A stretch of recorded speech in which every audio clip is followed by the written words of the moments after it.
Good morning, Fred. I shall be 100% honest with you. Up until about 30 seconds ago, I was embroiled in a WhatsApp chat and slightly forgot that I was supposed to start streaming soon, which is why we're 3 minutes late. That's okay. That's fine. I'm also keeping an eye on my internet connection, because I swear to God, if it starts playing silly beggars again, I'm going to be very, very annoyed. It was holding up until literally, like, 10 seconds ago, and now it's faffing about with me. I'm like, for fuck's sake, man. Anyway, hello, Fred. How are you? How's life? It is. The fucking internet's going to play up on me, isn't it? I swear to God. Hopefully it'll sort itself out. It seems to, like, have a few issues. At first, and then it sort of sorts itself out. We'll see if it holds up. Right, so I have like a revolutionary idea for this live stream, this Outer Worlds live stream. This is gonna blow your mind, Fred, what we are gonna do in this Outer Worlds live stream. We are going to play the Outer Worlds. I know. Controversial, but we're actually going to do it. I've got the game open and everything, and I'm slightly concerned. Oh, hang on. There we go. You should be able to hear that. Can you hear that? Yeah, you can hear that. Marvellous. Look, that's a game. That's an actual video game. Not only is it a video game, but it's the video game we're actually supposed to be playing. Like, oh my God. I'm just drinking my cup of tea. You know how I like to roll. I have my mug of tea, which I have to drink at the beginning, otherwise it will go cold. And then I've got my thermal mug, which will stay hot for a very long time and probably burn my tongue at least 3 times. You know how it goes in this live stream. Just going to eat some chocolate, because obviously I've got chocolate. I've already eaten my sandwich. And some crisps. So, you know, we are raring to go. So, what video game were you playing 60 seconds ago, Frederick? Just while I'm eating my Kinder Bueno.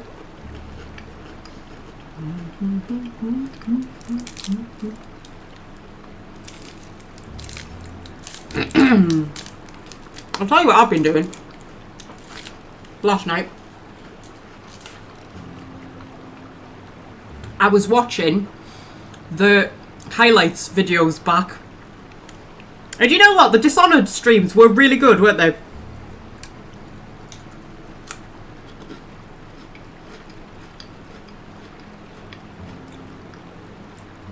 Not that I'm saying the Outer Worlds streams aren't good. They are. But I think the Dishonored live streams were really good. I think they were.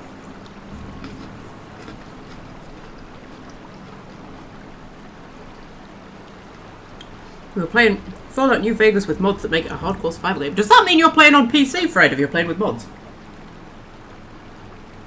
You can't play mods on a console, can you?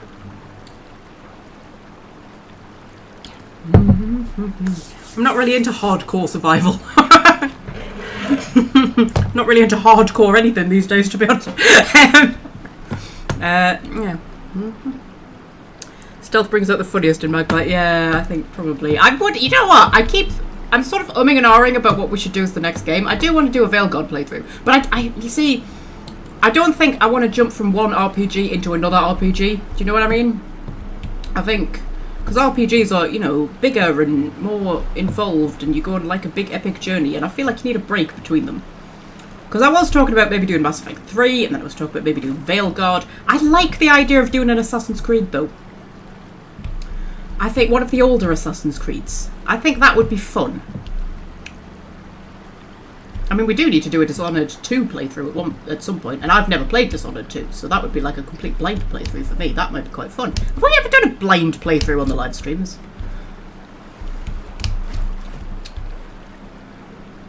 I don't know. I can't remember what I've live streamed. Oh, Stray! That was a blind playthrough. By which I mean, it was a game I'd never played before, so didn't know anything about. Not that I was, like, blindfolded or anything. Although, you know, that would have been entertaining. Anyway, can anybody remember what we were doing? I can't remember what we were doing, because it's been, like, 75 years since we actually played the Outer Worlds. But we're back It's fine. Old Tit Willow is here. You know, we can all remember what she looks like. There we go, in her beautiful top hat with her gorgeous, sexy, sexy hammer. Oh my goodness. Welsh friend's here. Hello, Welsh friend. Well, she's sort of here. She's half here. She's a little bit here.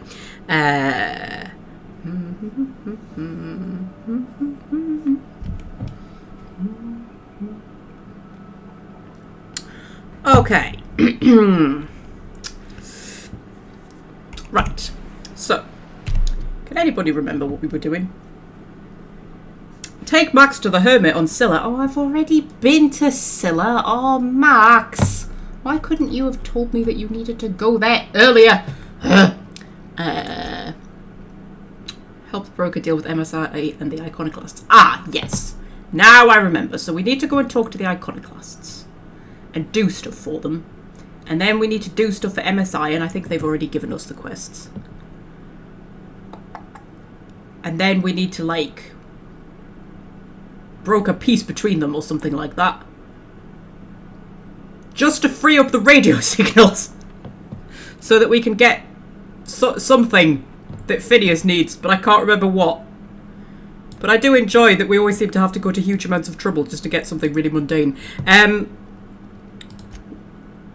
We want to take Pavati drinking on the Groundbreaker. We'll do that at some point.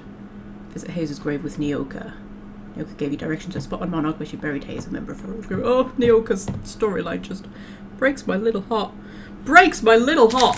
I'm going to eat some more chocolate. Right.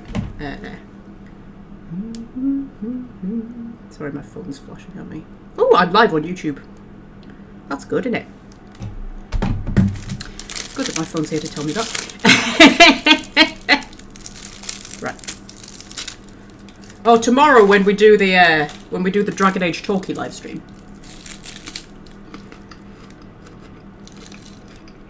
Just so you know, I have purchased an entire chocolate trifle. Which will be consumed. Probably it's in its entirety in tomorrow's live stream.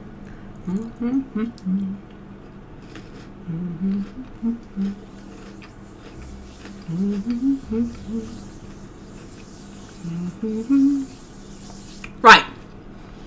It's called Duck Detective, the Ghost of Glamping. What? You said you wanted to do a detective one next. I mean, I would like to do a detective one.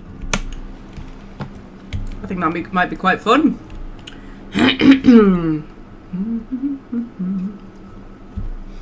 Just because she's got the journal up, that doesn't mean she's actually playing. Welsh friend! It's like you have no faith in me at all. When have I ever not done what I said I was going to do? We'll just give her 10 minutes to write the entire list of all the times I've not done something I said I was going to do. Oh dear.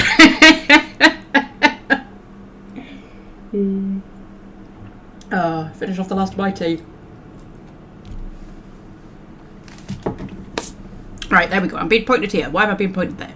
Oh, because that's the unreliable, not the Groundbreaker. And we need to go and talk to a hermit. But I don't want to go and talk to a hermit right now. I feel like I've got more important things to do. That's journal. That's what I wanted.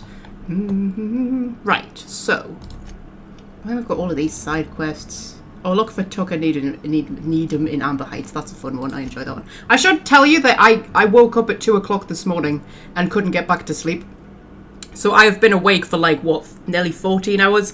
And I'm a little bit, but you know, I'm sometimes more fun when I'm a little bit, Also, it's a bank holiday weekend here in the UK. And you know how much I love them working in retail. So, you know, it's not been a very fun shift at work, I'll be honest. So, you know, it's going to be one of those mental live streams where Magpie's just a little bit less sane than usual.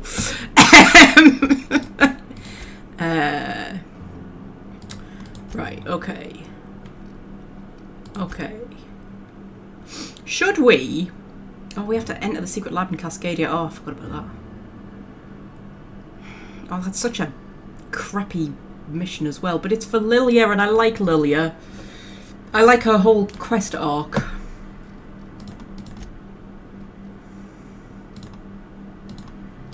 And then I need to get the bolt thing for what's his name. Okay, I tell you what we're going to do.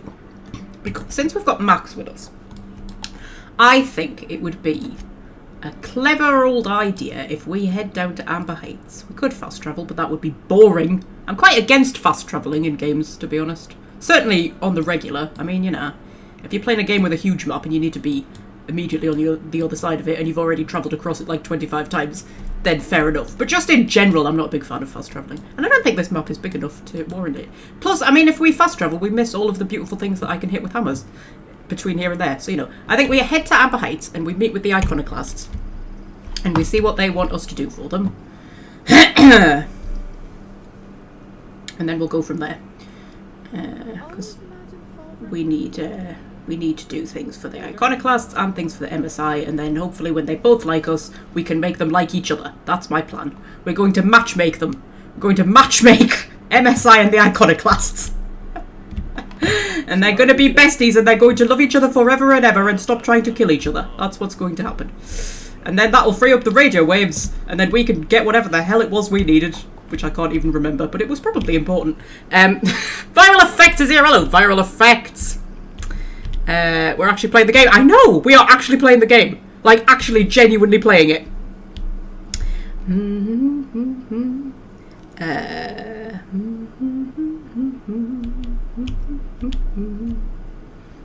Right, okay. Sorry, I was just reading the chat, as you do. I've got a second Kinder Bueno bar to eat, by the way. So, you know, we'll crack on with that. I think I'm coming down with a cold. I feel like I say that a lot, but I think I actually genuinely am this time. But I think colds generally tend to pass over me. Like, I just feel like I'm coming down with one, and everybody around me is ill. And then it just sort of passes me by, and I don't actually get a proper cold. I'm hoping that's what's going to happen this time. Because I really don't want to be ill. Who wants to play an impromptu tossball match? No one? I think Max is fucking insane. Some of the stuff he comes out with. I love it when you have him with Pavati in the team, and he'll just, like, completely randomly start spouting religious nonsense at her, and then she's just kind of like, I don't know, sounds a bit far-fetched to me, and that's it. That's, like, the extent of the conversation. Amber Heights is that way. Okay. Get me giant hammer out. I nearly forgot to get me hammer out there. You can't have old Titwillow wandering around without a hammer. How will anybody know it's her?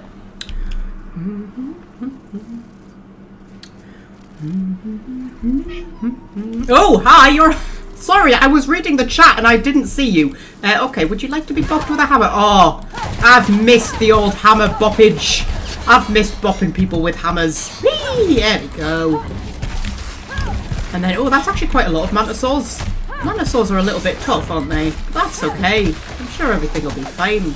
I'm sure I mean, I almost remember how to play the game. It's only been like, what, 2 weeks or something? There's a cat. Scorpio, no. We're actually playing the game. You're not going to distract me. Herpetophobia. After too many encounters with mantapillars and mantisaurs, you're not quite yourself when any of the manta family of creatures are attacking your party. No, I don't want that one, thank you very much. I can't have Titwillow going around being scared of things. She's Titwillow. The whole point of her is she fears nothing. That's a manta queen. Okay, I think we could say we're maybe a little bit scared of manta queens. I have memories of us killing a mega manta queen, though. Should be alright. Trying to remember what weapons I've got. That's Ruby. That's Lucy. That's Olympia. Did you have a name? Oh, yes, Gertrude, wasn't it? Because you were my giblet axe. Look at me remembering things. Look at me remembering things. Right, I think if we get Ruby out. Get Ruby out. Just a little mana queen. That's alright. Mana queens are fine. We can deal with mana queens, right? We can deal with mana queens. Absolutely we can. Absolutely we can. We just sneak up behind her and go bop right on her tail. That'll have pissed her off. That's like, you know when you accidentally stand on the cat's tail? That's what that was like. And look at me remembering we've got slow down time abilities. Okay. I don't know why it's saying knockout or what it wants me to do. But, you know, we've gone all slowy down time, which is kind of fun. Are you dead yet? Oh, I think she's dead. I think there's something else that's not dead. Oh, you're not dead. Okay.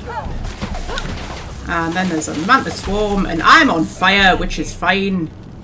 And it's just occurred to me that I can't actually remember what the key is to get health. If I need it.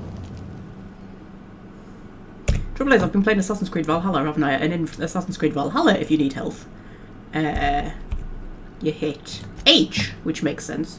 Although I think it's the first game I've ever come across where you hit H to get health. Button layout. No. I need keys. Key bindings. That's what I need. Inhaler. F. There we go. Right. So, you know, just in case I need it. I mean, I'm pretty big on the old health regen, so I'm kind of good. And, you know, I'm quite tanky. It's kind of my thing. I'm tanky Willow. Hello. You're a there. person. Hello! Word, if I may be so bold. You may not be so bold. You can talk to my hammer. Hello. Well now, here I thought those mantisaurs had peacefully exited the premises. But you're a simpler explanation. Thanks for the assistance. Name's Weston. Every once in a while I set up shop along these here roads. If you find yourself in need of resupply, you come on by. Care to purchase a thing or two? Okay, sure, why not? Have a good wandering shop. I mean, I can sell all of my ammo. Because Titwillow need not ammo. I can't be all sorting through all of that right now. What is my capacity? Yeah. I mean, it's kind of our reach, isn't it? 86 over 160. A lot of just random shit. Sell junk. There we go. Junk sold.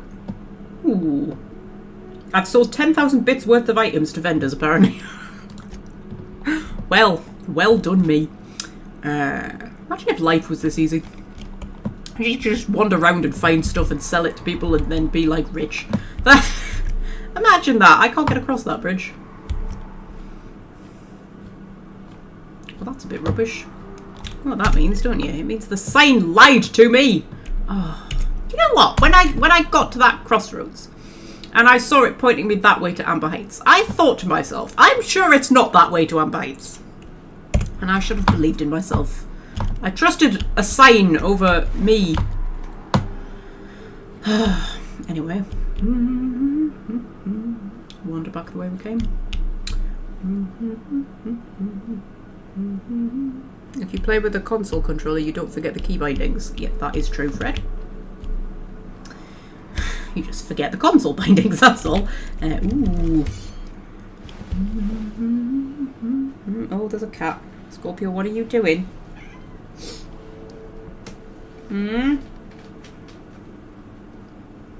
Decided he wants to lie down next to my feet. That's fair enough. He's been in a bit of a grumpy mood as old Scorpy. I think because the weather's got a bit warmer and he doesn't like it. Very, very humid today. Very humid.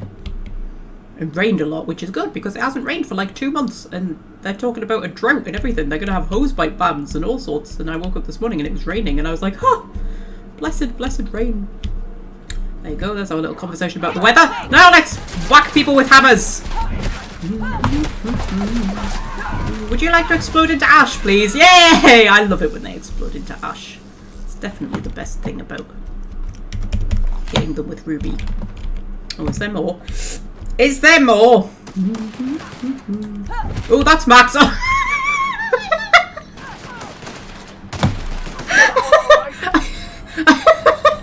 Are you alright, Max? I just whacked you in the head with my hammer. I'm so sorry. I dressed you up to look slightly maraudery, and so I thought you were a marauder. I'm so sorry, Max.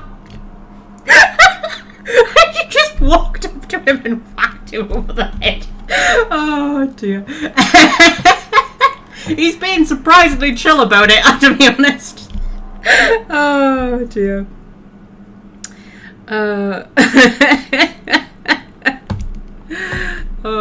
Christ almighty. Okay. So, hey Scorpio! Stop playing with my cables. Little numpty. Right, is this the right way? Is this back the way I've just come? Don't know, I've confused myself. Hang on. Amber Heights. Oh, there's a raptidon. Hello!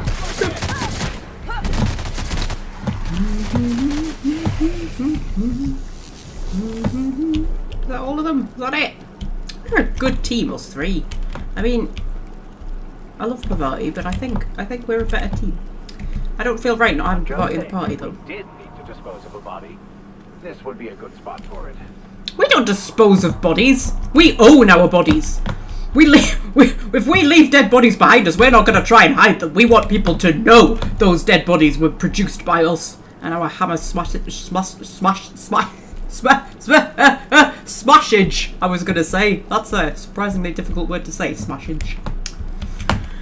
That's probably why it's not in the dictionary. Right.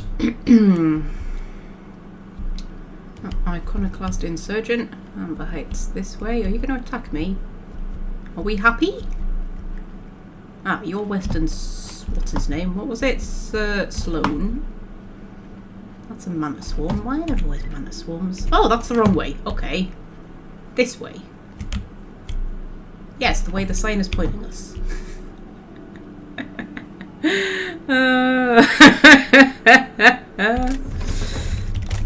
Collect some ammo to sell. And there we go, Amber Heights. Marvellous. This was an exciting journey, wasn't it? Jeez. Thought Max was looking to survive. Right. So, are we allowed to just walk in? Is that alright? Yeah, we could just walk in. Eat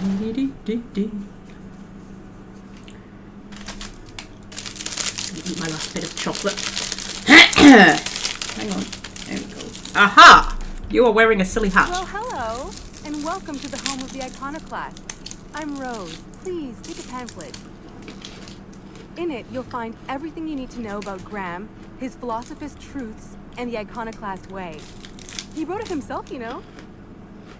Oh no, I'm so sorry. I keep forgetting we're out of pamphlets. Gosh, blast it. Alright.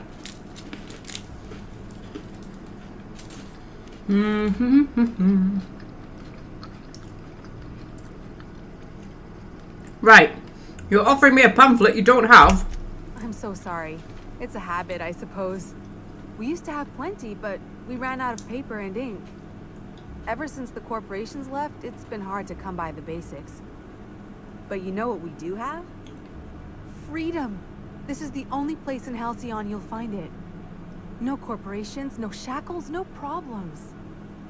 Okay, nobody has no problems. Also, freedom is a relative thing. I don't think you can ever have complete freedom, not unless you're non-corporeal. No problems on Raptidons or Marauders. Here, I thought everybody works for a corporation. No corporation means no paycheck. How do you survive without money? Good point, Titwillow! We make our own living here. Some of us hunt. Some of us scavenge the ruins left by the corporations when they abandoned us. You're welcome to stay with us, so long as you can earn your keep. I'm here to talk to somebody about your broadcasts. One big happy family. I'm just looking for work. I'm looking for a Tucker. Have you seen him? Yeah, well, we'll talk about him in a minute. Yeah, so you're one big happy family, are you? That's a nice way to think about it. Graham would be our father. I suppose Zora might make a good mother if the two of them could stop arguing. You can think of those two as our leaders, but they're more like examples. We all ought to be more like them. Okay, tell me about Graham. Why, he's our founder. Graham taught us about philosophism. Through him, we came to the eternal truth. I'm glad you're asking, by the way. I hope you'll consider staying.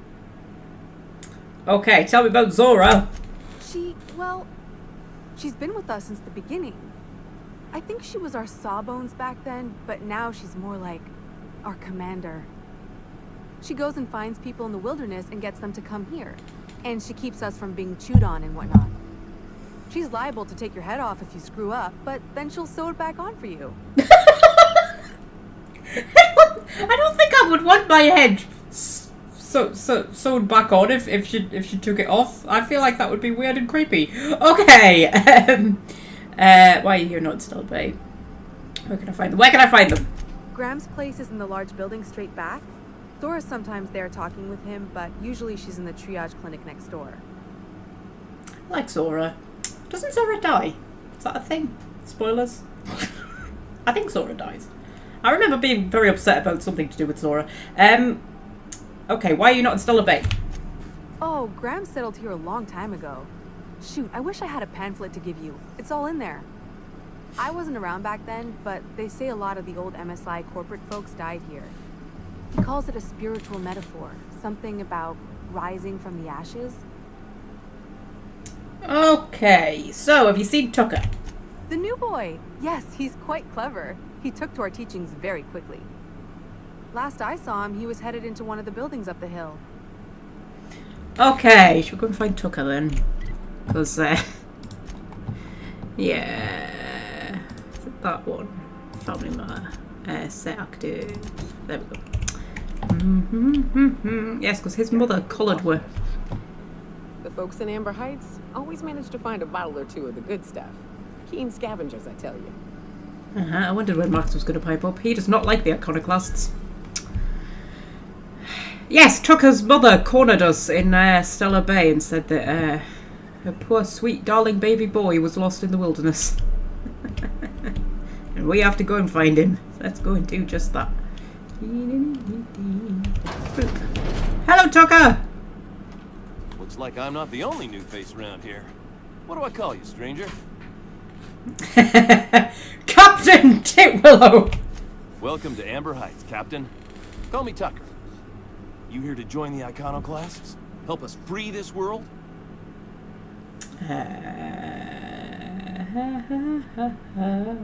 Yeah, you're Agnes's little boy from Stellar Bay.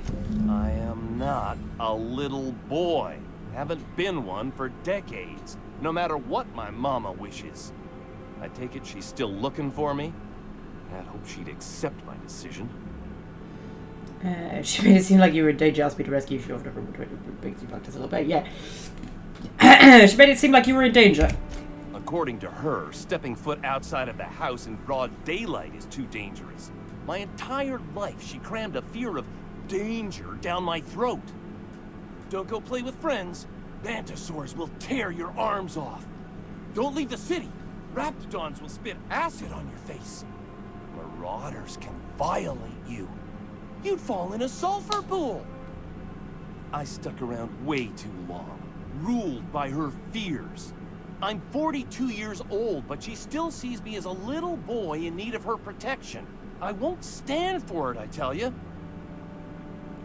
Oh my god! Oh my god! Oh my god! This is a momentous moment! There's an intimidate check that I can pass. But I don't want to use it. Because it's either you go back or I'll beat it out with her. The reward.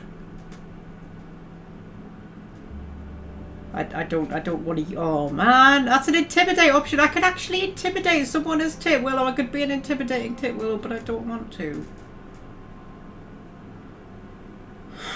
I don't want him to go back to his overbearing mother. Yeah. What do you want to do about it? She'll keep sending people looking for you. Stars, I don't know. My mama's a stubborn woman. She won't quit until I'm dead. You know, that might just work. You go back and tell her you found my body beside the road, all mangled and tore up. If she believes me dead, she won't look for me no more. Okay. You want to fake your own death to avoid talking to your mother. I mean, I think we've all been there. You're okay with her thinking you've died? You think that'll hurt her? If we do this, I need some proof it was your body. I won't do that to Agnes. Yeah, you want to fake your own death to avoid talking to your mother. I know it sounds extreme, but I can't go back. I just can't. This is the only way I can think of to be free. Okay, you're okay with her thinking you've died? I hate to think of her grieving, but it'll be good for her to move on. In the long run, you know? I don't think she's the moving on type. I think Yeah, I mean, you know, not everybody moves on. I don't think she'll just be like, oh, my son's dead. Oh, well, I suppose I'll just go and get on with my life. I don't think that's how it's going to work. Yeah. However, to be fair, I don't have much sympathy for her because I think she's kind of ruined his life a little bit. So if we do this, I need proof it was your body I found. Oh, right. I guess you could take my daddy's ring. I've worn it ever since he died. Mama would recognize it right away. You take this back to Stellar Bay. Tell my mama I died and you found that on my body. I know it'll be hard on her, but it's the only way.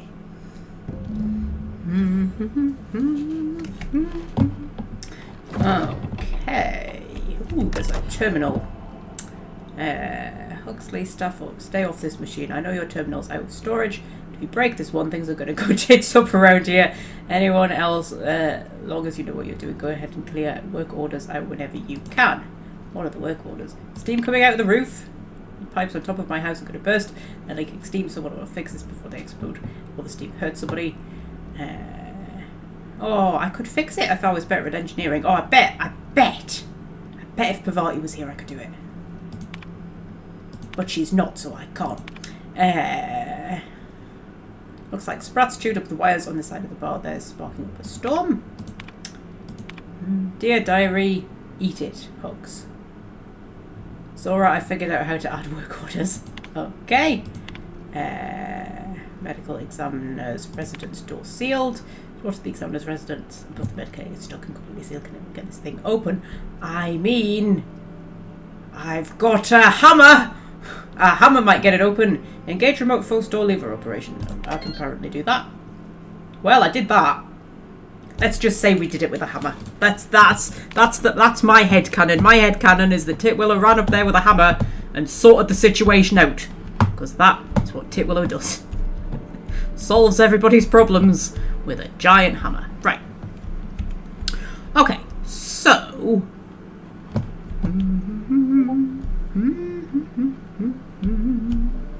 Ooh, there's people. Well, there's one person with a name. Hello, person with a name. Never seen you before. I've never seen you before either. You said that like it's a problem. I'm new here.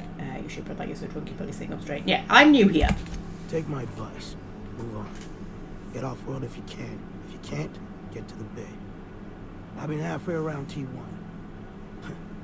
Monarch, they call it now. Been around it twice. Stood at the hot pole and the cold. Nothing on this moon for nobody. There's a lot of heartbreak. Okay. What happened? A great many things. I'll tell you what. You want to listen to an old man ramble? Might be a job in it for you.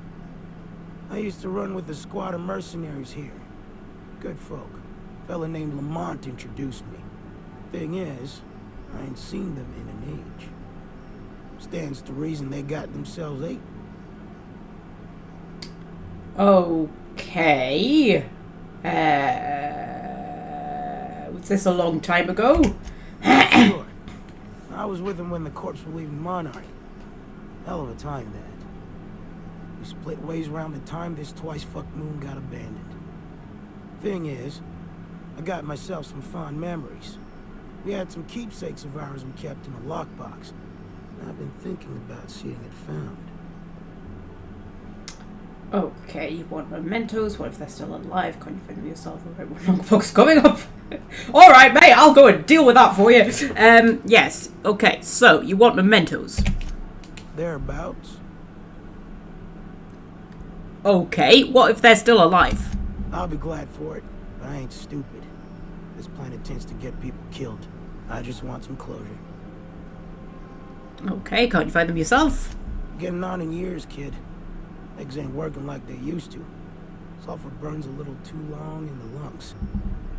This joint's looking like my last home. Okay, one lockbox coming up then, I suppose. Appreciate it, kid. I'll mark an outpost on your map. You spend a lot of time out there. Might be a good place to start. Here's a key for the door. Marvelous. Right, okay, so... what am I meant to be doing? I'm meant to be going and talking to... Graham, aren't I? This should be exciting because we've got Max with us, and I like Graham and Max together. They're quite funny. I think they're over in this direction.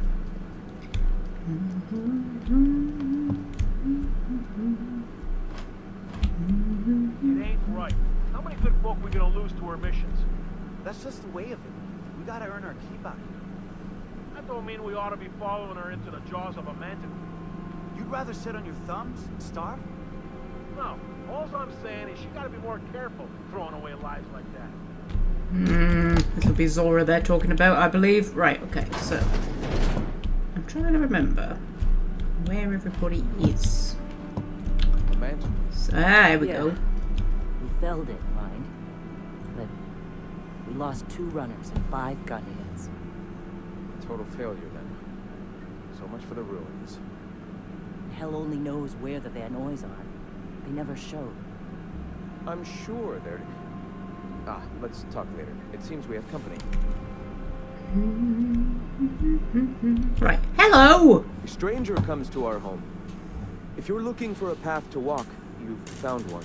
If you're looking for a teacher, I am one. Welcome to the Iconoclasts. Wow.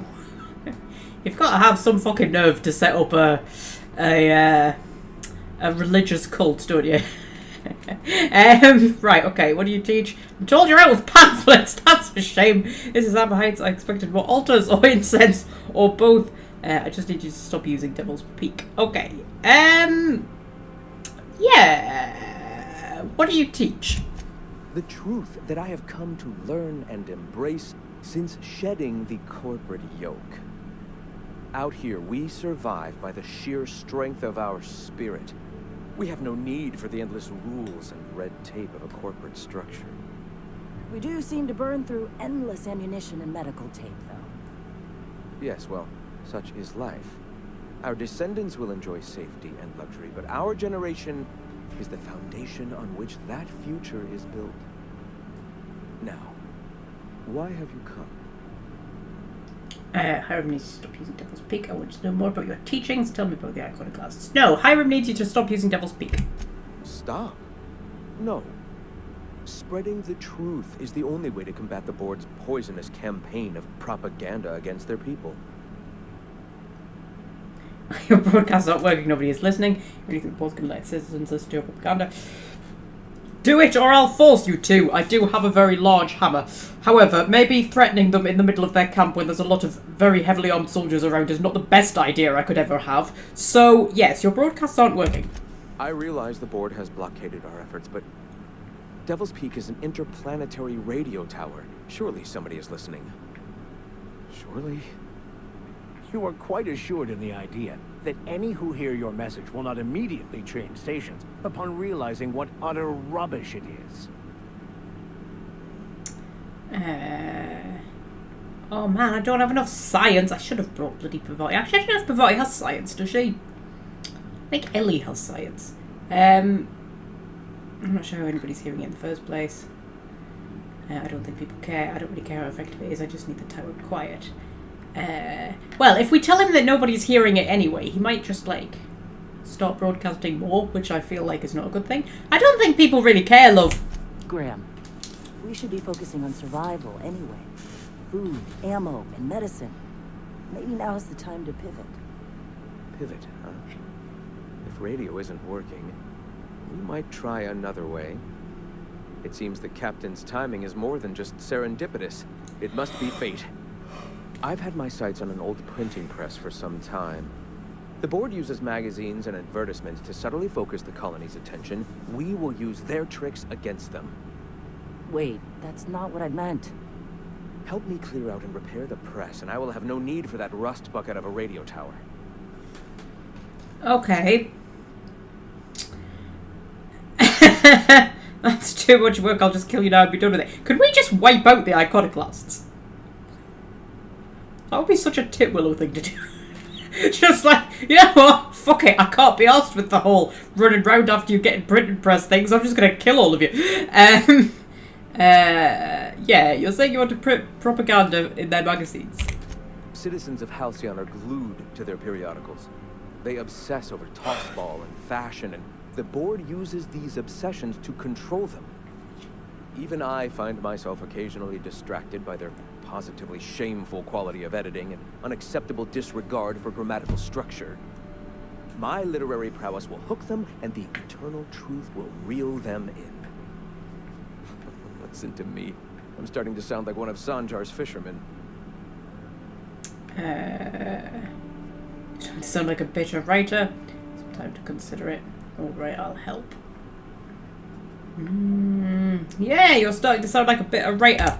I may have worked in the presses once, but the bitterness of being slave to their abhorrent rules has long since vanished. All right, almost vanished. Can you believe they don't put a comma after the final item in a series? Bastards.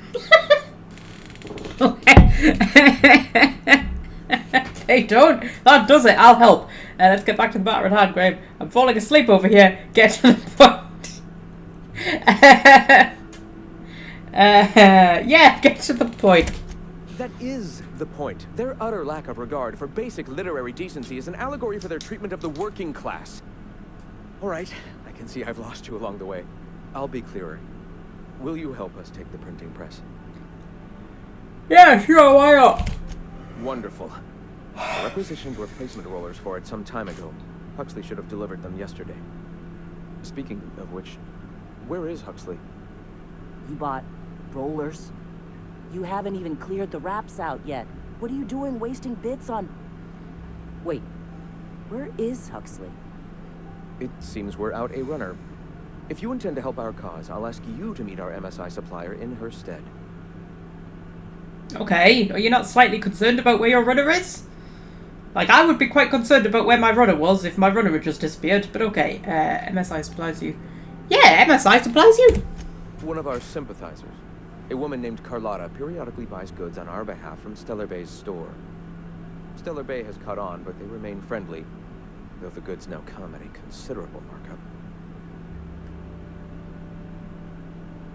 Okay, where is the supplier? She meets us in the ruins of Bayside Terrace.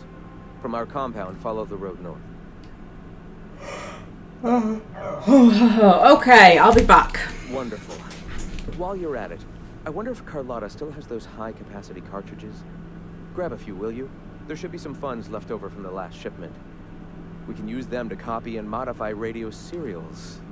Yes, not just magazines, but their precious dramas. Unbelievable.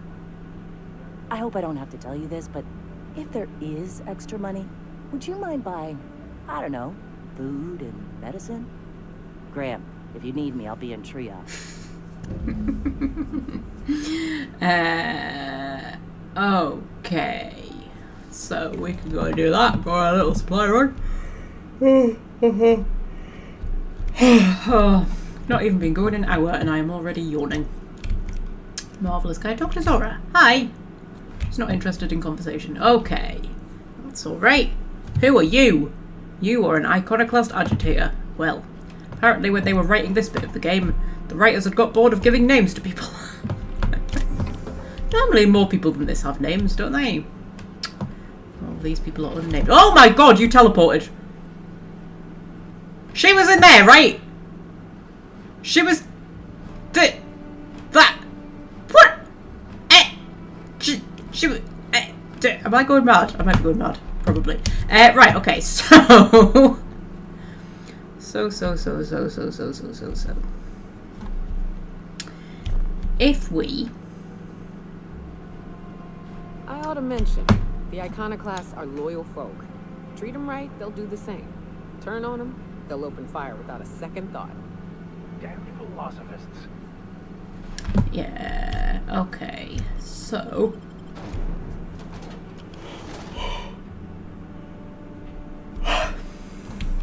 Oh, I don't have a map marker. Oh, I do have a map marker. Carlotta, over in that direction. Okay. We'll go and meet Carlotta, and we'll do whatever it is we're supposed to be doing. I mean, assuming that we're going to have to go out and, like, find Huxley at some point, right? I mean, Huxley's missing. We can't just abandon Huxley. I don't know who Huxley is, but we can't just abandon her. Is that a marauder? Is that a marauder? Is that a marauder who needs to be booped in the head? There we go. Oh, I thought I killed him in one shot there. Oh, that would have been so sexy. But alas. We were destined to prevail. We were destined to prevail. Yes, we were, Vicar Max. Yes, we were.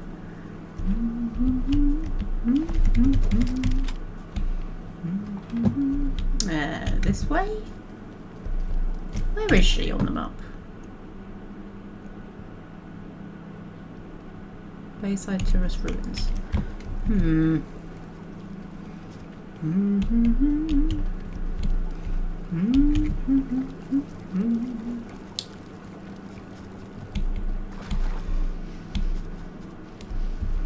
Okay.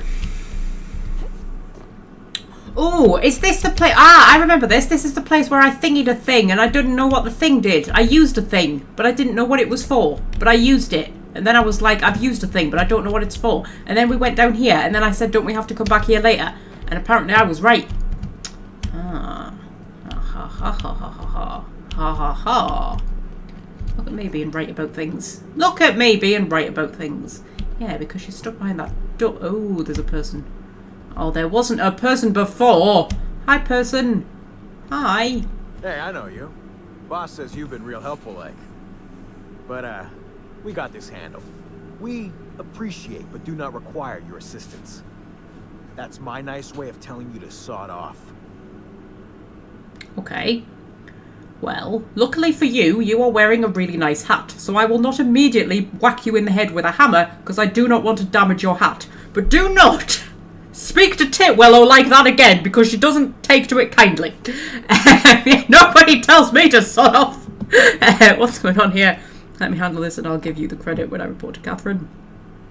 Why am I reporting to Catherine? What's Catherine got to do with anything? Do you know what? I am so not following what is going on. Like, when I'm doing the live streams, I just don't follow the story at all. Okay, what's going on? We're fixing a leaky generator. What's it to you? Okay, you are not fixing a leaky generator. If you were fixing a leaky generator, you would not have told me to sort off. Right, I'm supposed to meet someone here. That's what's wrong with the generator. Why are you out here fixing a generator in the middle of nowhere while wearing a very nice bowler hat? Why are you asking me questions instead of sucking sulfur? Get out of here.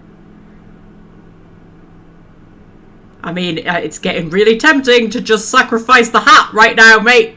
Just whack you in the head with me hammer. Yeah, I need to get inside. And I'm just gonna let you walk on in? Why's that now? Giant hammer, that's why. I'm here to investigate reports of mantis swamp infection. You're here for Carlotta. I get it. I can't do that one anyway. I could bribe him. I'm not fucking bribing him. Titwellow doesn't bribe people.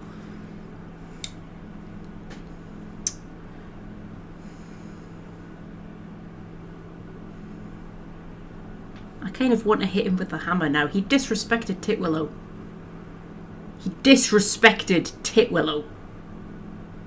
Nobody disrespects Titwellow and lives. Come on.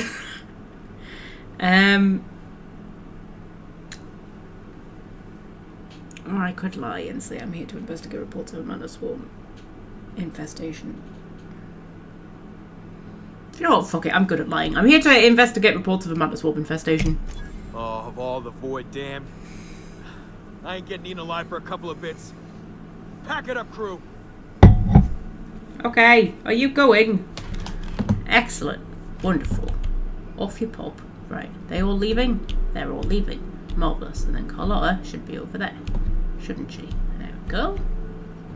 Everything's fine. Everything is fine. And... It's too quiet. What are you up to out there? Hello? Relax, the Sublight squad is gone. Oh, that was Sublight, was it? Was I supposed to know that? I don't know. Relax. I've been cooped up in here for almost 2 days. Who are you anyway? Now that's not true, because I came past here like maybe half a day ago. So, you know. I'm Titwellow. Graham sent me to collect supplies. Just your friendly neighborhood iconoclast. It doesn't matter who I am. I'm here to pick up Graham's supplies. No, I'm Titwellow. Oh, finally. Tell Graham that this is the last run I'm doing. Sanjar's declared a stop sale to you lot, but even if he hadn't, I'm not risking my neck anymore. Okay. Can I get in now? I can get in. Good. Hi! You look twitchy. I don't know how you got those goons to leave, but thank you. Graham ordered rollers and whatsits, right? For a printing press? Here, take them. Like I said, this is my last run.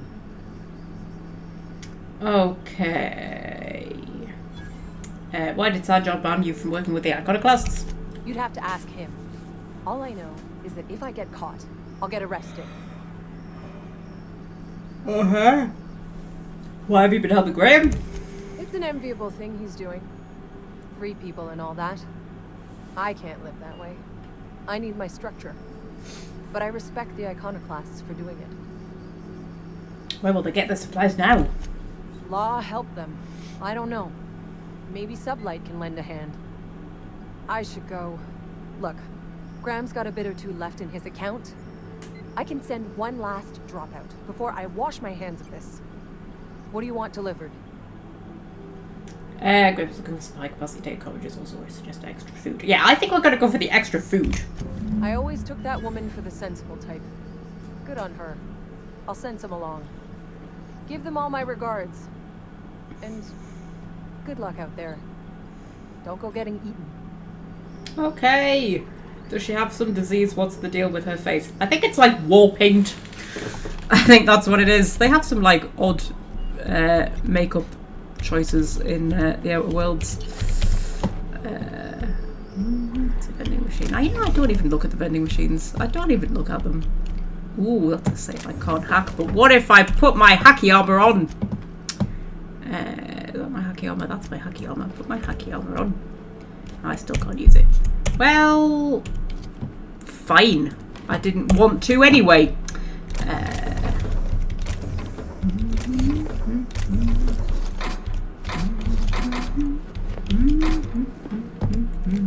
I've just noticed my armor needs repairing. No repair, we're all equipped. Of course I can, because I am incredible. I am incredible. Right, okay. So, plasma cartridge, ammo. Just loot all the things. Marvelous. Right.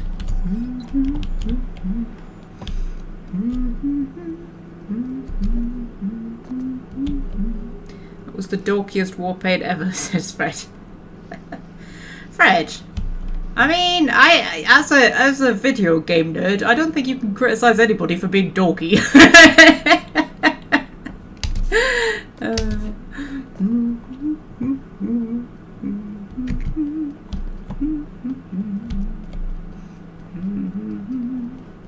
Oh, look how beautiful it is. It's so beautiful, man. Such a beautiful game. I'm so excited for the Outer Worlds too.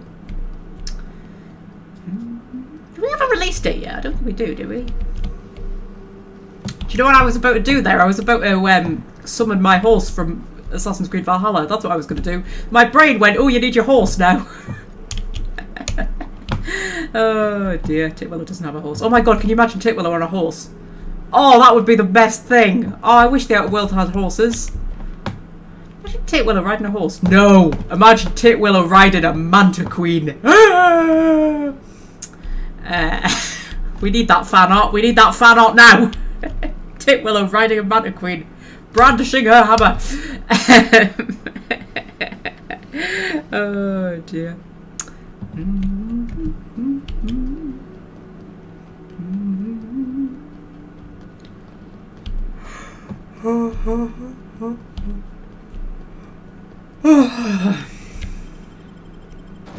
Right.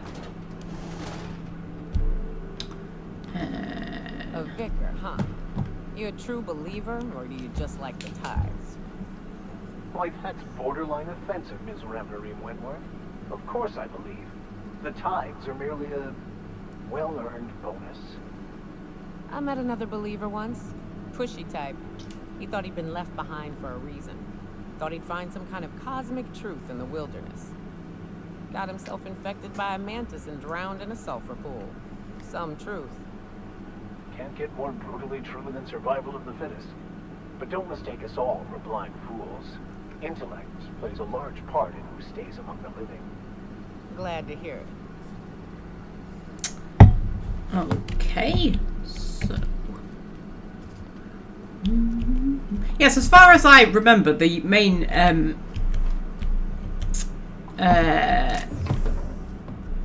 source of conflict for the iconoclasts at MSI is that MSI think that everything is predestined.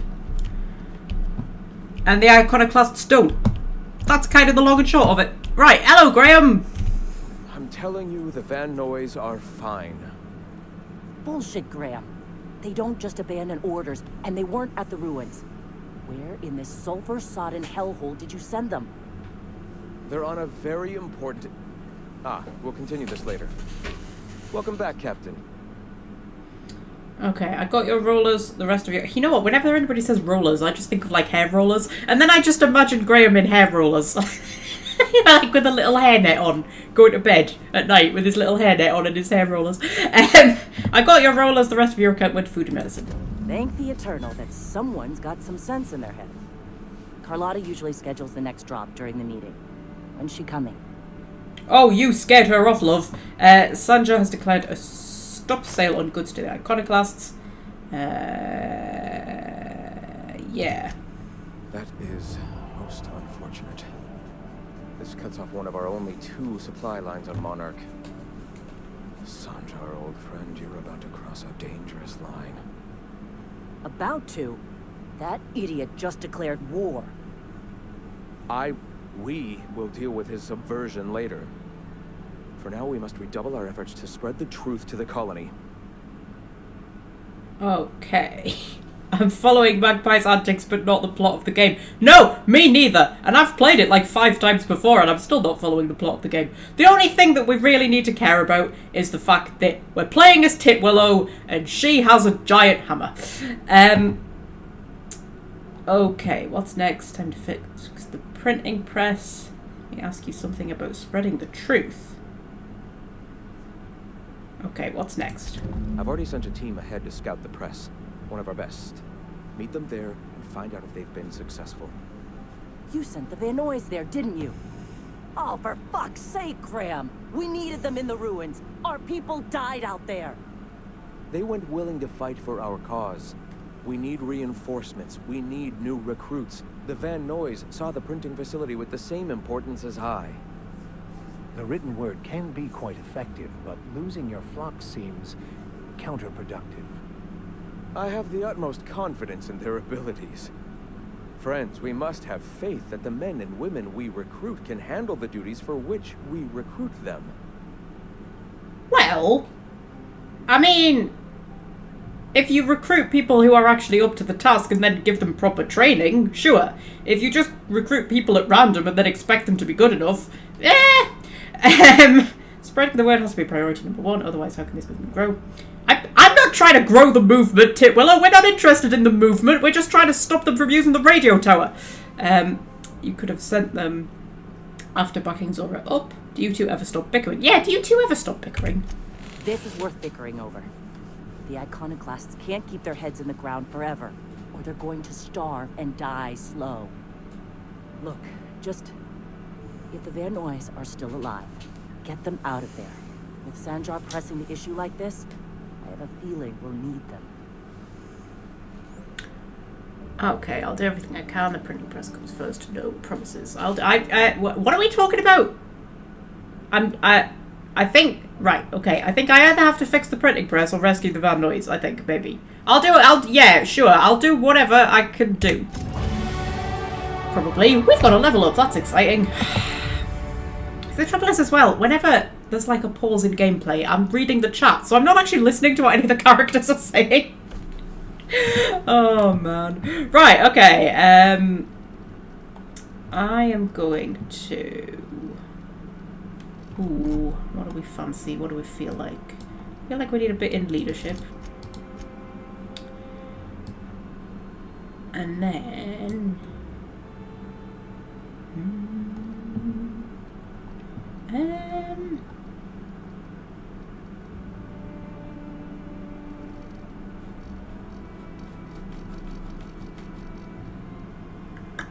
Should we just keep putting into two-handed melee? That seems like a good shout, doesn't it?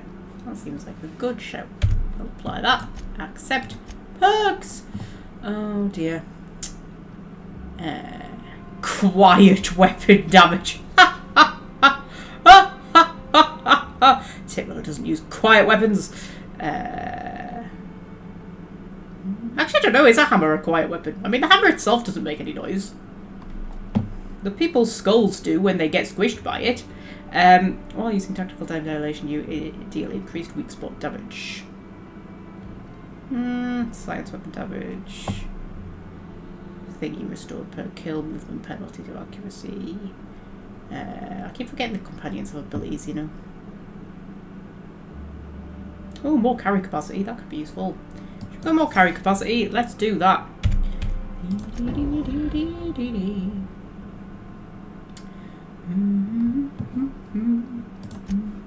Oh, Nyoka's got a level up. I really cannot be bothered leveling up companions.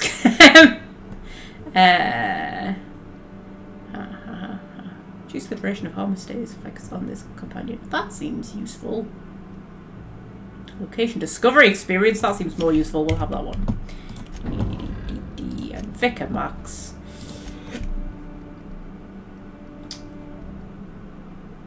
You can have some more melee damage because he seems to use his melee quite a lot. There we go. Marvellous. Okay, so you are an arsehole, and I think I'm going to hit you in the head with a hammer at some point. Right, let's check our journal. So, enter Terror 1 publications and repair the printing press there. Optional, retrieve Zora's team. We are totally retrieving Zora's team. Because, you know, Zora's got her head screwed on. I like Zora. Zora's cool. Graham's not cool. Graham's an arsehole. I don't understand how Zora has ended up with a religious cult, but she has apparently. Hi. Nice day, huh? The monarch, anyway. She really just does not want to speak to me, does she? Okay.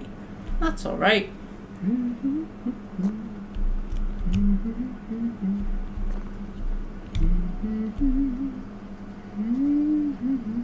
Hey, Max. What does your religion say happens to us after we die? The body returns to the universe from whence it came. I'm sure you've seen a corpse in the various stages of decay. Why do we exist in the first place, then? What the hell's the point? Our lives contribute to the betterment of the human race. Everyone has a part to play for the greater advancement. I ain't got a part. Life ain't a damn cereal. You helped people survive the monarch evacuation, did you not? Perhaps one of them will go on to unlock godhood for the human race. Well, if they do, I hope they remember who pulled them from the jaws of raptidons. Trying to work out the logic behind religious beliefs of what happens after you die could be quite interesting, because I always have a problem with religions that have the sort of heaven and hell type sort of thing, where like you live out your very short life on Earth and then you spend an eternal life either in heaven or hell, right? It always bothers me, because if you're just going to end up living out an eternal life in the afterlife, why are we here to begin with? I don't understand. Like, that makes no sense. Why spend like a few decades living a mortal life on Earth just to then go and live an eternal life? I don't know. I can never quite wrap my head around that as a concept. That always feels weird to me. I prefer the ones that are a bit more like... Well, I don't know. I like the Celts. I like the Celtic belief. So the Celtic belief was that... well, the Celts probably had a lot of beliefs, actually. It covers a broad range of people. But you know what I mean. Generally, there was the belief that they had this world, and then you had the other world. So you lived out a life in this world, and then you die. And then you're born in the other world, and you live out a life in the other world, and then you die, and then you're born in this world, and it just keeps going back and forwards. That's quite a nice one. I like the reincarnation idea. That's quite nice. I quite enjoy that. I like the sort of idea that we, you know, move on to different planes of existence. That seems to make a certain amount of sense.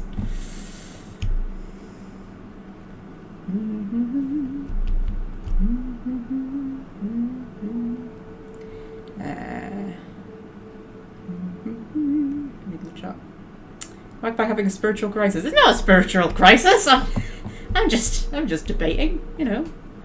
The general belief among mediums and spiritualists and psychics and that sort of thing seems to be that you die, you go somewhere else to some other plane of existence, although you can come back and visit if you want. And you're somewhere else doing whatever it is you're doing in this somewhere else, and then at some point you get reincarnated. That seems to be the general consensus among the sort of spiritually type people.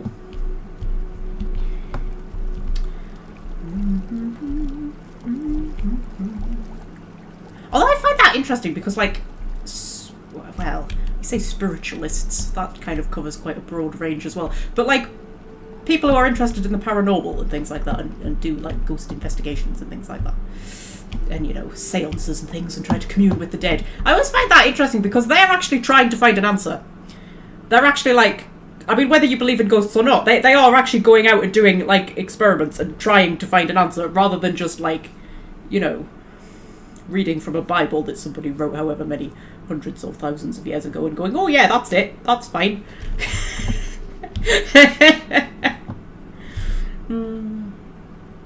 But people who have near-death experiences quite often describe the feeling of, like, so what's quite often, I mean, you know, there's lots of different types of near-death experience, but what is quite often reported by people who have near-death experiences is that, you know, they see the light, etc., that they're going towards, and then somebody tells them that they have to go back.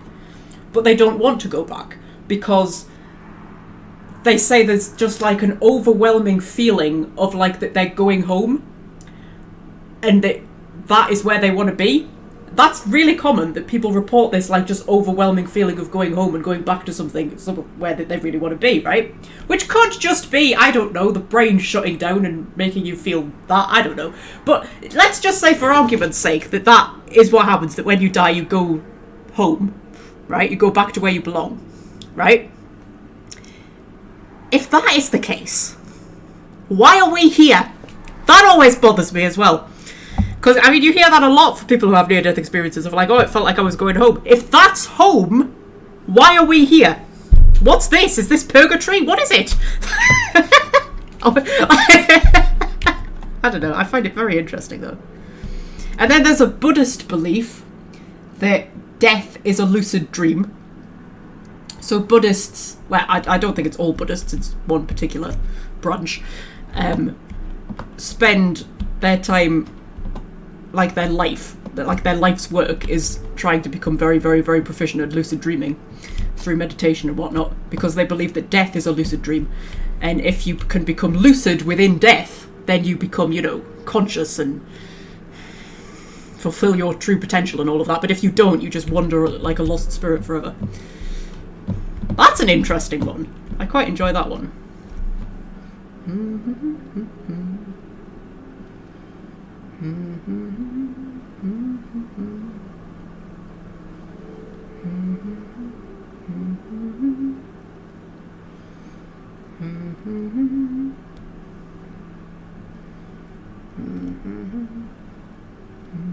Time is a funny thing. I think dead people can visit you at any time during your life before they move on.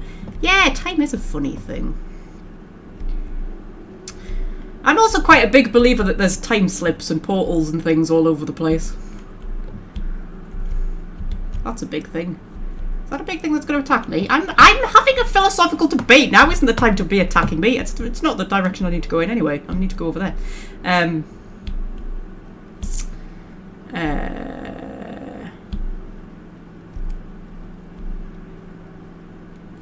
What were we saying? Saying something about dead people visiting us. Yes. So there's also a theory. So people who believe in things like spirit guides and things like that quite often believe that it's actually people who have died and moved on, like people from your family or whatever, who are watching over you.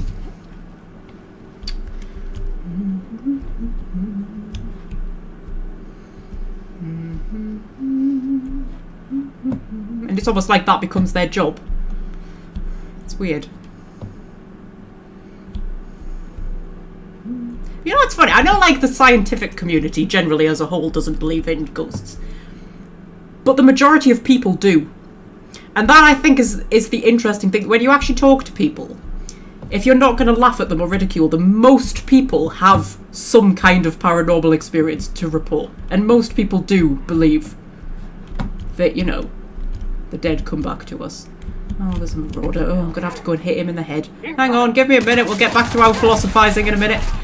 Oh, he proper did a little flip there. That was very sexy. And you lost an arm.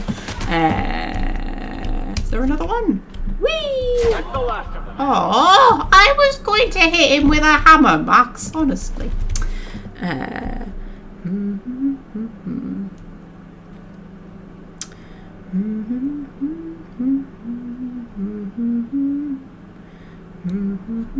Firmly believe someone comes to get you when you die. Yes, that's a really common thing that's reported, isn't it? That people see someone.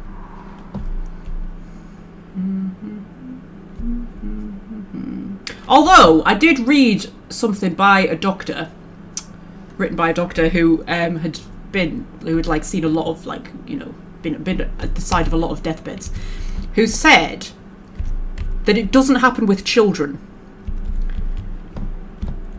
Or it tends not to happen with children. It's only like adults who, when they're dying, they see someone come back to get, you know, someone from their past who comes back to get them. But it tends not to happen with children.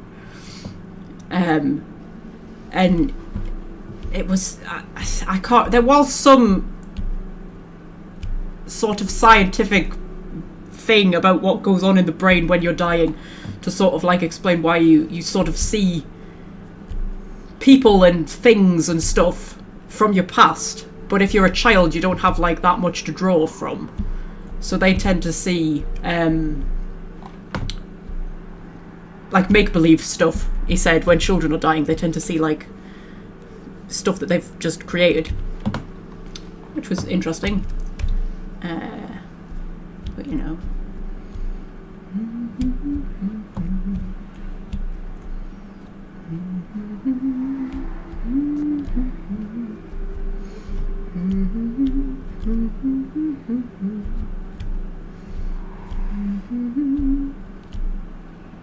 it's raptidons over there.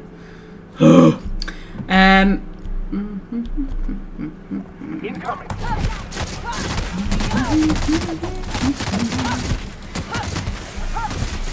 That's the last of them. I can't think who would possibly come and get me. I can't think of anybody who's dead who would actually want to come and get me, to be honest. Can't think of anybody who's alive who would actually want to come and get... Well, I can think of one or two.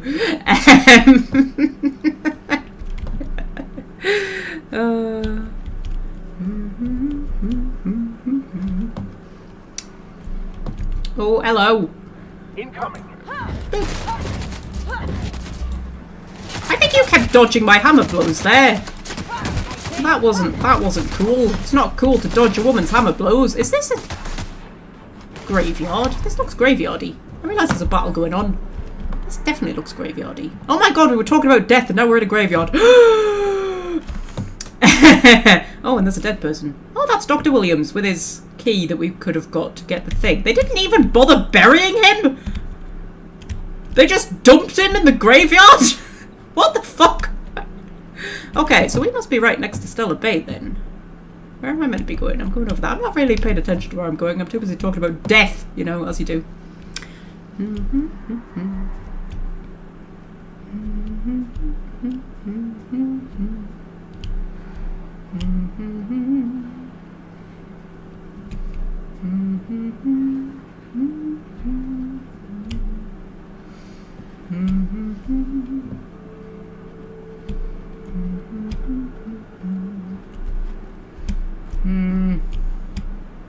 There's more red things over there. I'll just sneak around here. I'll just leave them alone. I feel bad killing raptidons because they're cute. Oh, now I'm meant to be going over there. I am so lost. Oh dear. And that more things that want to kill me. Oh man, honestly.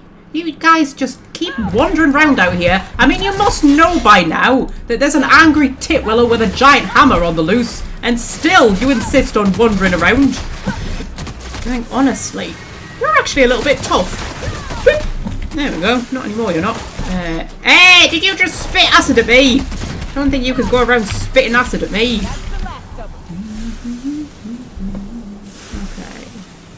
Where's Max gone? There he is. Thought we'd lost him for a minute there.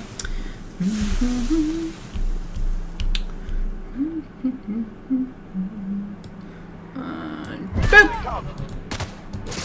Boop! There we go. And oh, there's more. There's so many raptors. Is this Cascadia? This might be Cascadia. Or is Cascadia way, way, way away? Oh, I don't know. Or do I actually have to fly to Cascadia? I don't fucking know. Whee! It just has a big door. And it's sealed. The way they spit acid is really cute. Yeah, well, look at them though! Look! They're like little scaly putty cats. They're so sweet. A little bit acidy, but so sweet. Oh man, for God's sake, how many of you are there? Christ all bloody mighty. Whee! Oh man. You lot are lucky that I really like hitting things with hammers. Otherwise I might get annoyed at the fact that you keep attacking me.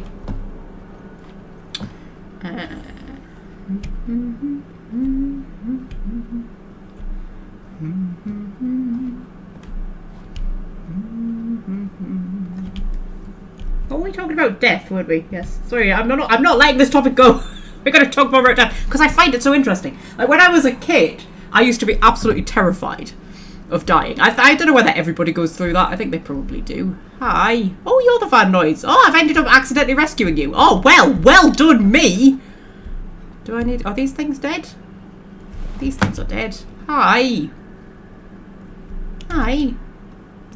Nyoka, you're a sight right now, I'll tell you what. We are up a creek. But do you have a paddle? You really come this far north for a printing press? Yeah, I know, but that's the mission. Don't suppose y'all are busy right now. I mean, I was having a really interesting conversation about death. I'm actually sorry to secure the... You know what, even when we do play the game, we don't really play the game, do we? We just start having random conversations about other shit. By we, I mostly mean me. I'm actually sent me to secure the press. If you guys are going after the printing press, then yeah, I'm here to help. Zora sent me to look for you guys. Once I get you safe, I'll see about the press. Yeah, I'll get you to safety. Thank the Eternal. We could use a hand. But we can't leave without patching these guys up. Acker here is bleeding out and Jensen can't see straight. Our medic has got our trauma kit, but we got separated. We ain't seen him in a couple of hours. Okay, any idea where he went? Yeah, on account of giving him the order. He's searching the old settlement to the north of the press. Okay, I'll go see if I can find him. Right, leftover fried chicken or leftover pizza for lunch? What kind of pizza is it? This is pivotal. This is pivotal to my answer. I need to know exactly what is on that pizza before I can tell you whether you should have that or fried chicken.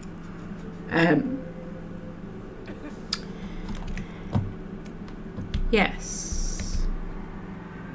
Medic printing press. Ooh, medic printing press. Medic printing press. I'll go and get the medic first, I think. Because I know how to prioritize. Yeah, so I used to be very, very, very, very, very terrified of death when I was a kid. Which I think it's normal. I think most people go through that phase. But then, I don't know, I'm just kind of interested in it now. It doesn't really scare me anymore. Not to say that I want to die particularly, but you know what I mean. There's that thing that Wynn says in Dragon Age Origins, where, what is it she says? She says people don't fear dying, they fear having life taken from them, or something like that. Sort of like, you know, think about all the things you never got to do and stuff like that. That's the scary stuff. Oh my god, there's so many fucking raptidons! Like, I'm trying to have a philosophical conversation and you just keep turning up! Christ, oh flippin' mighty!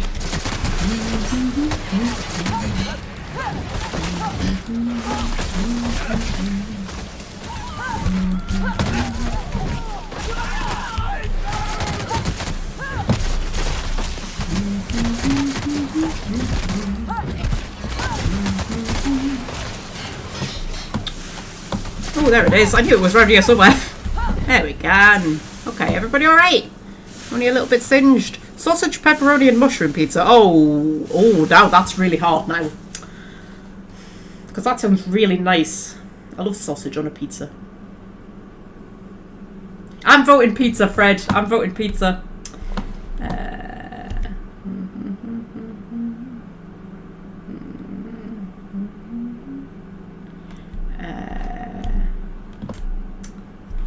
Yes, but like the whole question of what happens after you die, I just find it genuinely fascinating, and I don't think we just disappear. I don't think I cannot believe that for a second. It just doesn't seem feasible. Maybe that's just what I choose to believe.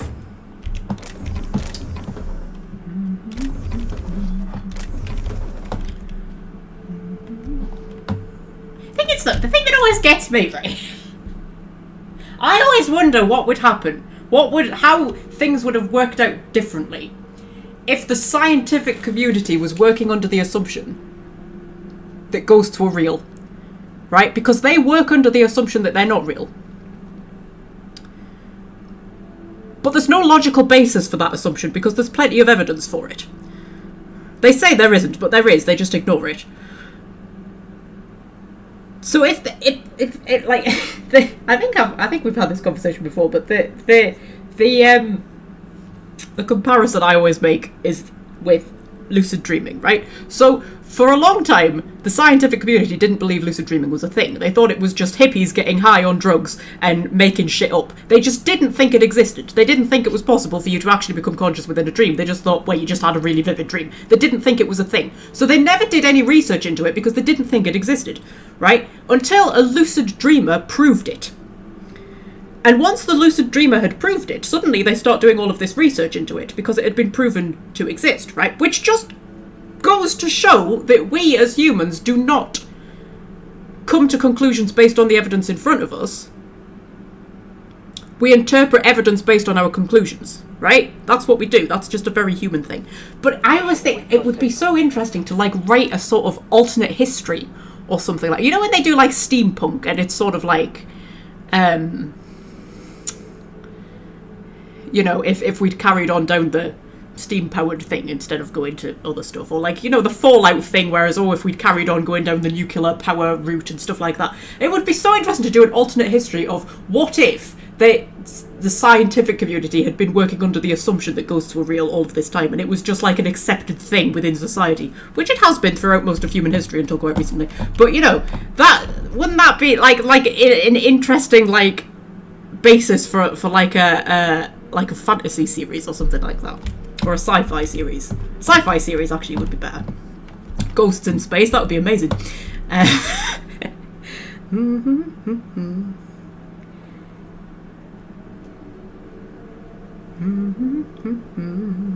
How come the world isn't overrun by the ghosts of millions of animals that have died? It probably is. How would you know? Like, it probably is. You just don't notice. That's another thing people say. They say, like, if ghosts were real, they would be everywhere. They are. You just don't notice. You're not looking for them. You know? It's like trying to notice oxygen. That person looks dead. Hello. Oh, you're definitely not very well, are you? Oh dear. Right. Okay. So.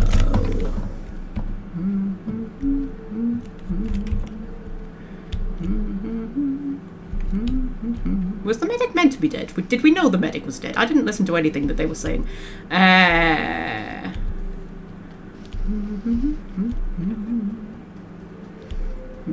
Hello. Any luck out there?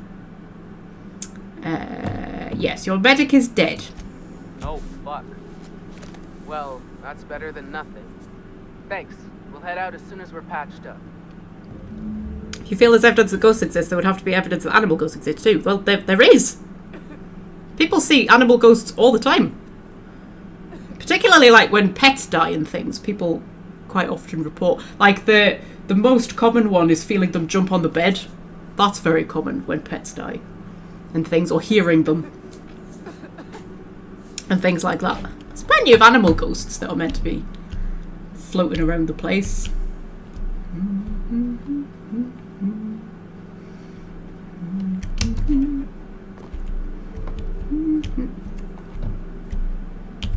my god.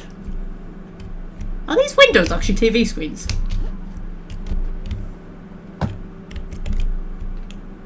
That's a bit fucking dystopian. Right, okay.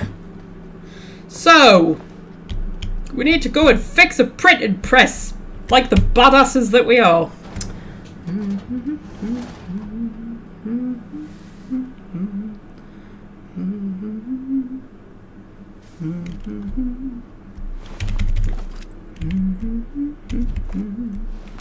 Right, okay, so, oh, there's things. Is it going to be raptidons? I swear to God, raptidons are starting to piss me off. You are starting to piss me off by existing. You're just in my way. You're annoying.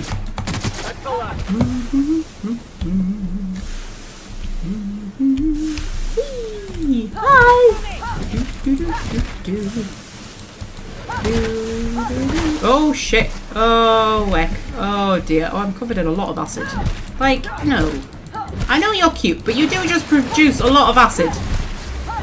And you just make the place untidy. And I probably smell. I imagine raptidon acid doesn't smell very nice, so I probably now smell not very nice. Because of you. Honestly.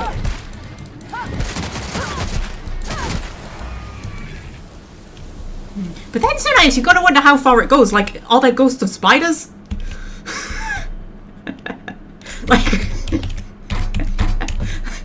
are insects, like, conscious enough that they become ghosts when they die? Like, you know. Oh, man.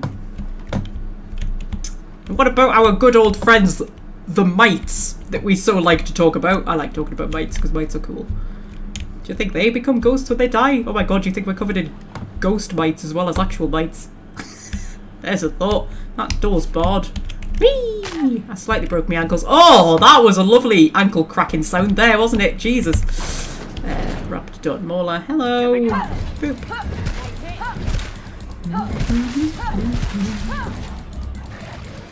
Come on. Down you go. Oh dear. Okay. Alright, Nyoka, calm down, love, dear me.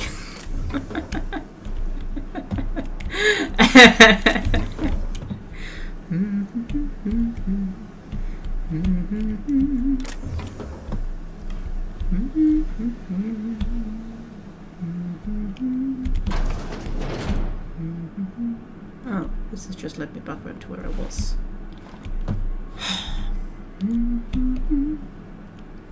Well, I'll take some mag picks though. I think I needed mag picks. I vaguely remember needing mag picks. To whom it may concern, I, Kada Schuster, that's a hell of a name, do hereby declare my official resignation. Delivery services to the Terra 1 printing facility shall cease forthwith.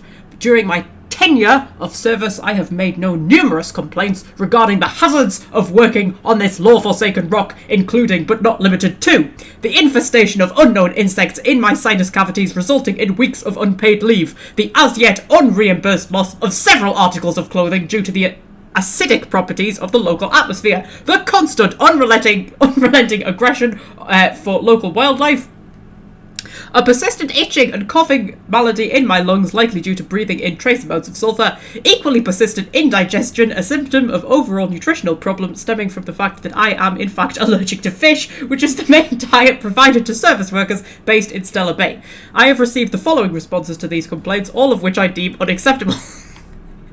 My resulting loss of olfactory senses, I was deemed, quote, lucky to no longer suffer the stench of fish and sulphur. My wardrobe was replaced with uniforms out of Stellar Bay, which suffered the exact same degradation, and I was thus no better off. At my insistence, I was awarded the service of a local hunter, someone Wentworth, who spent the entire service call inebriated and offending my sensibilities with off-colour language. Is that Nyoka? I think that's Nyoka. I don't know what Nyoka's surname is, actually. After a thorough medical examination, I was found to be in working health, which was deemed more fortunate than many. At my insistence that additional dietary needs be offered, I was instead awarded extra supplies of toilet paper. Oh, that's very good. And this latest response, I hereby tell whoever is reading this to go hang themselves, and that your replacement rollers, ink cards, belting, bindings, keys, stamps, lubricants, and whatever else is in these infernal boxes can all be found rotting in the wilderness. Good day to you, sincerely, Kate Schuster. That is how you write a resignation. Oh my god. Oh dear.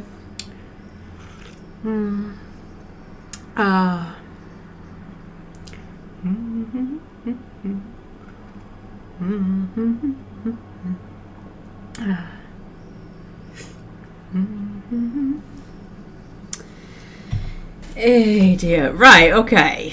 That's leading us back outside. I need to get through the barred door. Can I get through this door? I can get through this door. Oh, hang on a minute. This might be the... Oh, for fuck's sake. I swear to God, these rapidons. You're just irritating me now. Alright, you're just irritating me. You're irritating me by breathing. So stop it. Thank you. Right. I have to say, as much as I enjoy wandering around as Titwillow with a giant hammer just hitting things, it gets a bit samey after a while. I think that's why I enjoy stealth more. I think it just, like, generally, I think it's just, you know, takes a bit more thinkiness, doesn't it? But then sometimes that gets tedious as well. I think the combat in the Outer Worlds is just generally not that entertaining. Right, that was the barred door. That's a terminal. Brenda's here. Hello, Brenda. Printer is currently inoperable. Install rollers. System restarted. Equipment alignment successful. Excellent. Okay. Return to Graham. Okay. We did a good thing, I think. I think we did a good thing. Maybe. Possibly. I mean, they're a slightly evil, weird cult, so maybe we didn't do a good thing. I don't know. Now, you see, this is a thing that I don't understand about religious cults. Well, not necessarily just religious cults, but people in general. I don't understand the determination to try and make everybody else believe what you believe. I don't understand that. I don't understand why you can't just be like, huh, that person believes a different thing to the thing I believe. Cool. And just leave it at that. I don't understand why it's like, we must spread the word and try to recruit people to our cause. Like, why? Why?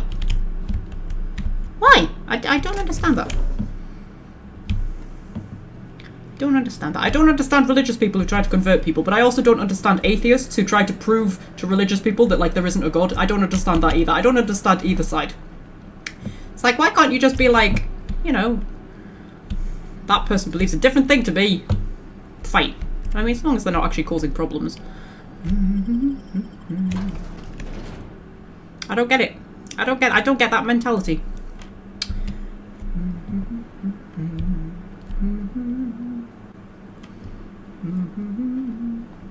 There's what's his face? Oh god, what's he called? Is it Richard Dawkins, I think? Who seems to have dedicated his entire career to trying to prove that God doesn't exist. And I'm like, what a weird thing to be so obsessed over. Like, what does it matter? Like, you know, what difference does it make? And, you know, we have had our big conversations about the nature of reality and the nature of existence, and does something have to exist physically in order to actually exist, or is the idea of it enough for it to technically exist? You know, let's not get into that again. That's a big cavern. I need to get across that cavern. Well, I obviously got across it before.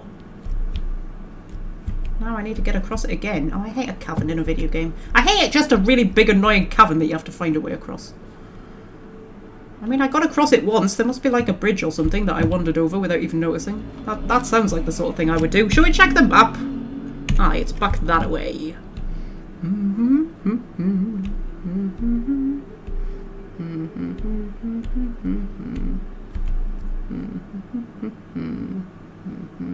Pizza was the right call. I know, right? I'm never wrong, Fred. Except on those rare occasions when I am. But I'm never wrong about, like, pizza-related inquiries. Oh, dear. Oh shit, oh that's not the right way. Oh man. Oh! How can we get lost to somewhere that we've already been? Like, how?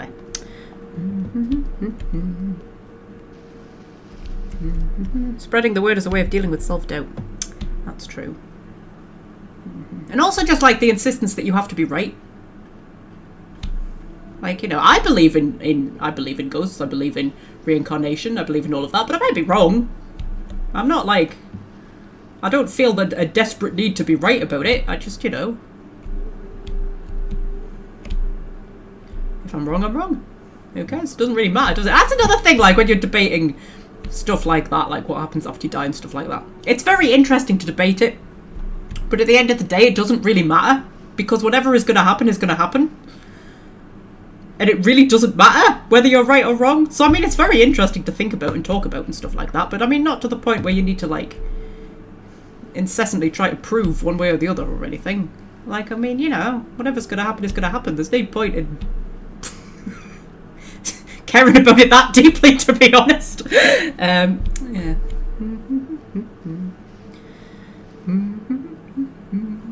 I get lost in my own home all of the time, says Fred. How big is your house, Fred? Even I don't get lost in my own house. Oh, I nearly called my horse again. I don't have a horse. I picked up a key there. That's interesting. Do you know what I think Titwillow really needs? Like a moped. Oh my god, how cool would that be if you had a moped? I can imagine Titwillow on a moped. Whee! Oh, there's a cat. Hello, Pudpuds. Oh, there's more raptidons. I swear to God, these raptidons. You are just pissing me off now. Boop. Boop. By home you meant neighbourhood. Oh, okay. That's that makes a bit more sense. We're still alive. We are still alive, Max. Yes, we are.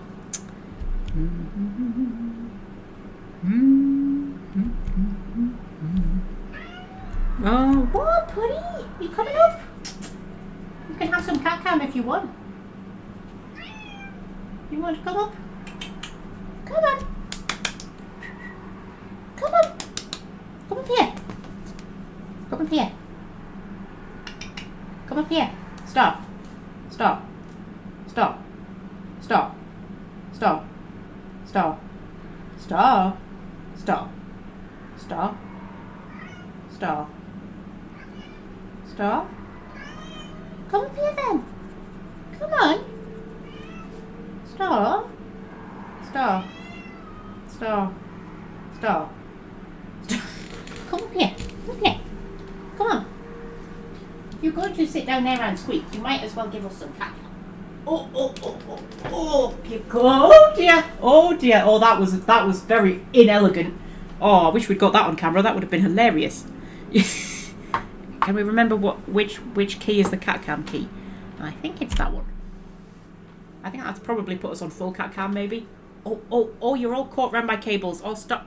Stop, don't leave. Don't. Don't chew my hair bubble. Try to run off with me hair bubble. That's just not fair. Right, there we go. Right, what am I doing? I'm going back to Graham. Only things you'll find in the ruins are liable to shoot you or eat you. Or both. I believe this place has seen better days.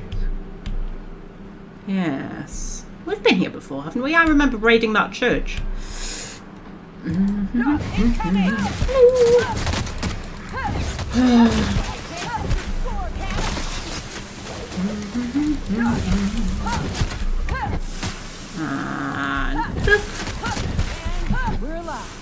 And you, I swear to God, there's just too many raptidons, you know.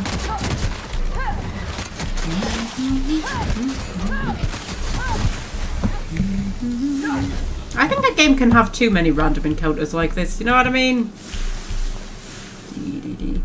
One of the things I very much appreciate about Assassin's Creed Valhalla Common misconceptions here. Hello, common misconception. Misconception. There we go.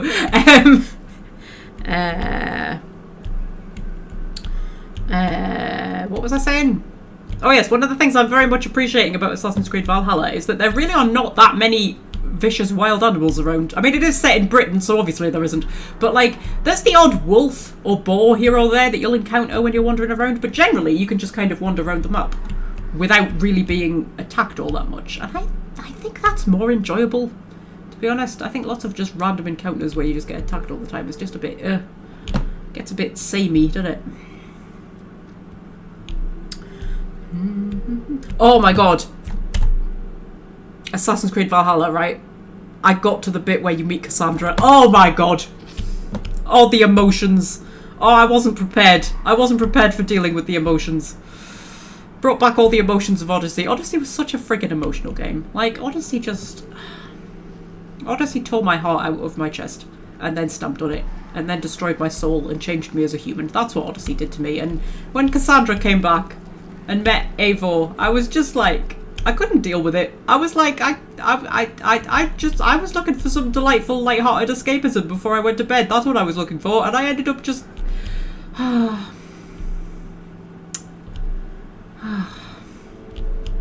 When she found the little statue, the little Phoebe statue, oh man, I couldn't deal with it. I couldn't deal with it! And it made me want to play Assassin's Creed Odyssey again, because I've forgotten how amazing Cassandra was.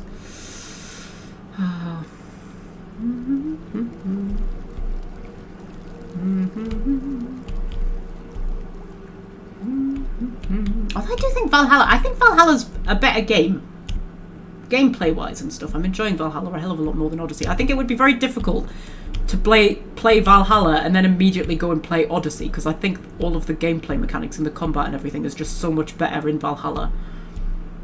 But Odyssey so far has the better story. Like, Valhalla's story hasn't quite captured me in the same way that Odyssey's did just yet.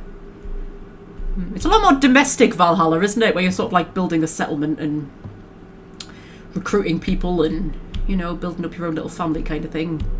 Whereas Cassandra was more of a lone wanderer. Cassandra's whole story was a lot more tragic as well. But, you know, it was a Greek tragedy, wasn't it? I think that was kind of the point.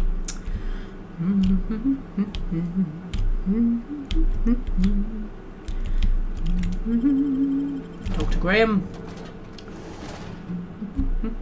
Say, we got your printed press working. Manta queens devour their mates after copulation.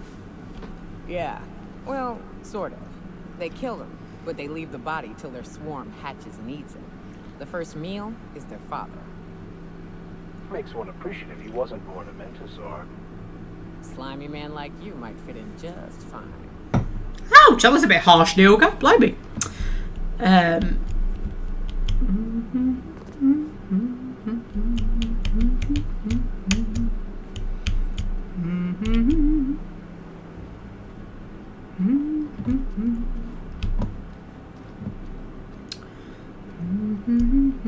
Hello, Graham. If you'll just listen. No, no more listening. No more preaching. We are losing people left and right. We need to act. Enough, Zora. I'm not putting the torch to innocent people. Do you want to bring the board's cruisers and gunships down on us?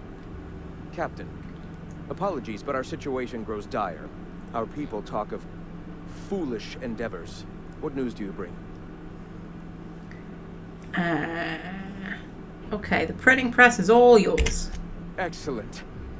Did you find the Vanois? Yes, they are on their way back. Thank the Eternal. We're one step closer to bringing the truth to every man, woman, and child in Halcyon. For now, you can tell Hiram that I'll stop using Devil's Peak. From the pits of our eternal souls. Thank you, Captain. I have much to do. Articles to write, sermons to ponder. We live in such an exciting time. Let's talk later. Hey, I need to see to the wounded, but drop by the clinic when you can. I want a word. I was about to say, I remember this being a much longer and more involved quest than that, but I think it's about to become one. Oh, they're playing Ludo. How exciting. Ooh. Welcome to Graham's personal conglomeration of notes, theories, and findings regarding philosophism and how it informs our lives. I've organised into 3 categories: the iconoclasts, the Halcyon Colony, and the universe. Okay, let's start with the Halcyon Colony. Oh my god, that's so much shit to read. Jesus Christ. The board's lies. The board vastly overestimates their authority and grasp of power. Without the Earth Directorate's military might to back them up, they would not be able to maintain their life-draining grip on the colony's throat. They spread lies and misinformation to confuse and oppress the masses. Perhaps that's one of the reasons they have not allowed any colony ships since the Hope's disappearance. They've had 70 years to condition their good little workers to follow their directive unquestioningly. Their lies become more and more transparent. Lies become more and more transparent as the years pass, and mustn't be too obvious for even the most deluded colonist to see. The oppression must end. A man from Byzantium told us of an acquaintance who had been arrested for carrying philosophist texts, not teaching, not evangelizing, just carrying. They oppress any truth that threatens their corrupt structure. Is that what we want? Do we want to live in a society where we can be sent to Tartarus for our beliefs? Do you know what most people want? Most people just want to have a nice, quiet, happy life and have good friends and maybe, I don't know, a nice family and some pets and a sort of alright job. You know? That's what most people want. Most people don't care about all of this philosophism nonsense. Oh, dear me. Right. Their workers' minds are poisoned, their will shackled, their dreams hamstrung. They can stand no longer. This can stand no longer. We must tear the entire regime down. Dangers of a corporate... Oh my fucking god. Okay. I hope to someday publish a greater work in which I can more expansively lay out what is so clear to me, that our society's obsession with a corporate-run life has stifled and crippled humanity's ability to grow. Alas, for now, I can only collect my scattered thoughts into this barely functional machine. In my younger and more vulnerable days, I bought into the attraction of a corporate ladder, a measured, quantifiable way with which to judge oneself against one's peers. It provided motivation, meaning. Yet my spirit longed for more than just a paycheck. It yearned to reach out and connect with my fellow man. It sought a connection, it sought a kin, it sought a familial unit. The corporations claim they are that familial unit, but they treat us like pets. We beg for scraps at the table, and if they are so kind as to drop us one, we praise the ground they tread on, while they usher us into kennels called homes. We attach ourselves to contractually obligated family units, strangers to whom we share no more connection than the employers seeking to empower themselves by our unions. We bear children out of obligation to our executives who demand a constant workforce. We slave away in the vain hope that someday we too will be like those executives, until the day we die and are processed, burned and filed away as another tick on a human resources paperwork. We have built ourselves into a cold, unthinking, efficient machine, and in doing so have abandoned all the warmth humanity is capable of. I weep for us all. I feel like he just needs a hug. That's what I feel like. I mean, there's no denying that, like, Halcyon is a mess. Completely. But the very idea that everybody has just become a cold, unfeeling machine is kind of stupid, because that's not what happens. You cannot suppress the humanity in people. You can't do it. It's not possible. People are always people. Doesn't matter what you force them to live in. You know, you can't stop people from forging friendships and building families and communities in whatever situation they find themselves in, because that's what we do as humans. You know? I'm being very philosophical today, aren't I? It's because I'm tired. I'm always philosophical when I'm tired. Jericho's here! Hello, Jericho!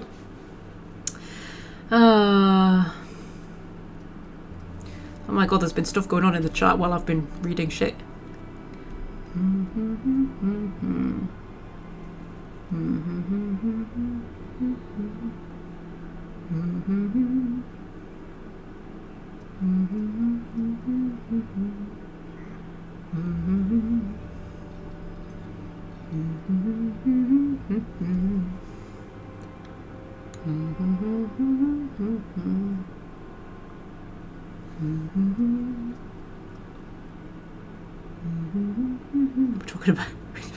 I'm talking about like the philosophy of life, and in the chat we're just talking about like Welsh friends, arthritis.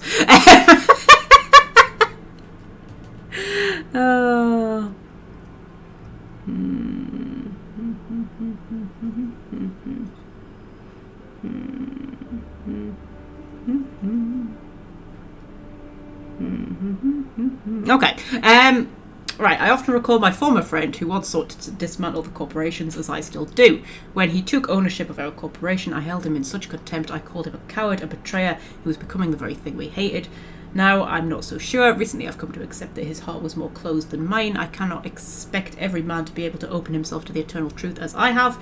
Some are just not capable. Oh my God, for fuck's sake. I want to slap him in the face so much. And so, it is a tragic thing. Tragic that he is weaker than I'd hoped, that he cannot fight for a cause. I can empathise with tragedy. Should the day come when the metal of our spirits clash against one another, that empathy will shield me from guilt. Like the board, he now stands across our path, arms crossed, stubbornly resistant to the eternal truth. Like the board, he spreads, nay, celebrates the poison that cripples our society. Like the board, his stubbornness will only blind him to his inevitable fall. Tragic. Fuck's sake. Personal thoughts regarding Zora. For someone who is so committed to the iconoclast way, I fear that Zora is slipping off the true path. More and more often, I fear her attachment to the materialism of our oppressors sways her decisions more than the search for the guiding truth that will save us. She often tells me that our people are hungry. I agree, their spirits long for fulfillment, a much more powerful power than any pang of an empty gut. Yeah, but people need food to live, so you know. Oh dear. Of all the things to motivate a person, I'm finding freedom has been the most powerful. I mean, that is true. As humans, we do need to feel as though we are free, at least to a certain point. But then we also need to feel like we have... I don't know, it's an odd conundrum, isn't it? Because you need to feel like you have freedom, but you also need to feel like you're safe and secure. And in some kind of structure. It's a delicate balance. Many of them still remember being slaves to the corporate structure. Recalling those painful memories lights their fire anew. A man from Fallbrook stopped through on his way to Stellar Bay. After thumbing through our pamphlet, he asked me how we can survive without money. I found an appropriate metaphor in gas masks. When clearing a mantis swarm nest, we wear masks to ward off poisonous fumes. Even after the nest is cleared, the fumes may remain for some time, thus we wear the masks until we are safe to breathe. Until the very last dregs of our poisonous corporation society are gone, the attachment to bits will remain. Though their use is uncomfortable, and though they stifle our spirit, just as the masks are ill-fitting and limit our vision, we must persist with them until we can cast them aside. Now, this is another interesting thing that I often think about when I'm thinking about writing, future or alternate future, alternate history, world building type stuff. I often think, how would you create a society that didn't have money? How would that function? Why would it have evolved that way? There have been societies in the past that didn't have money, actual cash money, and worked purely on a bartering system and things. I was listening to a podcast about ancient Egypt and about how they built the pyramids and stuff like that. And the people who were employed to build the pyramids. But Egypt didn't use money. They didn't have coins and things. They didn't use money. So the people that they employed to build the pyramids, they paid them in board and lodging. They gave them places to sleep and gave them food, and that was their payment for building the pyramids. And then I suppose if everything is split up into little communities, you would just do the work that needs to be done to sustain that community. And it wouldn't be about money. I don't know, it just fascinates me. I tried to think of how a society, but on a big, on a global scale, could society function without money? How would that work? Anyway, having a lot of thought experiments in this live stream. Oh, that's not what I wanted to do. I have more things to read. Shifting priorities. As our numbers grow, I find that more and more of our population turns to the written word of my pamphlets. I'm happy to continue making them, but I must find a more efficient way to print and distribute this reading material. I wonder if that old printing press might be convinced to run once more. Wouldn't that be something, to return to my duties as an editor and put in a publication, only this time of my own control, and not stifled by the rules and regulations of style guides and grammar books. Nobody will tell me where to put a comma. I'll put them where they belong, as decreed by the eternal truth. Okay. And files on the universe.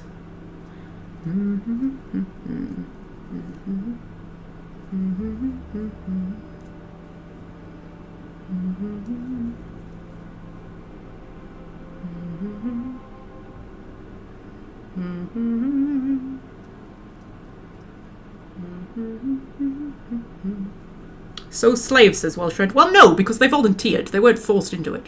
It's a common myth that slaves built the pyramids. They weren't slaves. They were people from across all of Egypt. But people didn't get paid in money because there wasn't money. That's not how it worked. You were just sort of looked after while you did the work. But they weren't forced into working. They would, you know, do it voluntarily. And there was sort of like debates around like what motivated them to go and build the pyramids. And they sort of think it was to do with their ideas of like godhood and death and things like that. And because Egyptian culture was all very based on like if you touched something, that something sort of stayed with you kind of thing. So if you touched one of the stones that was, you know, going to build the tomb of the kings, it would somehow like bring you some kind of divinity or something like that. You know, blah blah blah. Probably also, you know, peer pressure. Oh dear.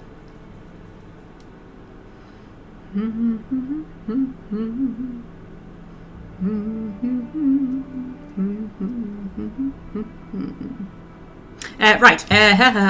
Influence drift. Right. When I realised the truth of philosophism, I immediately wondered how I could be the first to recognise the poisonous spiral that has shaped our society. Then one day I was talking to, of all people, Huxley. She once lamented that she'd like nothing more than a pet canid. I confessed to know very little about animal behaviour, as I'm much more concerned with the animal that is mankind, but I stressed that I didn't think such a thing was possible. She let it go, but some weeks later Zora reported the strangest thing: stories of a marauder with a canid follower. I honestly don't know if it had been cited here or on Terra 2, but I immediately thought of Huxley and her reckless, wild imagination. I wondered if she had told other people, and if word had spread of the possibility until it wrangled its way into the mind of marauders somewhere. Ideas are insidious. Even if a marauder, mindless husk that it is, can be convinced of an idea, there must be hope for the workers of this colony, poisoned as they are, against the eternal truth. If we can shout so loudly that the truth inches its way into the collective consciousness, I'm confident it will spread to the rest of the cosmos. I feel like he needs a hobby, doesn't he? He needs to stop thinking so much. He needs to just, you know, take up knitting or something, like however. The suppression of the truth. It's very difficult to face the eternal truth, that everything happens for a reason, that life and everything in it is the will of the cosmic consciousness, can be a terrifying one. There is an urge among us all to control the parameters of one's life. The urge is so powerful that it suppresses the eternal truth simply by existing. Mankind has not shed the weight of its own shackles, and so I find that spreading philosophism is unnecessarily difficult, but the universe cannot suppress it forever. Biology changes, creatures adapt and evolve, we overcome our urges for the better of our species. Some days our mind will be born more open to this idea. Until then I must not abandon hope.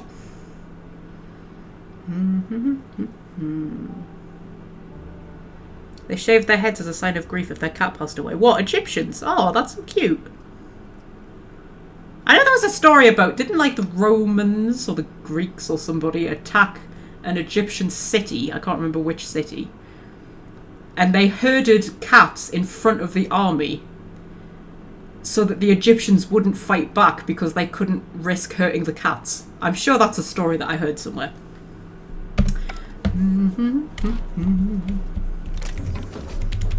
Which just goes to show... Oh, I'm stealing things here.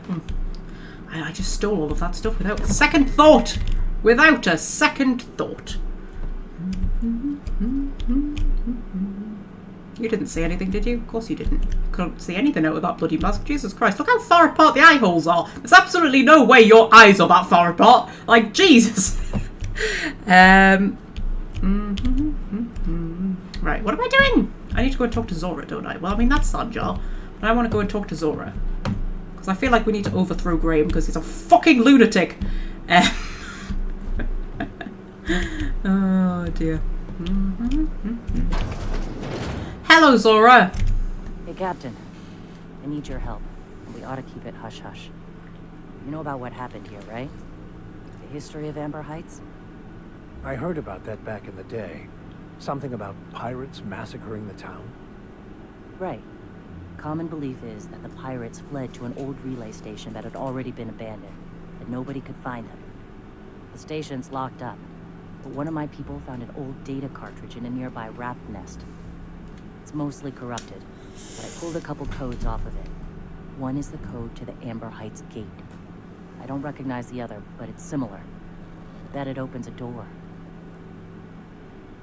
Okay, now if we had been playing the game properly, we would have heard people talking about, oh no, the tragedy of Amber Heights, where it was attacked by pirates and lots of people died and stuff like that. But we haven't been playing the game properly, so this is the first time we're hearing of it.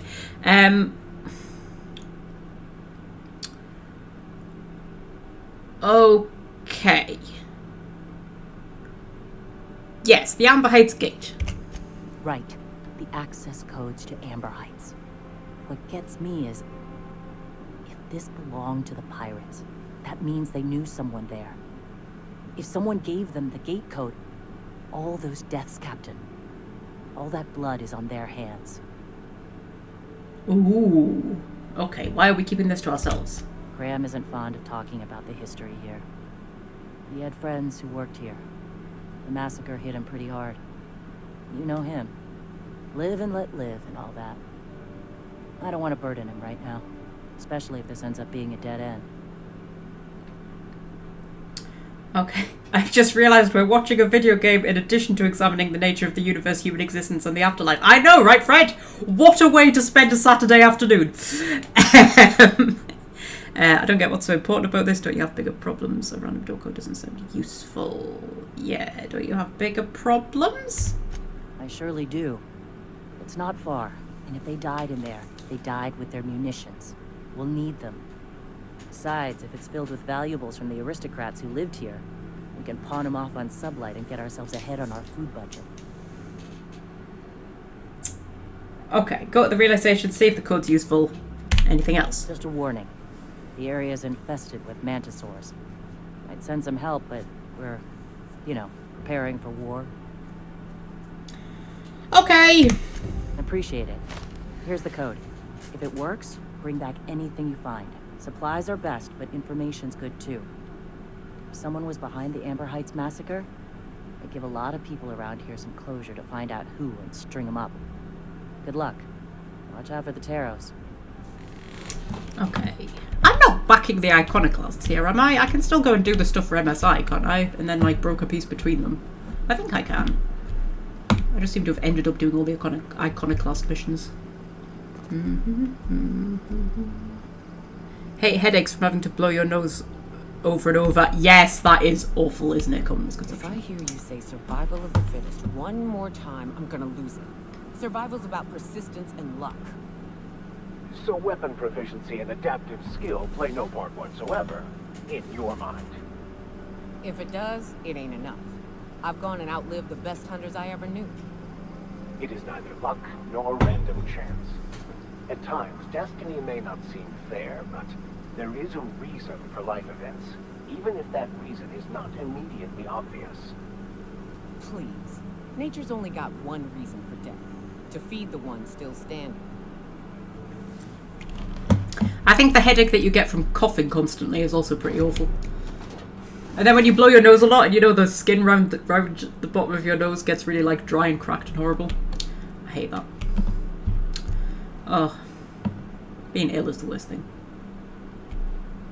Last time I had a cold, actually, I blew my nose, and I think I burst a blood vessel because I got a nosebleed, and this was at work on the shop floor. Oh my god, you would not believe how much blood there was. There was so much blood. I literally, right, because I didn't have, I had the hanky that I'd blown into, but I didn't have anything else, right? So I literally, ran off the shop floor, went upstairs to, the colleague toilets, right? And as I was walking down the corridor, one of the girls was walking towards us, and she saw me, covered in all this blood, and she honestly thought I'd been battered by someone. She was like, who the fuck's done that to you?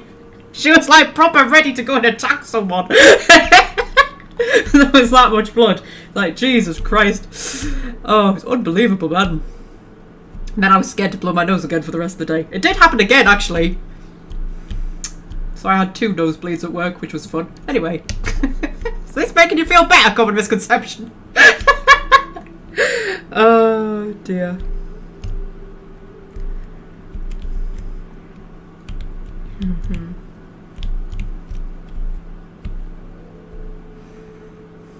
Not a brave soldier with a cold, I'm a sniffling little wimp. Yeah, me too. I hate colds.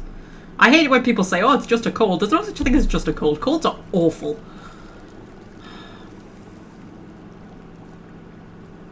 I think I hate the sore throat. Because I just despise having a sore throat. Like, it's just one of the things I cannot stand having a sore throat. But then, like, the bit I hate as well is the bit where, you know, you get really phlegmy and you can feel it down the back of your neck or down the back of your throat. Just like phlegm. Because I find it triggers my gag reflex and it's not nice. I hate that. Anyway. I feel better soon, common misconception. Think that if you were tracking blood, they'd just give you the rest of the day off. Ha! Ha! You could have a fucking foot hanging off and they would still be expecting me to work. Actually, they did once send me home early when I had... do you remember when Veilguard came out and I got that ear infection? And I had really bad vertigo and I couldn't even look at the computer screen. Well, I went into work and I was literally like... Because I could barely stand up, the vertigo was that bad. And I was like, I'll be fine. And they were like, go home. And it really forced me to go home. So, you know, they're not totally heartless.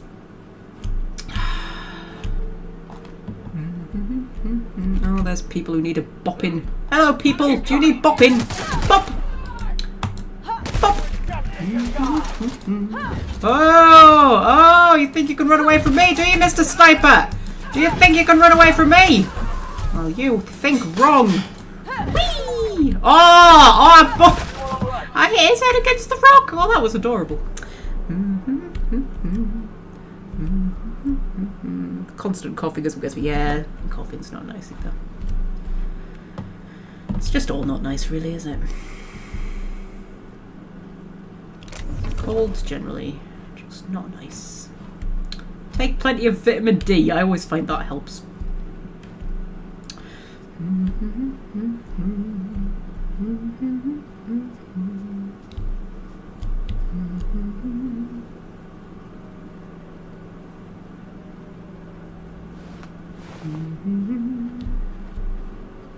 Oh, that's Sanjar. I'm not meant to be going to Sanjar. Got the wrong bloody quest equipped. That's Ash.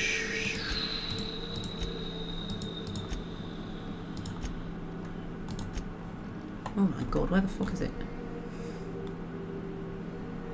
Faction quest. Open the sealed door, that's what I want. Because I can't remember who betrayed Amber Heights. Is it Graham? Did Graham betray Amber Heights? That doesn't make any sense. I haven't met Huxley yet either. I'm sure I meant to meet Huxley at some point. I feel like I'm missing out a lot of this game. Because I'm just spending all my time talking about philosophical stuff, but that's okay. Anybody can play a video game. I mean, if you're actually interested in the story, go and play it yourself, man. If you want interesting debates on philosophy and the afterlife, then you watch my streams. I broke my ankles again. Ugh. I keep doing that. I'm going to run out of ankles to break eventually. I've broken like 5 ankles.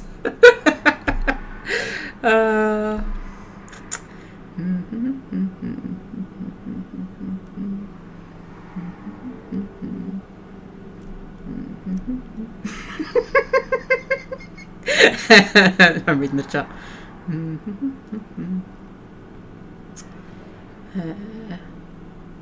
The customer complained because she had to go through the story again. Oh my god.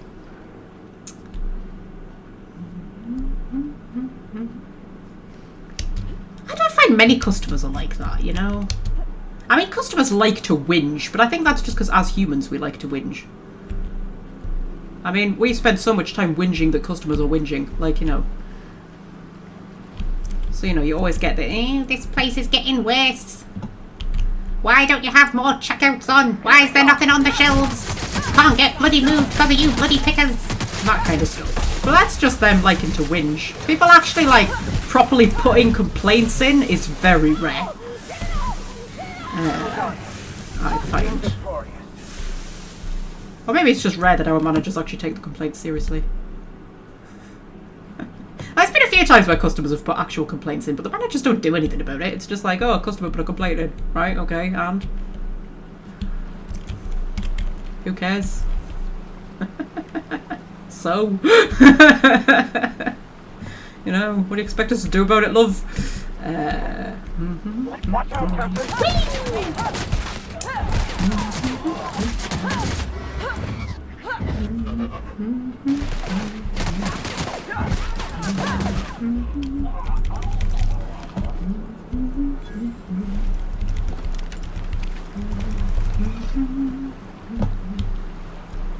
But yes, they do like to have a whinge. And my favourite is always, I'm going to start shopping somewhere else. That's always from the regulars who come in about 5 times a week.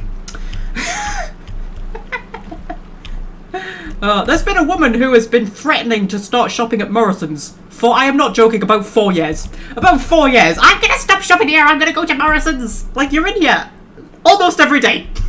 Almost every day you come in this shop. You are one of our best customers. Oh dear, this makes me giggle.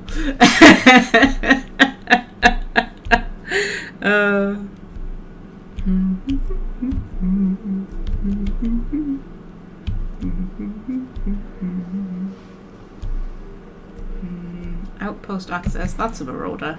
Incoming. You need to be booped. You need to be double booped. Oh, I thought you were going to need a triple boop there. You're a true man if you need a triple boop. Alas, only needed a double boop.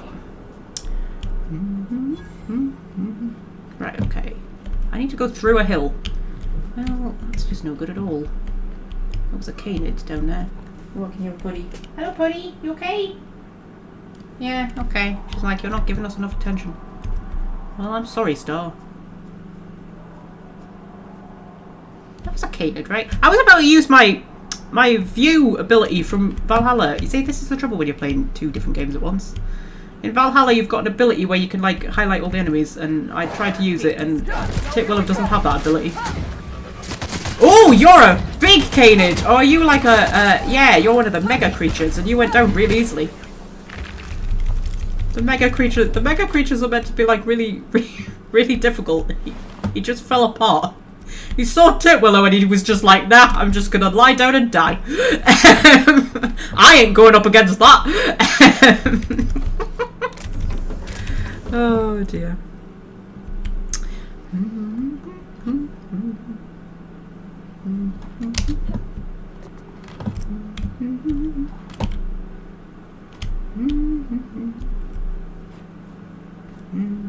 I don't think I can get to there from here.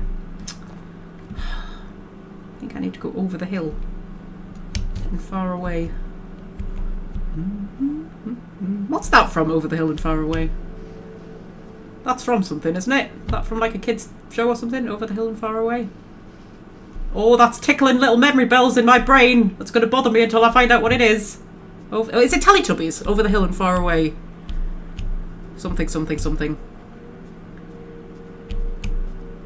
I feel like it's Teletubbies.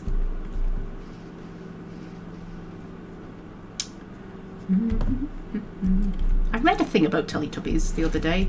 Well, the other week, a while ago, at some point in the plane of my existence. I read a thing about the Teletubbies, and it was like, did you know that the baby in the you know that in Teletubbies they have the baby who's in the sun. The sun is a baby. She's like 27 now, or something like that. Isn't that terrifying?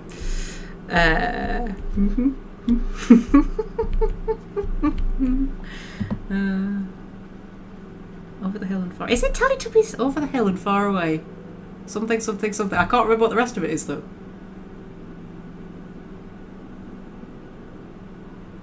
Oh man, that's gonna bug me now. Welsh Fred, Google it. Get on the old Google.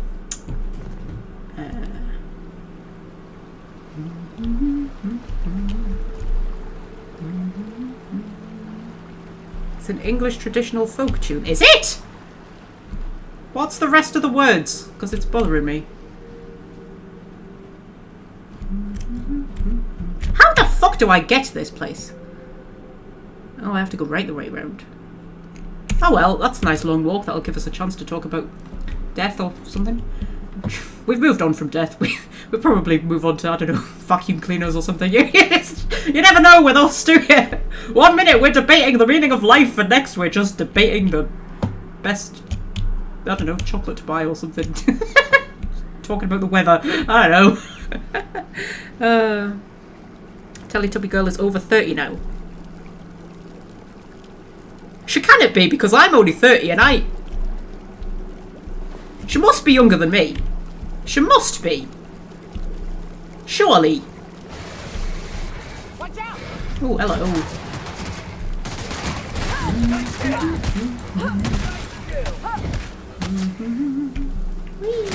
That's the last one.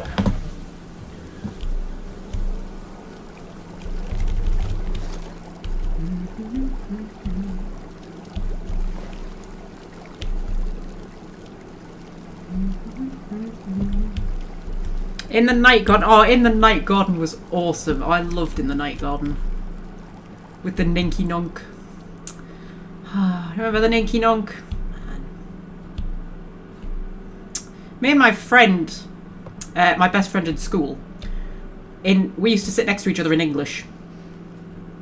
And we sat right at the back of the class, and the dictionaries were kept on the windowsill behind us. But during one particularly boring lesson, we went through all of the dictionaries and we added Ninky Nonk to the dictionary. It was the little train, wasn't it, the Ninky Nonk? I'm sure it was. And then was there not a Plinky Plonk as well, but I can't remember what that was.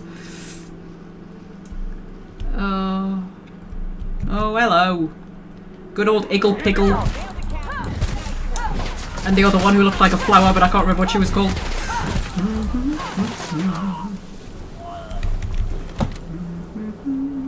Then there was the Fimbles. Do you remember the Fimbles? I think that I didn't like them so much. I thought they were creepy. And the Tweenies. The Tweenies were really creepy. They were like proper weird.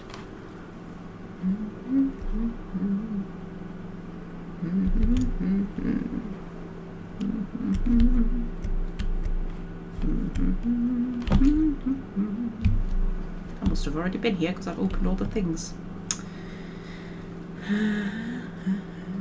Watch Teletubbies once, the most disturbing, frightening thing I've ever watched. Did you watch it as an adult? Because I find it really comforting, the Teletubbies. My memories of the Teletubbies are just how lovely and sweet it all was. But I did watch it when I was like 3, which is the age you're supposed to watch it. But I never think of the Teletubbies as being creepy. I like the Teletubbies. But like, yeah, the Fimbles and like In the Night Garden and stuff like that, I was definitely a lot older when they came out. So you've got like creepy factor. But the Teletubbies for me is just sort of nice and sweet and just, oh. My mum used to make me tubby toast. She had a little tubby toast thing. You know how tubby toast has the smiley face on it? She had a little thing that she would use to make tubby toast.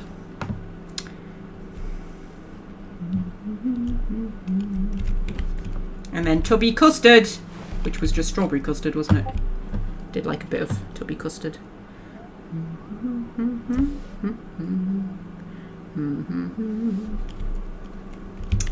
Oh, and Poe. I loved Poe.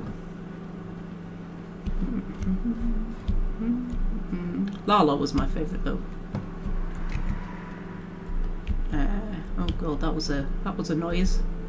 That was definitely a noise. That was a slightly scary noise. Nothing scares Titwillow. She has a hammer. You fear nothing when you have a hammer. Hello!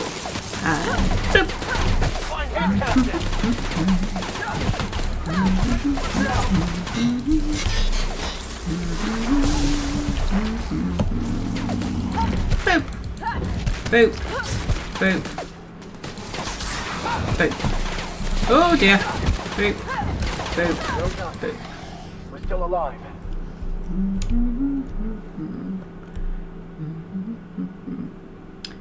Farsighted. Repeated eye injuries have made it harder for you to notice things close to you. Melee weapon skills -10. Absolutely not. Not for all the tea in fucking China, my love. Right. So.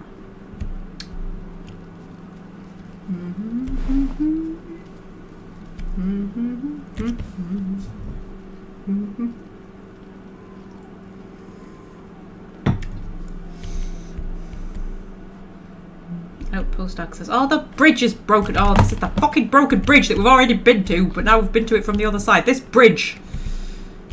Bane of my bloody life. Is there a way up and round this way? There probably is, isn't there? Oh, there probably is.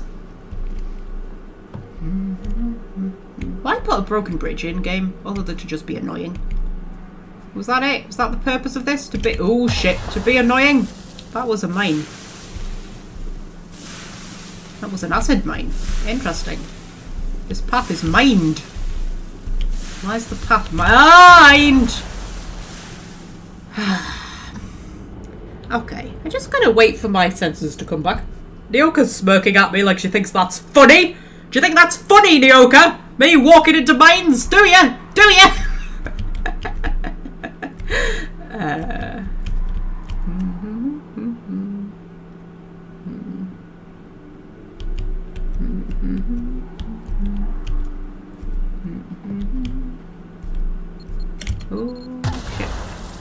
So what is the intro to Teletubbies then? You know, with the narrator at the beginning, and he says something about something before they do the song, before they do the Tinky Winky Dipsy La La Po. Teletubbies, Teletubbies. Before that bit, he always does a little narratory bit, doesn't he?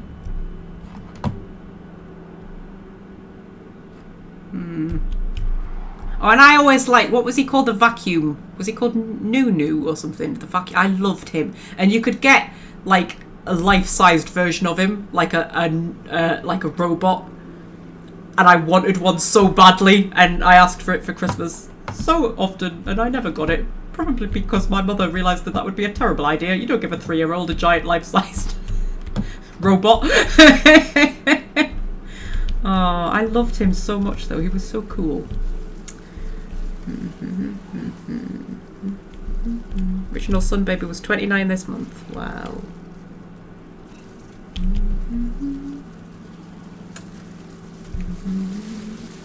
Incoming! Nice hit! Down we go!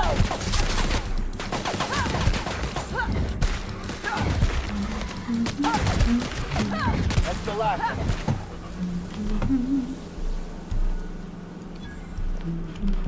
You know what else I loved? I loved Moppetop's shop. Anybody remember that? What a fucking program that was. I'm Moppetop, and this is my shop. I loved him. He was so calm. He was such a calm, chill kind of character. He had such a nice voice, and there would always be like some kind of calamity going on, and he was just like, you know what? This is all fine. And there was the little guy. I can't remember what the little guy was called, but he was always like freaking out and stressing over something, and Moppetop was always just like really calm. Ah, I loved that. My arm was falling apart apparently. Moppetop shop was so cool. I just always remember I'm Moppetop and this is my shop. That and Hilltop Hospital. I loved Hilltop Hospital. That was the best.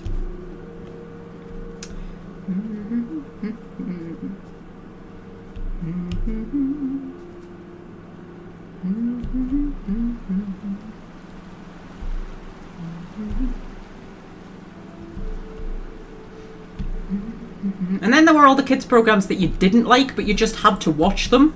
Because this was in the days before like Netflix or YouTube or anything like that. And, you know, when the kids programs were on, you just had to watch whatever was bloody well on. And you would watch the stuff that you didn't like to get to the stuff that you did like after the stuff that was on that you didn't like. So I didn't like Mona the Vampire at all. But I used to watch it because I think... What was on after Mona the Vampire? Was it Arthur? I know Woody the Woodpecker used to be what was on when I came home from school. And I loved Woody the Woodpecker.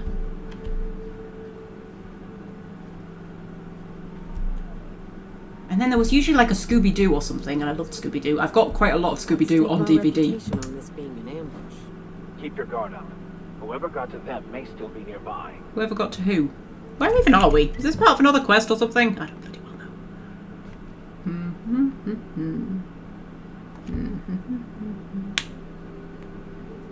Ah, I was right! Over the hills and far away, Teletubbies come to play. That was it. Ah.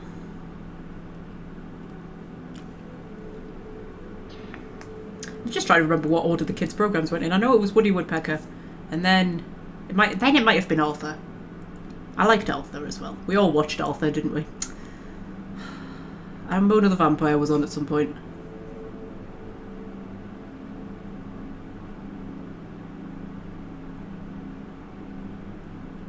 Then there was usually like an anime something, like Pokemon or something like that, or Digimon. And then right near the end, I mean, it was always, at the end, it was always Blue Peter and then News Round, wasn't it? But there would usually be something before then, which was like it would be something like Tracy Beaker or The Queen's Nose or something like that. Or there was quite a lot of like kids dramas. They were always Australian, and there was always some kind of like mystery, like there'd be a magic shell or something like that, and there was some mystery that needed solving, you know, and lots of like beaches and sunshine and stuff. They were always Australian. There were quite a few of them. I tell what else I really liked? Home Farm Twins.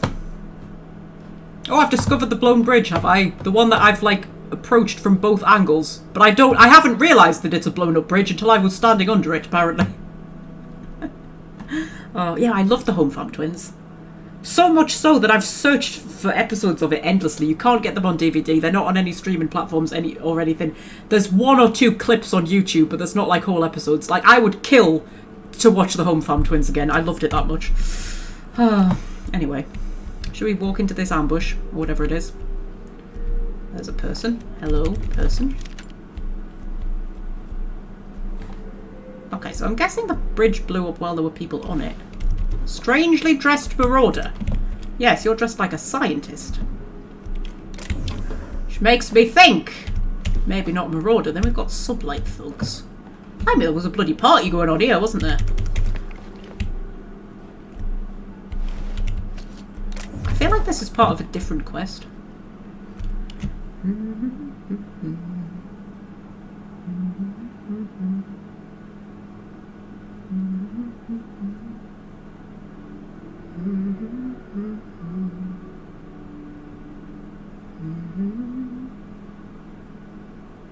Round the Twist was brilliant. I don't remember Round the Twist. I don't remember that at all. I remember Zap. Do you remember Zap? I loved Zap. Oh man, I loved the hands that did the magic tricks. I loved that.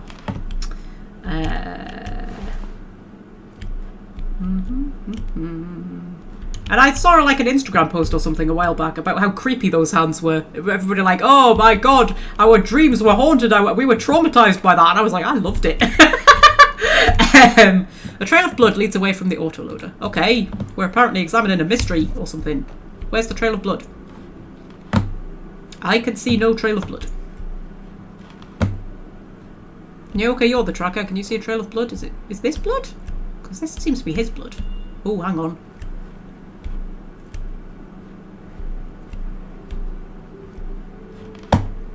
Is this part of a different quest? I don't fucking know.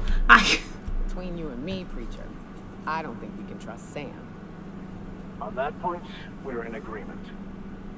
I keep catching that bucket of bolts around my room. It says it's cleaning up bottles, but I ain't buying them. You think you could be a bored spy? Oh, fuck.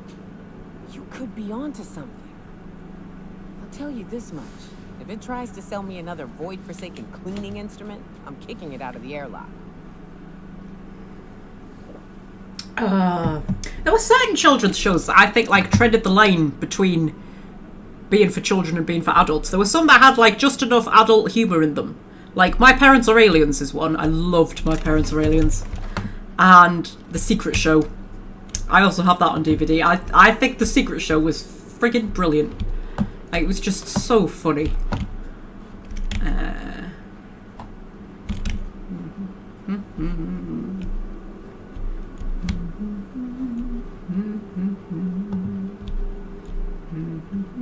It was like, I don't know, it was so funny. It was like silly funny. But I don't know, it was just so funny when something just, you know, when something just makes you laugh, but it's like, it's silly. It's not like clever, but it's silly. Because The Secret Show was like, it was about like a secret organisation fighting the bad guys, and it was basically like a parody of every James Bond film ever. And but it was just so silly. Like, I was one. Honestly, it just makes me giggle even thinking about it. There was one episode where because like, it was things like the good guys are called them and the bad guys are called us. No, the good guys are called us and the bad guys are called them, right? And then you've got like, there's other bad guys. So there's the imposters, who are people who live under the ground and can make themselves look like shapeshift. And then there was the floaty heads, who are the aliens. And I'm sure there was another one, but I can't remember now.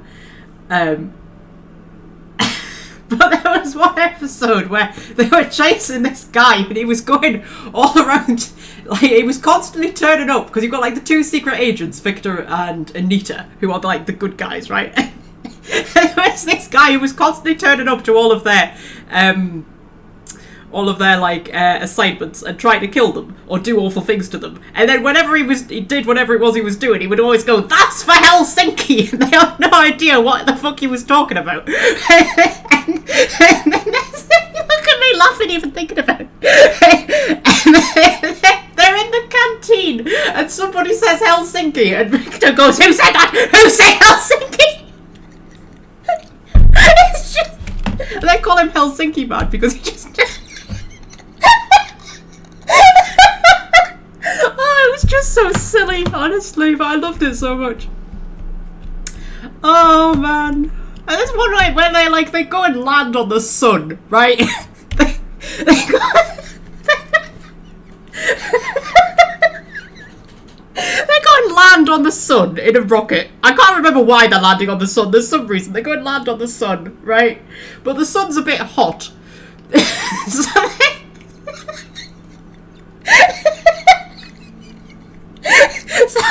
in order to walk on the surface of the sun, they have these suits, but they're basically just fridges. Oh man, it's too funny, man. Oh god. Oh, I love the secret show. Oh, CFA.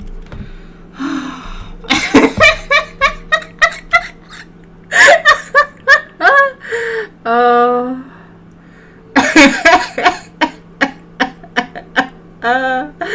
Oh man. It's one of those things that you probably wouldn't find it funny from me explaining it, but I thought it was very funny. And there's one where the imposters are trying to infiltrate us, right? And they can shapeshift, so one of them shapeshifts to look like Victor, right? And he tries to get past Ray. Ray is like one of the secret agents.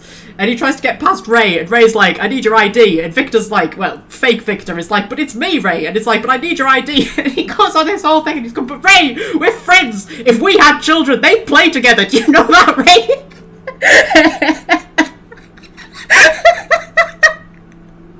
It's like, if we had kids, they would call you Uncle Ray.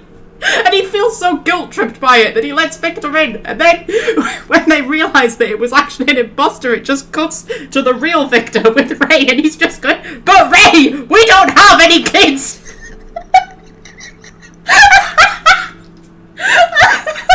Oh man, it just makes me laugh so much. I genuinely go back and watch it sometimes just to giggle. I really do. You know it was a good kids' TV show when you go back and watch it as an adult and it still just tickles you. I love The Secret Show. I actually have a surprising number of children's TV shows on DVD. I've got My Parents Are Aliens. I've got The Secret Show. I've got a lot of Scooby-Doo. What else have I? I've got all the Beethoven movies because I loved the Beethoven movies. I loved them so much.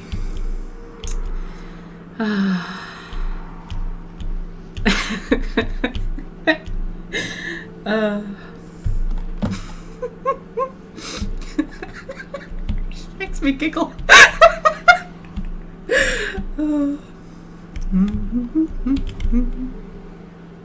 I don't mean to judge, but are you ever sober, Miss Ragnar Wentworth? Only when I got a job to do, and even that ain't a guarantee. Was that it? Was that the extent of that banter? I was taking a sip of my tea because I thought you were going to be bantering more. I mean, I think I'm bantering enough for all of us. Like, I started this live stream and it was like, we're playing the Outer Worlds today. And I mean, I suppose we technically are playing the Outer Worlds. You wouldn't know, would you? We're not really focusing on the Outer Worlds that much. I'm just in a tangenty mood at the minute, alright? Like, more so than usual. And I said to myself, I said, today we're not going to have a talkie live stream, we're going to have an Outer Worlds live stream. And even when I'm playing the game, we still just end up having a talkie live stream. That's just the mood I'm in at the minute. You just got to fucking deal with it, alright? There's nothing anybody can do about it. If I can't do anything about it, nobody else can do anything about it. Just got to deal with it. There's Marauders over there. I might come back and bop them later. I'm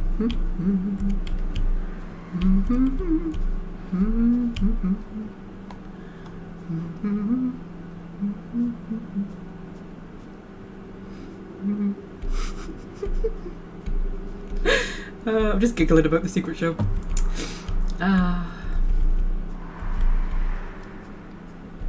It was a bit like, honestly, it was the same level of silliness as No One Lives Forever, actually, and it was the same kind of thing, that it was sort of a spy parody. And it was just the same kind of silliness, and I think I just have a thing for spy parodies, where it's all just really silly and ridiculous. I just love stuff like that.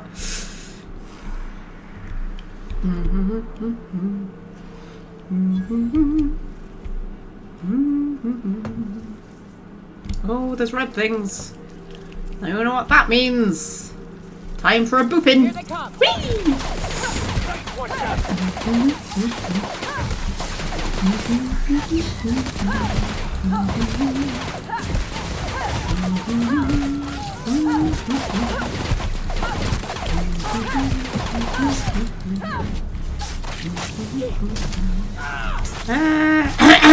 Right. Oh, hang on a minute. I need to heal myself. Oh, there's a little wormy over here. Manta, whatever. I had little nicknames for all of them, and I've forgotten what they all were now.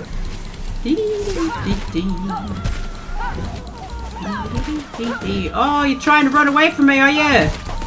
Nyoka's having a little freak out over there because she's being burnt to death by acid, and frankly, I think you're being a drama queen about it, Nyoka. Okay. We were warned that there would be a lot of mantisaurs, weren't we? But I forgot about the warning because, you know, who cares about that shit? Right. Okay. Use terminal. Enter code. Open sealed door. We have done that. Excellent. What shall we find within? I mean, if we find, like, mantisaurs or fucking raptidons or something in here, that will make zero sense because this place has been sealed. So there shouldn't be anything alive in here. Oh, I actually think there genuinely isn't anything alive in here. Excellent. Oh, there's a dead thing, though. Hello, dead thing. Sublight thug. Okay.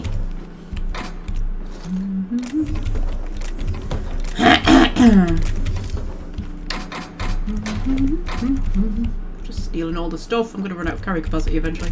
But I must have all the things! I must have all the things. I've been playing video games my entire life and I've been conditioned to need all the things. I say my entire life. From the age of about 4, probably. Maybe younger than that, actually. Right, I searched the area. Have I learned anything? Messages. Oh, Jesus. Following messages are available for retrieval.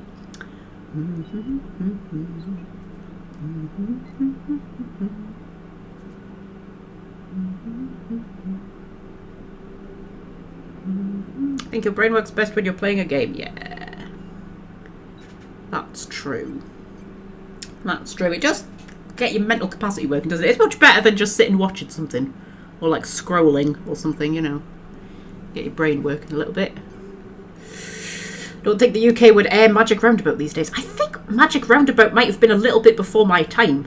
I hear people talk about Magic Roundabout, but I have like no memory of it. Right, work order. Status report 1. Tunnels are in, cables are laid, Devil's Peak is receiving, but we're waiting on signal confirmation from the outposts. The whole place stinks of sulphur. We should have brought masks. I'm sure I heard something in the caverns beneath the tower. Something's living there. Here's hoping we don't unsettle it, or else that place ain't going to be safe for our cable guys. We got signal from Amber Heights, Stellar Bay and Cascadia. Still waiting on word from Bayside Terrace and Aurora Ridge. I ought to note that I was right about those caverns. They aren't safe. Some kind of hell, I don't know, a big thing with claws. I ain't an animal scientist. Can't wait to get the hell off this rock. I love how they all write how they talk. I like that. They're not all like grammatically correct. They just write how they talk. It should be noted that the lead engineer, Franklin, yes, has perished due to a workplace accident involving hostile wildlife in the Devil's Peak Caverns. It should be further noted that his complaints regarding the dangers of Terra 1 wildlife have been redacted. Okay, is he the one who wrote the first notes? Yes. Oh dear. This notice issued on January 12th, 2343 serves as a public denouncement of Terra 1 as a feasible workplace environment due to the hostile and aggressive nature of the wildlife as well as the unsustainability of its natural flora for use in human consumption. The Halcyon Holdings Corporate Board has officially enacted a hazard clause covering the entirety of Terra 1. After an evacuation period of no more than 6 months, Terra 1 will be officially considered illegal territory. As this is a unanimous decision, any corporation cooperating on Terra 1 after the evacuation period will face fines and possible disbarment as defined in Halcyon Code 22.1. So why did some people choose to stay then? Gonna die for this damn fooled errand, I know it. He said Amber Heights was gonna have more bits than we can spend, but those suited morons up and spent it all for us. Books and vases, and pretty shit. You can't eat a fucking book. I mean, you could. Look at us now. All of the closets to coop up in and lick our wounds. We had to choose the one that's set to lock itself up. I feel like a marauder digging in the walls like this, but we've got to get out before we starve. It ain't possible, but Nelson over there's trying to keep our spirits up and I don't got the energy to fight him on it. Screw that Brian fella, eyes bigger than his fucking stomach. Ooh. Interesting. Or were some of them left behind? Was that it? I think some of them were left behind. I'm sure all of this has been explained to us. I probably just wasn't listening. Oh dear.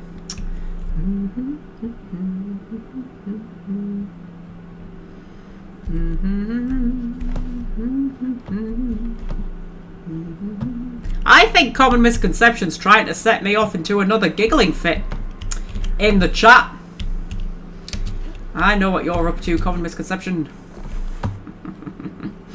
Oh, I can engineer my own giggling fits just by thinking about the secret show. Oh man, it's such a good show, man. Such a good show.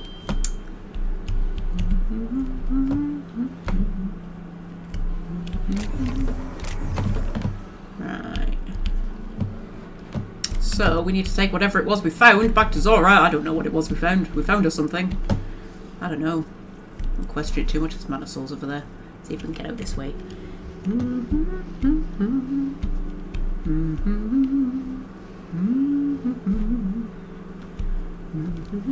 Take a drink of my tea. Oh, my throat's not holding up particularly well. Oh, there's a Mana Queen, I think. Oh, that's a Mega Mana Queen. Let's just avoid her. I mean, I know we've already killed one Mega Mana Queen, but you know, there's no need to get greedy and kill another one. Yes. One! Definitely broken ankle there. That's okay. Everything's fine. It's a video game. Ankles grow back. We all know this. We all know that ankles grow back in video games. They grow back in real life too. I promise. Seriously, go and jump off a roof. You'll be fine.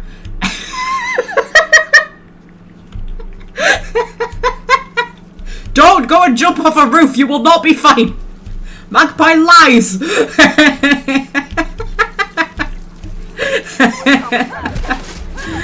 Oh dear.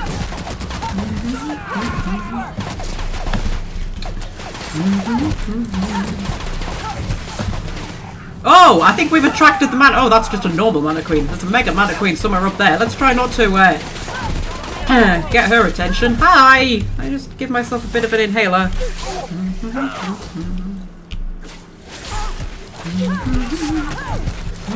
Oh, Max is nearly dead. That's a Mana Pillar.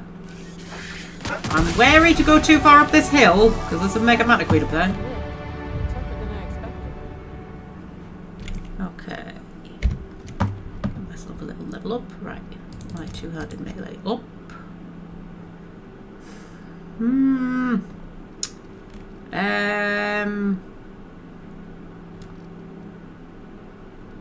That's a bit more intimidate as well. I do like to be intimidating. It's kind of my thing. I'm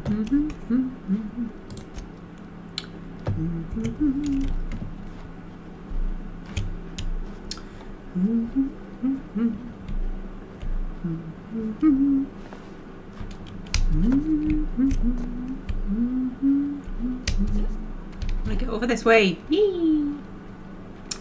Oh shit. Oh, maybe we won't go this way. Oh, that was very nearly fatal. I would definitely break more than an ankle if I went over there. Dear me. That would have been karma for me telling you to go jump off a roof. That's what that would have been.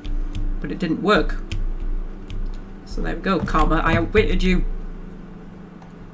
If you did go and jump off a roof, because I said go and jump off a roof, you'll be fine. If you were in charge, oh, hang on. Would you keep the board around? Of course. Even with all their faults, they are the best chance to maintain order in the colony. I suppose I can appreciate the structure of things. Long as the folks at the top have got the right heads on their shoulders. Ah, you see, now this is the conundrum, isn't it? Because societies function on what they were built on.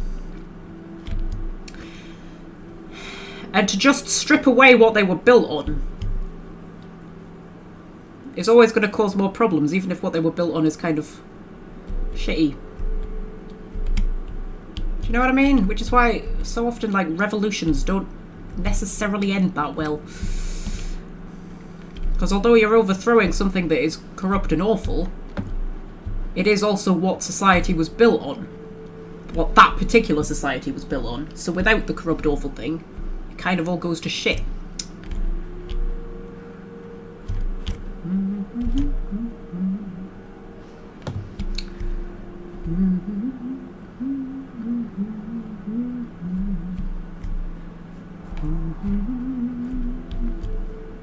So, yeah.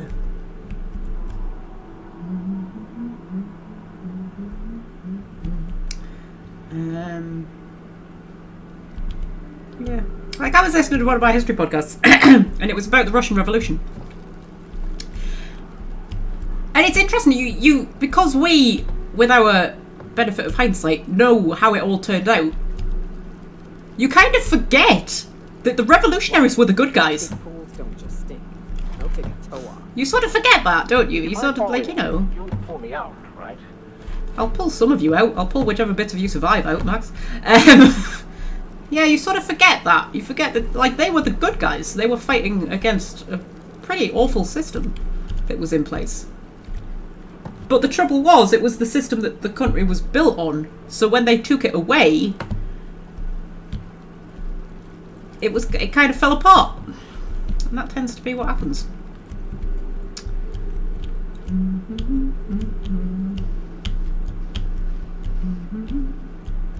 So, like, which is why, like, you can't really compare countries. That's another thing where you're sort of like, well, this works perfectly fine in this country, so this is what we should be doing. And it's like, yeah, but that's not what we were built on. Like, we're not built to function in that particular kind of, you know, it would take generations upon generations of reworking the entire society to make it work, kind of a thing, you know.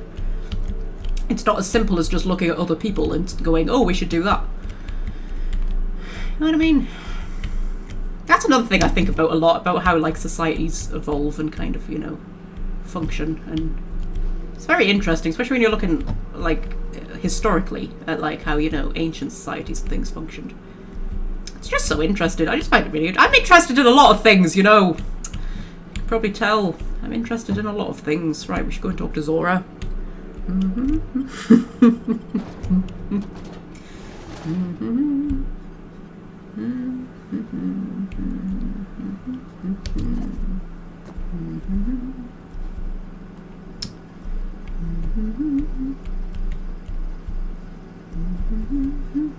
I mean, during the British Civil War, we got rid of the monarchy, and for 10 years there was no monarchy. There was just Parliament. And it was a fucking disaster, because that's just not how the country was built to function, so then they brought the monarchy back. Although, it was like, Parliament remained alongside it, which is how we now have this system of, like, monarchy and Parliament. And then over the years, very gradually, the actual political role of the monarchy has sort of, like, shrunk and shrunk to the point where now they're basically just a figurehead. But that's how we've ended up in this situation. And if they hadn't brought the monarchy back, I think there would have been a lot more turmoil for a lot longer period of time, because, you know, so they had to sort of keep the original system in place but then put another system in alongside it to get to the point where there was a kind of democracy, rather than just eradicating them and getting rid of them and then putting a government together. But you can't just put a government together, because you've got a government of people who've never ruled together, you know, so they don't know what they're doing. It's just, yeah, it's interesting. Anyway.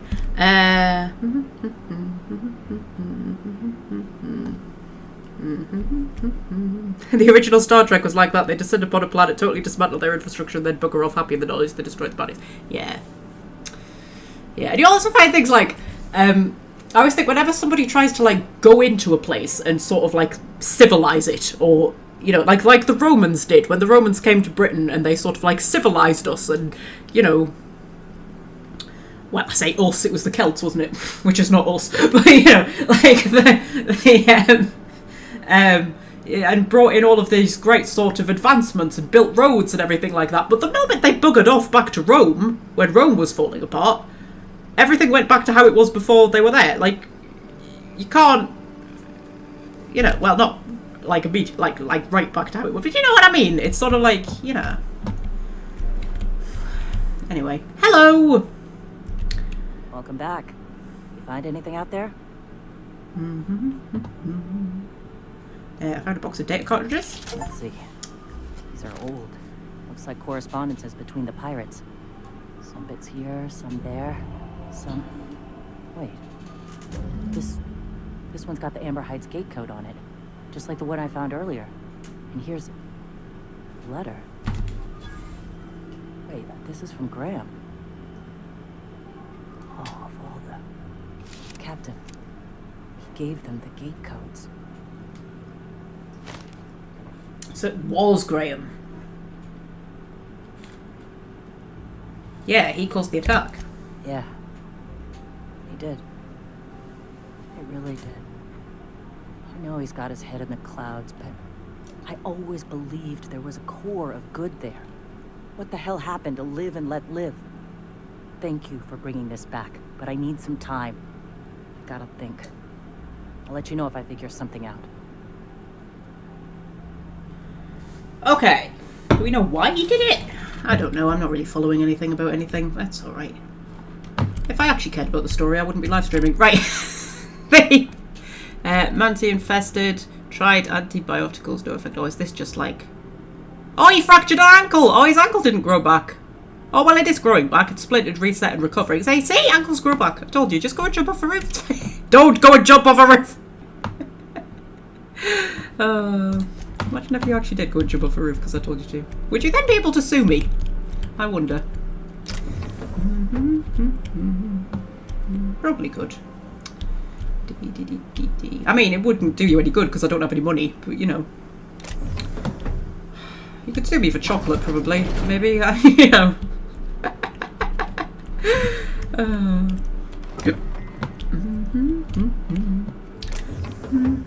Ooh, steel telescoping staff Mark II. That looks silly. I don't want to be carrying that around. I don't want to look silly. I want to look like Tit. Well, that's a hammer, but it's the same as the hammer I've already got, so it's not an exciting hammer. But still, I appreciate your existence, hammer. Do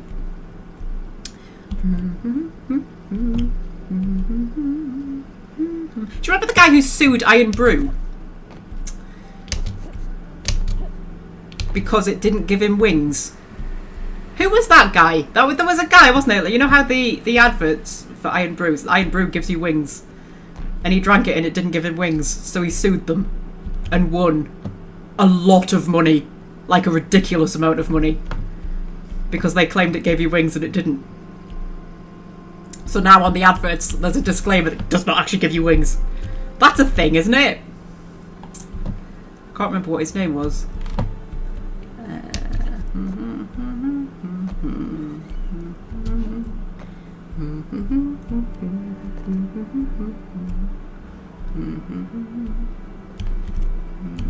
Red Bull, yeah. Did I say Iron Bull? I might have said Iron Bull.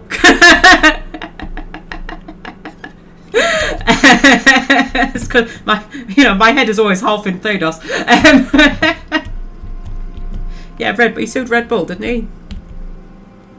Welsh friend, Google that. I need to remember what his name was. But I'm sure he won like a lot. Like a life-changing amount he got from them.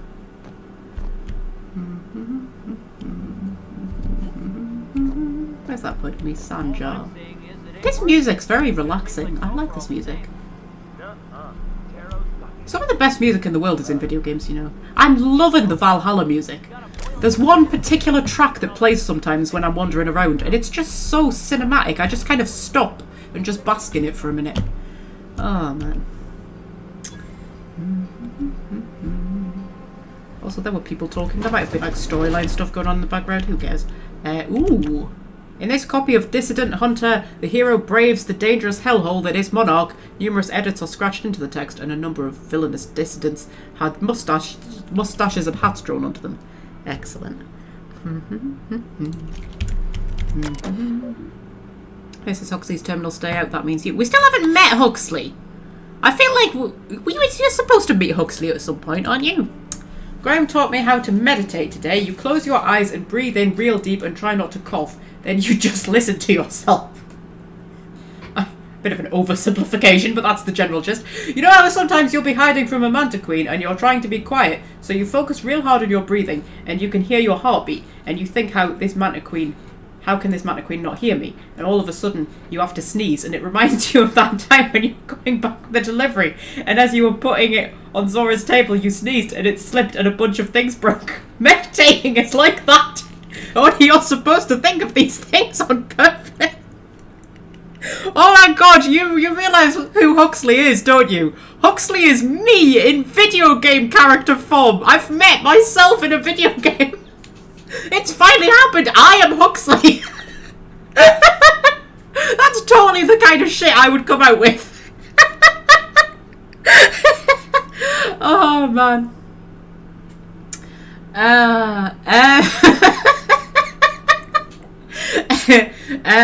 Graham calls it, I don't remember what he calls it, Reco something. He says it's your own eternal truth bubbling up to the surface. Reckoning, would it be? And the things you remember are what you're supposed to focus on and try and improve. When we meditated, I mostly remembered that sitting on rocks hurts. Maybe I'm supposed to toughen up my tailbone. Oh, she's me! Huxley is me!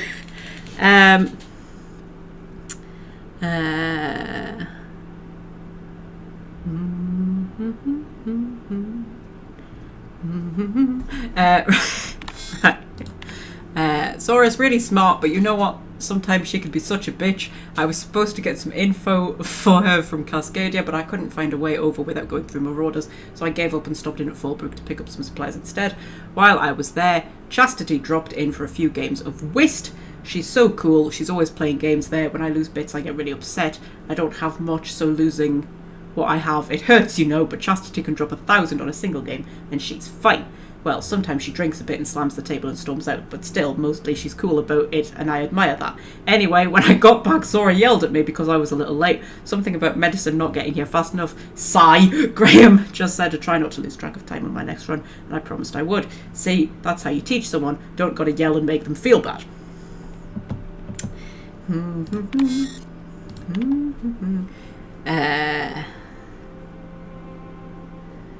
Benjamin Carethers? Is that? Or Carethers? Or something? Is that the guy who sued Red Bull? And I said Iron Bull again. Well, what a fucking legend he was. Anyone who sues the big companies for all their money gets my respect.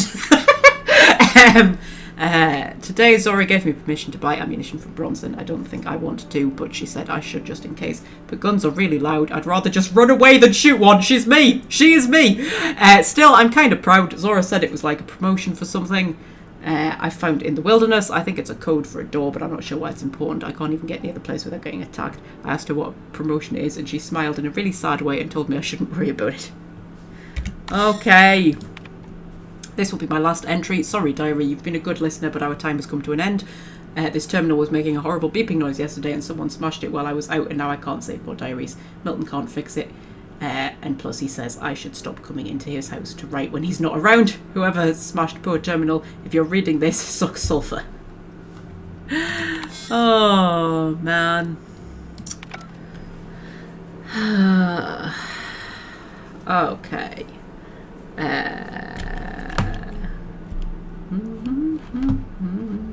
Has anybody watched that documentary on Netflix, I think it is, about the guy who sued Pepsi? I think it's called Pepsi Where's My Jet. That's such a good documentary. That's like one of my... I really enjoyed that one. It was really entertaining to watch. Some Netflix documentaries are just really friggin' amazing. Some of them are dull as ditch water, but some of them are really, really, really cool. I loved that one. It's one of my favourites. And I love the one about the American Gladiators as well. That was such a feel-good documentary because I watched the trailer for it, and the trailer makes it seem like it's going to be really dark and dramatic and all about like steroid abuse and stuff like that, and there is a little bit of that in there, but for the most part it is just a genuinely really like heartwarming, fun kind of show about like well, about what it was like to be an American Gladiator, but then just about like how much they all loved each other and how much they're still great friends and everything like that. It was genuinely a really sweet documentary. Like, I was proper sad when I got to the last episode. I was like, I want more. Do a season 2. I want more. It was like really, I watched that one and I was like, oh, when I got to the end of it, I was like, oh. It was really like feel good. Just, you know, made me feel all happy and fluttery. I like things that make me feel happy and fluttery. Right, I think we all do. Right, okay, so that's pointing me towards Sanjar. Before I go to Sanjar... Oh god, I still haven't convinced Caleb to return to work. I was trying to find a bloody code or something, wasn't I? I want to do Sanjar's mission, getting the bolt thing. So we'll go and do that.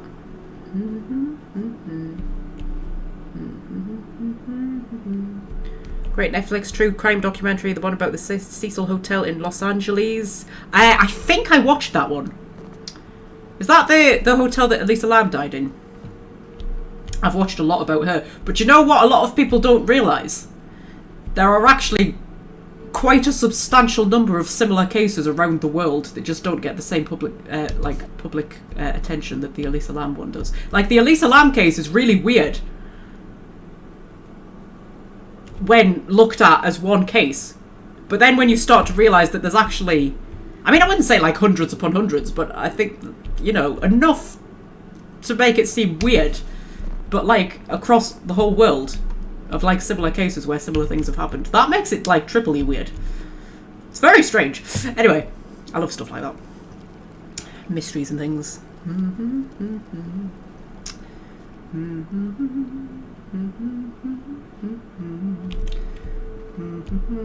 But yeah, with cases where like people have disappeared and then like turned up in water tanks and things like that, and nobody can work out how they got in them. Like I say, not hundreds upon hundreds, but like maybe like 10 or 12, I think they've kind of discovered, which is odd, right? Whoa, that sounded like a manta queen. Oh fucking hell! I can't be arsed with manta queens, man. Can I be arsed with you? You're not even scary to me because I'm Titwillow, and Titwillow can take on anything. It's just you bore me, manta queens. That's how tough and tanky I am. I'm so tough and tanky that manta queens bore me. I see a manta queen and I'm just like, oh, I've got to deal with you, have I?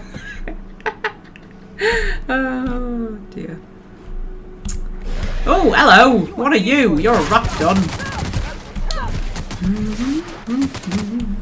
Oh, they killed it before I could boop it. Oh, guys, you know I like to boop things. You know I need my daily boopage from me. Right. Trying to think of other Netflix documentaries I really liked. Oh, I like the ones about... Oh, what was the ones... I think there were 2 about... Oh, hello, Scorpio. Should we put a cat cam on, shall we? Oop, there we go. Hello! About, was some cult or something in America. I mean, there's quite a few documentaries about weird cults, but this one was particularly... I like cult documentaries. I don't know what it is, but... Are you going to stay up here? Stay up here. Come on. Come on. Oh. They don't see much of you these days, Scorpio. You don't come up here very often. Hey, look, we've got up to 8 viewers just for you. Just for you. Just because you jumped up here. 8. Oh dear. Hello. Come on, Scorps. No. Don't. See, he's not being very cuddly at the minute, and I think it's because the weather's turned warmer and he's a bit grumpy. You're a bit grumpy, aren't you, Scorpy? You don't want cuddles so much.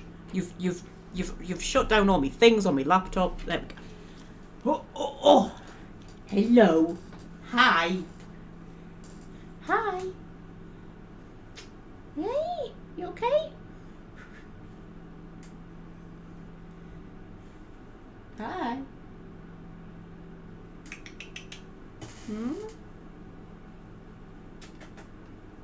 Oh, you're so sweet.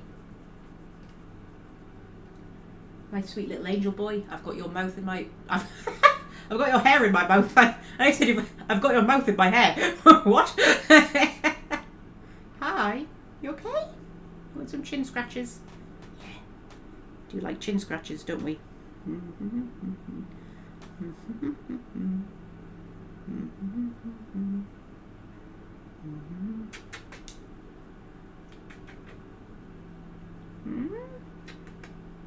Hi. Hello. You okay? Yes. Yes. Oh, this is like proper cat cam. I feel like it's been a while since we've had proper cat cam. I feel like the pair of you have just been jumping up very briefly for the past few weeks. Ow. Ow. Oh, we've gone back down to 4 viewers. Oh, you scared them off. Oh no. Oh no. That's okay. We've only got 2 likes at the minute as well. Just saying. Think you can get them to give us some more likes, Scorpy? You can say, like and subscribe. Because I'm not saying it because it's beneath me. But you can say it. Oh, ow. You've got very sharp teeth. I know you like to chew my fingers, but you've got very sharp teeth. Yeah. Such a cute little snuggle putty. Sometimes I don't even know what words are coming out my mouth as they're coming out my mouth. Hi. You're so sweet. My little baby. Aren't you? I'm live on the internet doing my cat voice. Am I live on the internet doing my cat voice? Yes.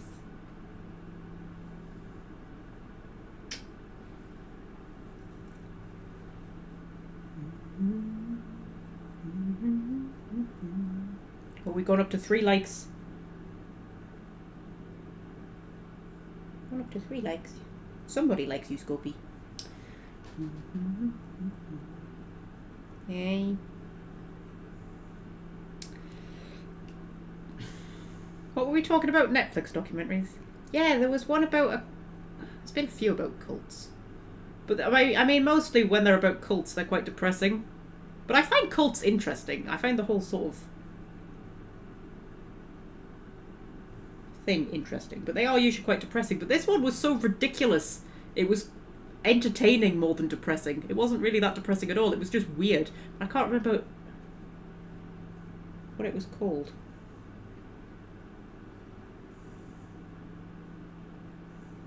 Hi. But yeah, I like sort of feel-good documentaries. There should be more feel-good documentaries, I think. They tend to do documentaries about really dark stuff. And as much as that can be interesting, sometimes I think, you know, documentaries can actually be very light-hearted and lovely.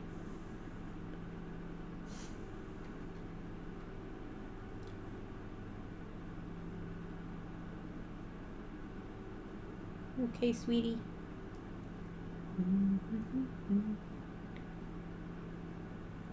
Was it Wild in the Country? I think it was something like that, yeah. Or was it like... It was something like that.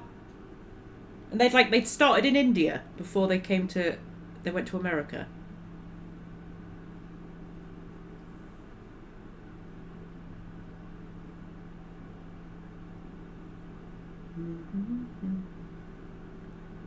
Ever hear a game called Cult of the Lamb? I think I've heard of it. I couldn't tell you what it was about. The Crazy Indian Guru one. Yes, that was it. That was the one. I loved that one. It was just mental. I want to rewatch it actually because I don't remember that much about it. I don't have Netflix at the minute though. I only ever have one video subscription service at a time, and at the minute I've got Disney Plus. Because it just seems silly to be subscribed to all of them. I don't have enough time to be watching things on all of them. But there's a lot of Star Wars stuff coming out at the minute, isn't there? So I've got Disney Plus at the minute. And then when there's enough things on Netflix that I want to watch, I'll get Netflix and I'll cancel Disney Plus. See, that's how I do it. That's how I roll. Hey, sweetie. Hi. So beautiful. Am I watching Andor? Not yet. I need to rewatch the first season. But that is what I'm planning on watching. Hi. You're literally the sweetest boy ever. You've got very fishy breath. But I forgive you that. Look at him. I don't know if you've got a very good view of him there, but he looked very, very, very cute for a second there. You had your little head against me.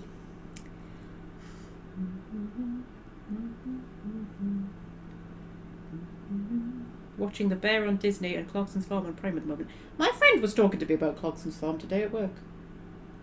She's binge watched the whole thing. So I might watch that. I'll have to get Prime. Oh.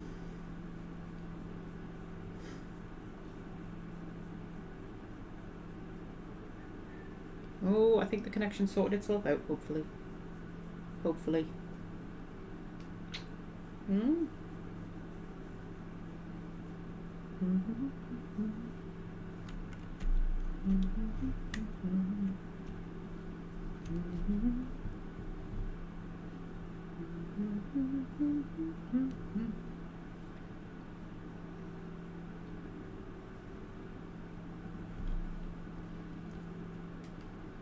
How cute you are. Are you very cute? Yeah. You very cute. Yeah. Are you the most cutest of all putties? Yeah. Don't tell your sister I said that, but it's the truths. Look, we've like peaked with our viewers since you jumped up here. They, like, people do not want me to play video games. They just want me to sit here with a cat on my lap. That's what they want. Oh, and now he's gonna leave. Oh. Well. It was fun while it lasted, Scorpy. Oh, he's literally gone. He's fucked off. He's just legged it. Can't even see him. Oh well, I suppose we'll have to go back to playing the Outworlds. Oh, he's turned the bloody lights off on my keyboard. He always does this. There we go. Right. Where was I going? I was going that way. Arms storage. Where we store the arms. All the arms that we've ripped off people. That's where we store them. In the arms storage. I need to repair my thingies. Do I have enough? Why won't you let me repair things? I can repair that. Repair. Repair. Oh, I don't have enough armor parts. Oh no, I'm gonna have to break down some stuff. Okay. Well, I'm just gonna have to deal with broken armor. It's fine. I don't care. I'm Titwillow. I don't even need armor. I could go in to battle bare-chested. It wouldn't make a difference. That's why they call me Titwillow. I could go running into battle with my tits out. That would be fine. Oh, Titwillow with her tits out. Oh, that's tickled me. Right. Does she actually have like underwear if I take her armor off? Can I take her armor off? Ooh. Can I like unequip it? Unequip. Oops, that was the wrong thing. Unequip. Unequip. Oh, she wears like a swimming costume. How sexy is that? I want to get her to the point where she is so tanky she doesn't need armor. I think that would be amazing. What was the armour I was even wearing? Was it that one?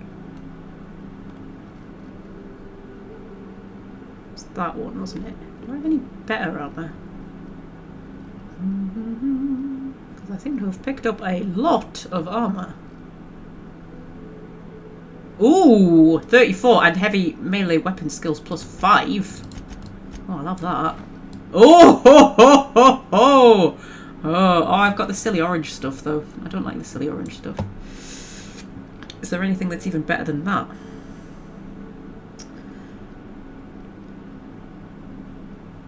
I think that would be a no. I'll keep her in it for now. Don't bother knocking on any doors. If anyone's inside, they're liable to respond with gunfire.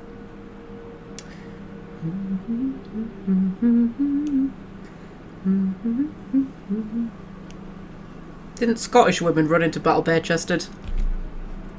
I don't know. That sounds like it's one of those myths, but it might have been. I don't know.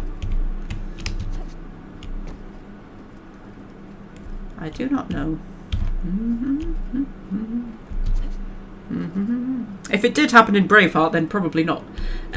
Because nothing that happened in Braveheart was historically accurate. Literally nothing. We've got down to 3 viewers. You see what I mean? The moment I actually start playing a game, people are like, oh, don't care anymore. I need to stop playing games. I need to just sit here with cats and just talk about shit. That's what I need to do. That's my target audience. Oh dear.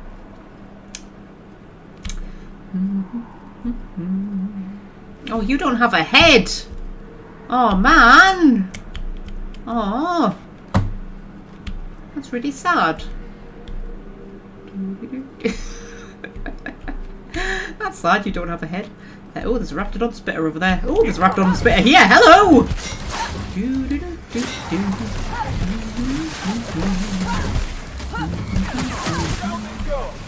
Mel Gibson lied to us, says Fred. Well, you know what, Fred? Believe it or not, he's not even Scottish.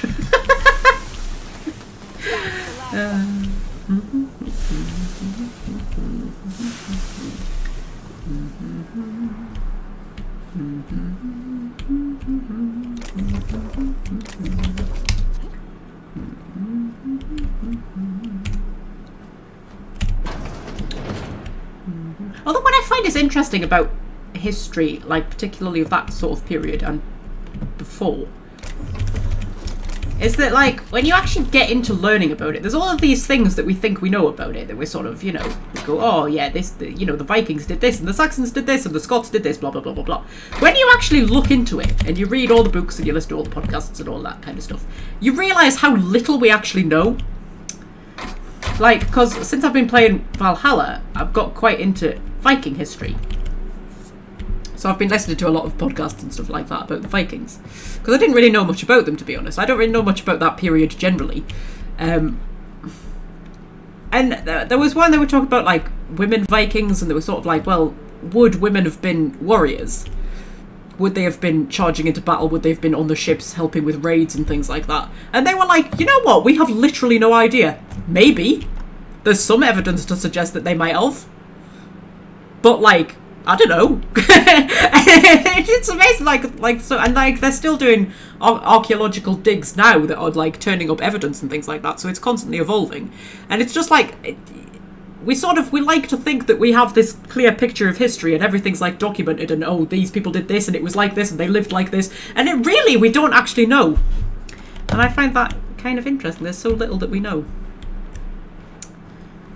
And also you've got to remember when you're doing things like that, when you talk about the Vikings as like a collective whole, and you sort of say, you know, would the Vikings have, I don't know, had this particular tradition or eaten this particular food or this kind of thing? I always think surely it would have varied from like village to village and settlement to settlement and like, you know, clan to clan or whatever, and person to person. I mean, it's not like here in the modern day we all do things exactly the same way, is it?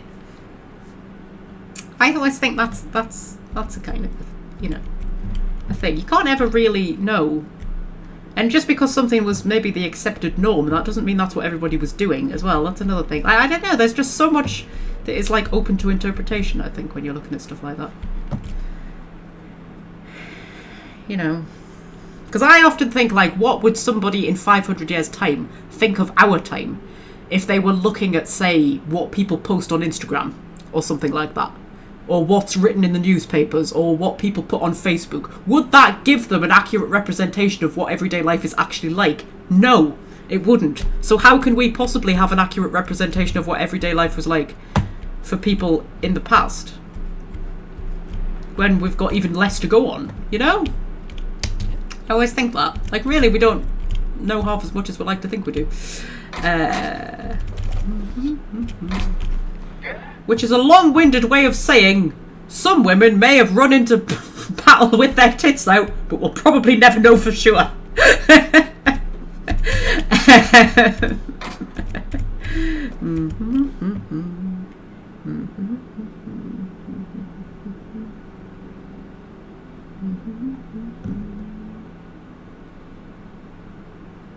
Now, you see, that's the thing. Free as Fred's saying some Viking women did fight to protect the villagers during raids, but they didn't go on raids or into battles themselves. We literally don't know. Like, we have no idea. They've found women who were buried as warriors. Like, they found, you know, skeletons of women who were buried, like, they found one somewhere, and she was buried, like, with the same way, like, a commander would have been buried.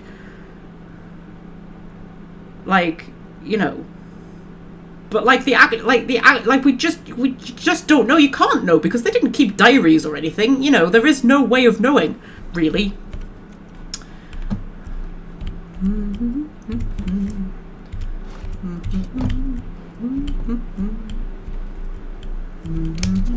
Whoa! Nearly flung myself off a balcony. Hello? Hello? I hear boots out there. Wait, can Raps wear boots? Oh my god, this is Huxley, isn't it? She's asking if Raps can wear boots. This is totally Huxley. Yeah. Who's in there? Oh, thank the Eternal. I'm Huxley. Hux if you're lazy. I'm stuck. My friends and I were scavenging here, and a Mana Queen showed up. Then Raptidon was a void-blasted mess. I ran in here, and now the door's locked. Little help?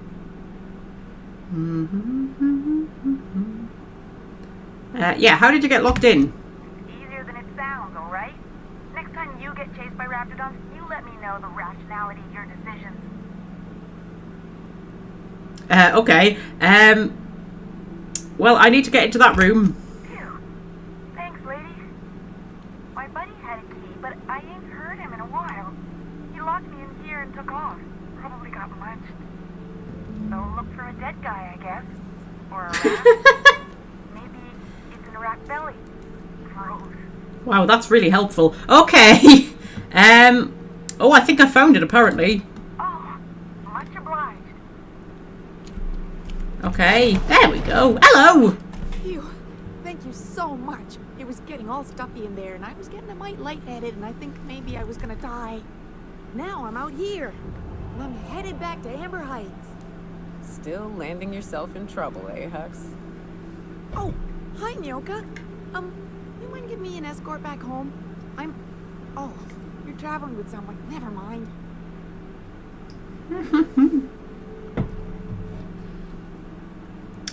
Okay, I could attack her for literally no reason.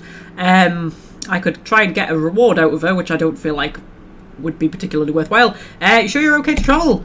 Oh, sure. I'm a runner. I'm used to getting all dizzy and... Hey, who is your identical, slightly blurry friend? Okay, good luck, Huxley. I believe in you. Oh, I love Huxley. I love Huxley. Oh, there's a ladder. Always climb a ladder when you see a ladder. Well, not in real life, but you know, in a video game. Always climb a ladder when you see a ladder. Oh, what a view. What a view. Whoops.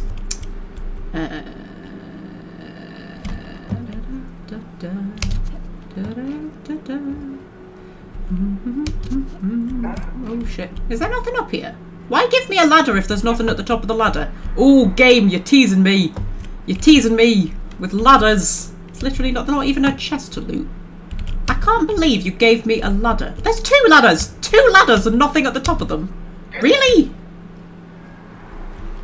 This breaks some kind of video game code. Dare you give me a ladder and not put anything at the top of it. Right.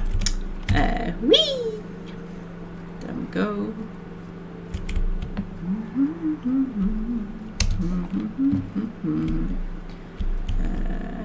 That's the arms storage. Obtain the bolt. Wipe any terminals in the building. Okay. Have we found a terminal? I don't know if we've found a terminal. Did we find a terminal? I don't know. Do I even have like the skills to wipe a terminal?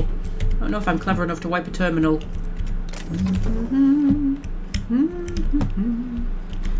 Okay, see if we can find it. Oh, there was a terminal down here, wasn't there? I think it was a terminal. Did I look at the terminal? I can't remember. It happened more than 5 seconds ago, so I can't remember.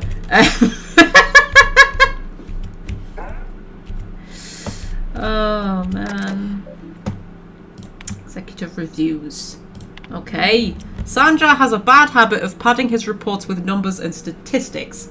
Not very good with slogans, jingles, and or taglines. My brain initially read that as like tangles rather than taglines. Jingles and tangles. Presentations tend to be dry and lacking in emotional appeal and funny references. Do many presentations have emotional appeal? Sanjar also displays a noted tendency to complete work rather than delegating it, a trend unbecoming in upper management. All in all, Sanjar's work habits suggest a preoccupation with details and a startling lack of vision. We cannot recommend him for further advancement. Needs improvement in the following areas: interpersonal communication, brevity, delegation, idea generation. Okay, so basically, he's a good worker, which means he's a bad manager. Which is how it goes in real life as well. Oh, man.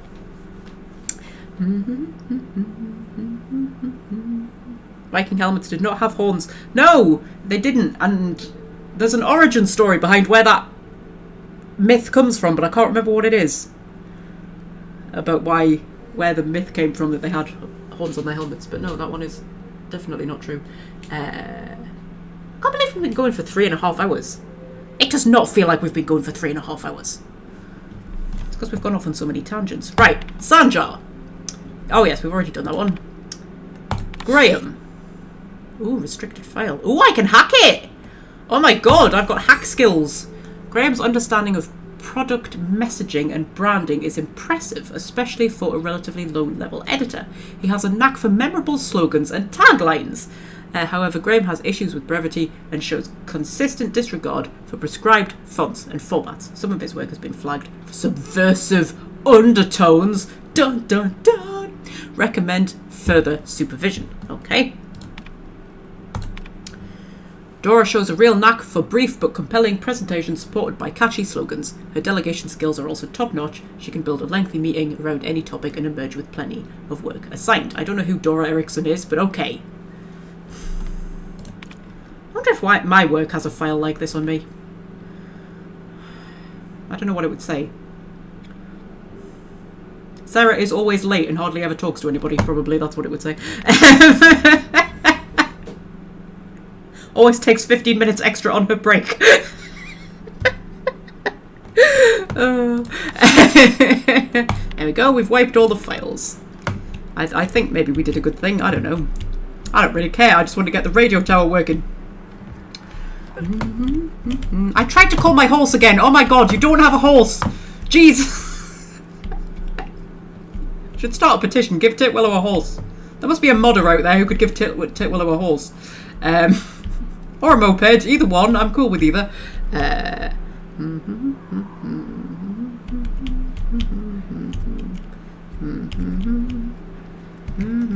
some raptidons that need a smashing.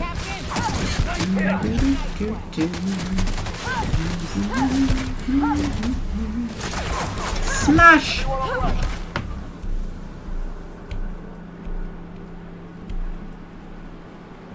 There's lots of red things all over my map. Well, you need a smashing. We must have wiped out the majority of the raptidon population by now. I mean, come on. You cannot possibly tell me that we aren't near to forcing these poor creatures to extinction.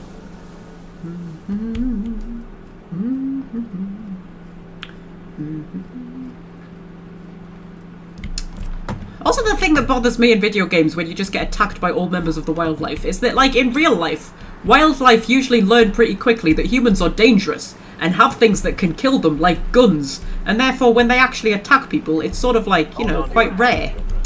This ride is about to get ugly. Is it? Why? What's about to happen? What's about to happen, Max? I don't know. I'm not following the story. Are you following the story? Do you know something I don't? Oh dear.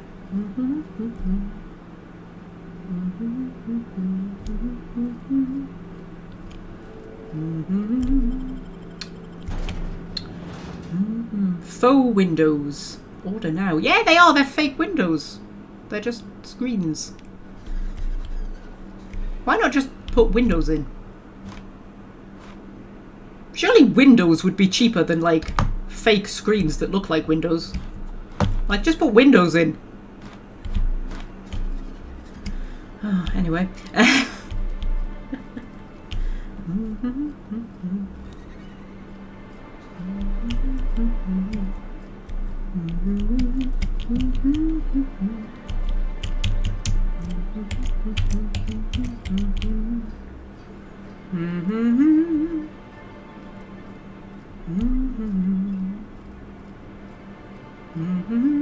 Hello, love.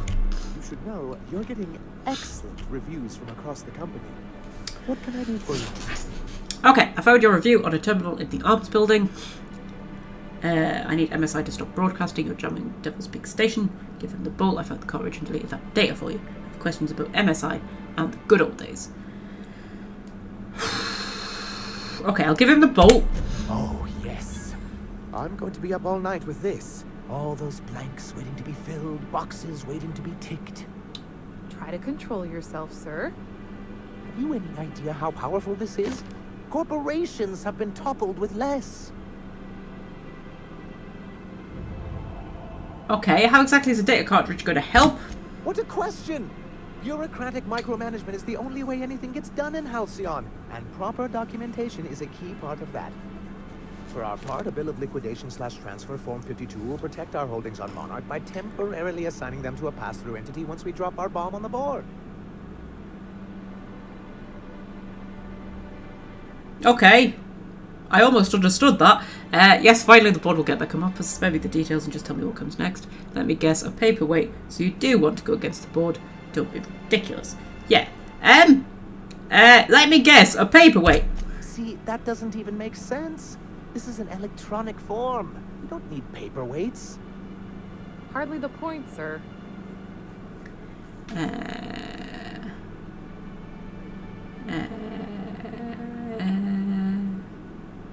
Okay. If you could kill Raptov as well as you kill a good joke, you wouldn't need me. Or me. Perhaps you should explain the second part of the plan, sir. I have reason to believe that one of the other corporations is operating on Monarch, illegally and in secret. Mr. Nandi may be correct. If the masses learn that the board disregards their own ordinances, it'd give rise to dissent. MSI could use this information to their advantage. If we can find proof, I can use that as leverage to encourage certain powers that be to accept our Bolt 52 and reinstate us on the board. Sanjay, you sly dog! You really think so? I admit, I've been hatching this scheme for quite some time. I just needed someone capable to help me carry it out. If someone is operating here, then Catherine's almost certainly supplying them out of Fallbrook. Perhaps she could be convinced to tell you where they are. Oh, hey! Catherine's my future wife, isn't she? I think that was Catherine. Okay, I know how to make people talk. Oh, I imagine you do. But as much as I love your can-do attitude and dangerous gravitas, Catherine handles all of our shipments. So it would be best if you could leave her in one piece. Is that how you people put it? Okay, close enough. Once you, subtly work out where this corporate facility might be, bring back proof of its operation. Maybe some nice letterhead. Or someone working there. That would do it. Infiltrate a secret corporate base and kidnap the staff. Sure, easy. A foolproof plan if I ever heard one. I'll leave the execution to you. Okay, I love Sanjo. Right, okay.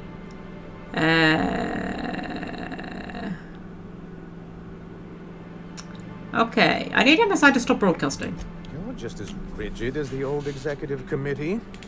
We've hardly been able to get a clear message out until recently. When Graham finally shut up. Praise the architect for that. It isn't easy keeping a town like Stellar Bay afloat, especially without the board's backing. We need that frequency to reach our trading partners. Okay, there must be another way for you to do business. Indeed. That's why it's imperative that MSI be reinstated onto the board. If we can find proof that one of the companies on the board is also active on Monarch, that'll give me all the leverage I need. Okay. I knew you'd understand. Okay. Hi. Carry on. I feel like I should be able to talk to you about what's his name that we set you up with, but apparently we can't. Okay. So we'll go and talk to Catherine. I'm sort of vaguely following what's going on, kind of, a little bit. Not really. I'm not following what's going on. To be honest, I don't think I was really following what was going on, even when I played this game through, not on live streams. It's not 100% clear, I don't think. I don't know. I'm sure it's fine. It's all fine. Everything's fine, probably. I just go to the map marker and then do whatever it is I'm supposed to do once I'm there. There's some marauders. Hello, Mr. Marauder Face. Would you like to be booped? We've been going nearly 4 hours. Is it just me or does it not feel like we've been going nearly 4 hours? We were destined to prevail. We were destined to prevail. That we were. Vicar Max. Do you want to know what I nearly called him? Oh god, you can tell I have not much sleep. I nearly called him Sister Michael. You know Sister Michael from Derry Girls? That's what I nearly called Vicar Max. My brain just went religious sort of name from some fictional world. And then blocked out Sister Michael instead of Vicar Max. Oh god.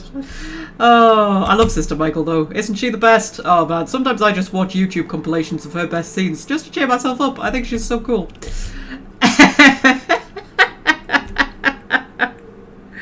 Oh. Oh man.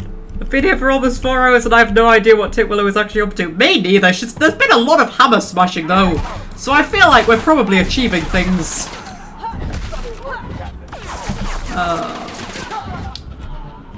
Oh, you killed him before I got there. Oh man, you're too efficient, guys. I need more hammer smashing.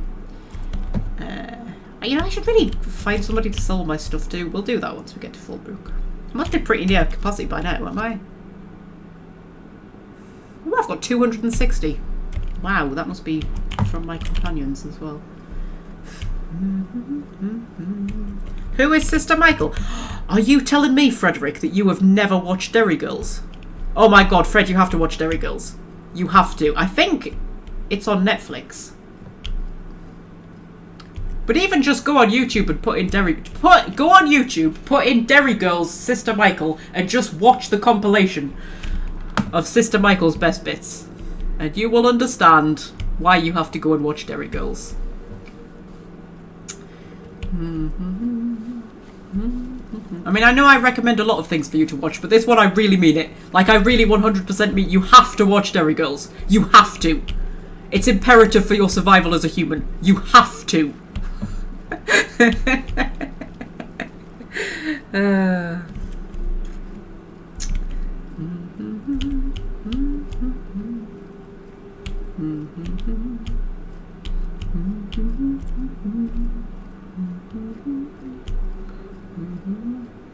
Those are the best scenes. I love Sister Michael. I think my favourite one is, I mean, there's loads of really iconic ones that people talk about, but my personal favourite one is where they're sitting in like a cafe or something. They're sitting in and they're talking about, I can't remember what it is. Is it their exams or something like that? And they're saying, "Does God hate us?" And she comes up to them and she goes, "Don't be ridiculous, girls. God doesn't hate you. You're not interesting enough. I'd say he'd be ambivalent towards you at best." Oh. I'm funny, you know. It's always like little things like that that tickle me. Like the sort of big iconic scenes that everybody thinks are the best hilarious ones. I'm sort of like, yeah, they're funny. But it's like little things like that that tickle me. Always the ones that like nobody else notices.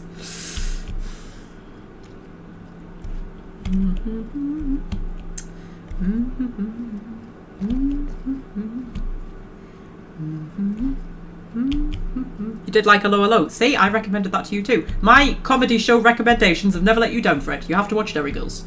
You will love it.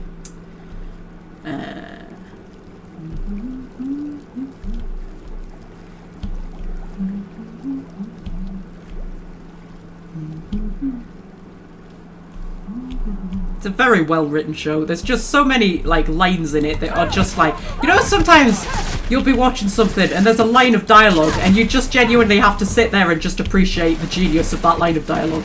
You just have to go, do you know what? That was a very clever writer that wrote that line of dialogue. Derry Girls is full of those moments. Those moments where you just have to go, do you know what? Oh, it's just so good, man.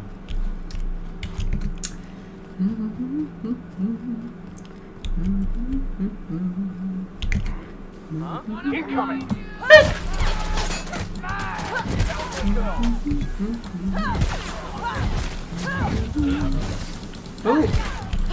Oh, give you a bit of boopage. Who else wants a bit of boopage? I nearly booped Naoka there. I don't think Naoka wanted my boopage. Do you want my boopage? You're gonna get my boopage whether you like it or not. Come back here! Don't run away from my boopage! There we go.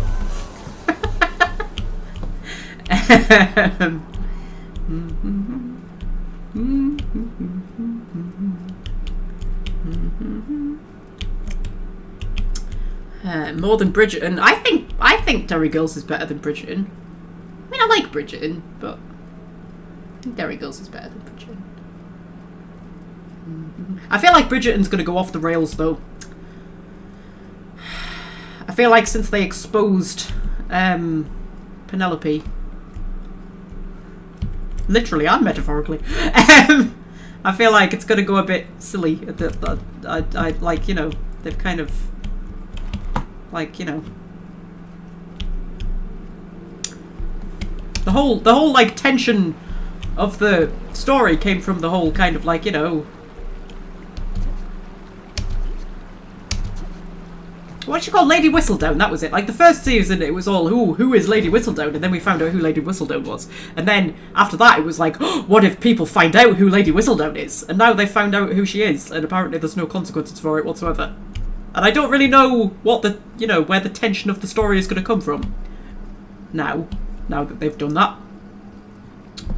So, you know.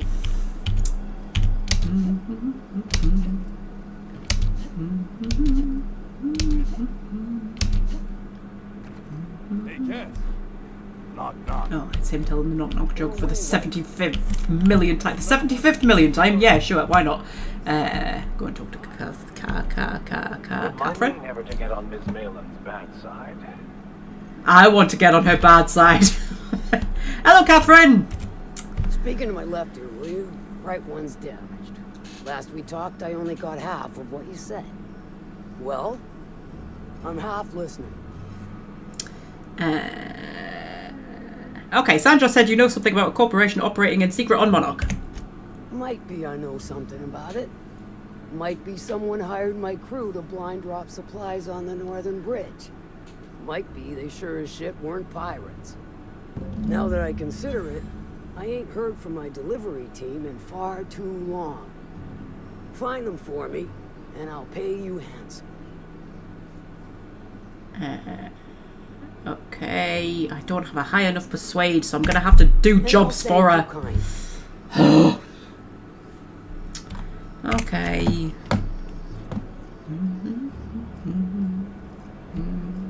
Oh, I was going to find somewhere to sell all my shit, wasn't I?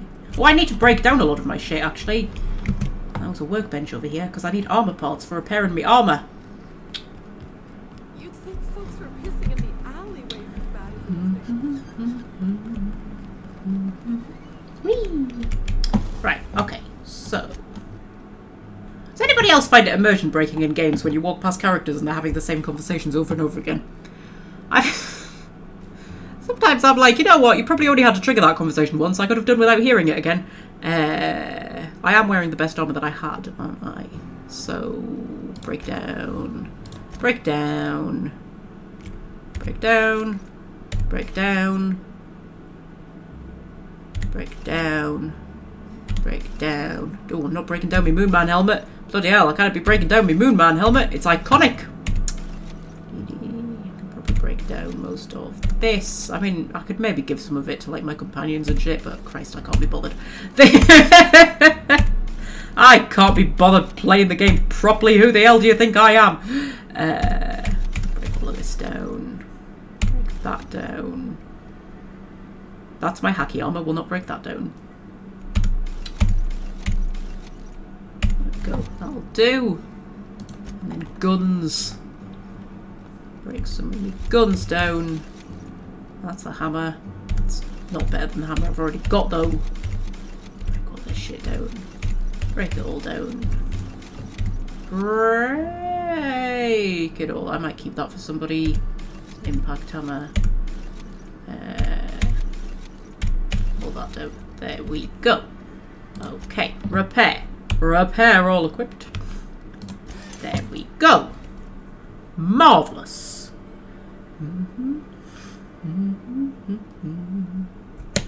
Okay.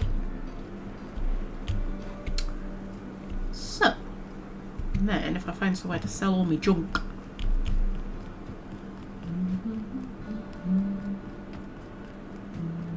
Whoop. Hi. I test every product myself to assure maximum customer satisfaction. If you doubt it, I can show you my lower back rash. Ew. No rubbernecking. Make a buy or move on. Ew. Sure, let's deal. Sell all junk. Boop. There we go. That'll do me for now. Go to the drop point. I know we're coming up on the 4-hour mark, but you know, just feel like carrying on for a little bit. Probably not for too long, because my voice won't hold out for that long. And I've got to do another live stream tomorrow, so you know.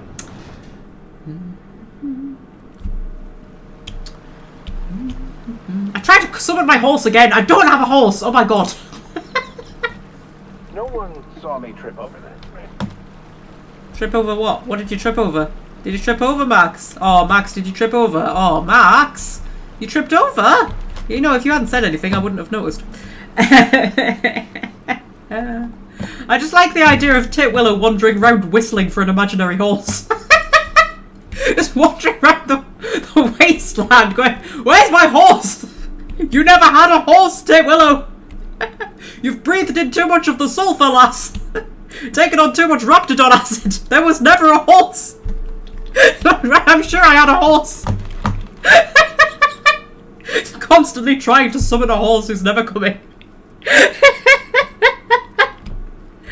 Oh man.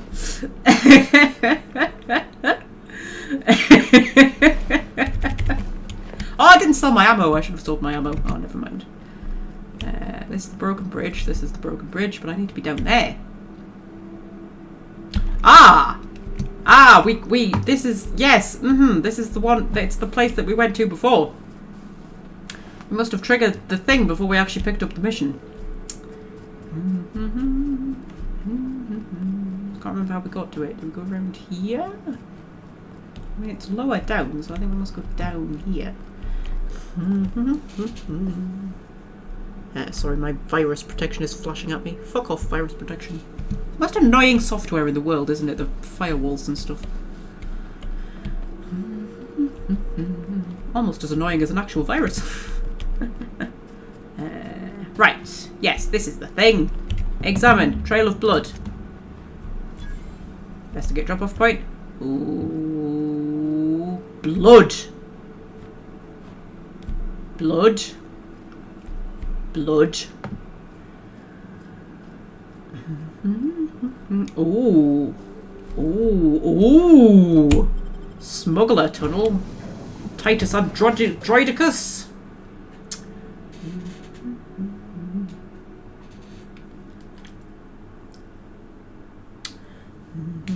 Ooh. Oh, there's traps and shit. Oh, there's traps and shit. Welsh friend's leaving us. Bye, Welsh friend! You see, the mines confuse me because you can't disarm them. You literally just have to either avoid them or set them off. Thing is, I'm so bloody tanky, I may as well just set them off. Like, they don't actually do that much damage to me. Whee! I can hear... I think it's sprats I can hear. Oh, shit! Are you two about to walk through that and set it off? I bet you are. Yeah, you can't disarm them. Are you coming? I feel like they're abandoning me. It's a lot of fucking traps. Whee! Oh shit, shit, shit, shit, shit, shit, shit, shit, shit, shit, shit, shit. Well, they seem to be avoiding the traps. Well done, guys. Oh god. Look at that, it did hardly no damage to me. Hardly no damage? Yes.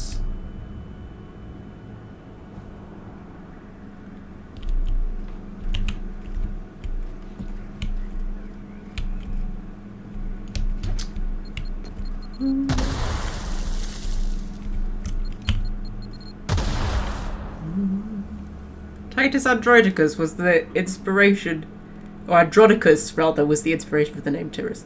Oh, was it really? How interesting. Isn't it funny the places that you get inspiration from? I mean, I named a bloody Mass Effect fanfiction character after a bloody Disney princess, didn't I? I may be wounded, but I'm still on. Hello, Arthur. How'd you get past my traps anyway? I mostly just set them off, and I'm so tanky I could take it. I got moves. Forget about that. What are you doing in the cave? Got those traps. I've seen nanopeels that were more dangerous. Yeah, I got moves, kid. Just remember, I still got bullets, in case you get any funny ideas. What are you doing out here anyway? What's with all the traps? I want to know how many Catherine told me some of her couriers had gone missing. Yeah, Catherine sent me. Nice to know she cares. Catherine had us making drops for some big shot client out here. And before you ask, I don't know who they are. Or were. The whole point of making drops in the middle of nowhere was to keep their identity and whereabouts a secret. Okay. You think they're dead? Looks like that turned out well. Get to the part where you're hiding in a cave. Okay, you think they're dead? Marauders knew we were coming. Rigged the bridge with explosives and everything. If they found us, my guess is they found the client too. Okay, where'd the marauders go? Last I saw, they were heading back up the hill. You'll see it on the right when you get out of here. If you got the sand to go after him, I'm sure Catherine can reward you for your trouble. Me? I'm headed back to Fallbrook, just as soon as I've caught my breath. Okay, do I have to get back through the traps now? I bet I do. I'm gonna nick all of his stuff first though. Because I'm a video game protagonist and that is how I roll.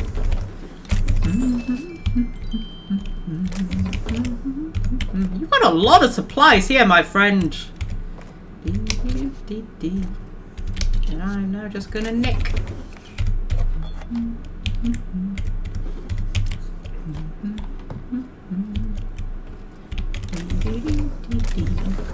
You know, one of my favourite things about video games is the silliness.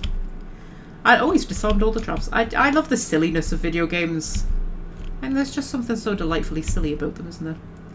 They just exist in a world where, like, you know... Well, he disarmed some of the traps. Yeah, they exist in a world where, I don't know... Whoops! They exist in a world all of their own, don't they? Everything's just a bit silly. I kind of like that.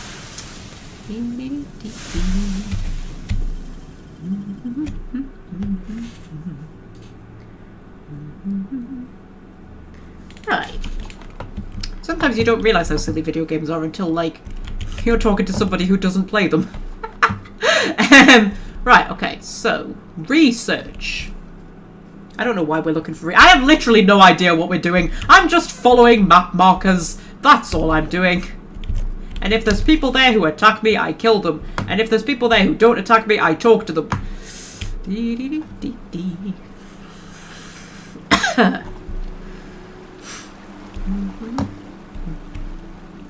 Oh, do you know what I could really go for right now?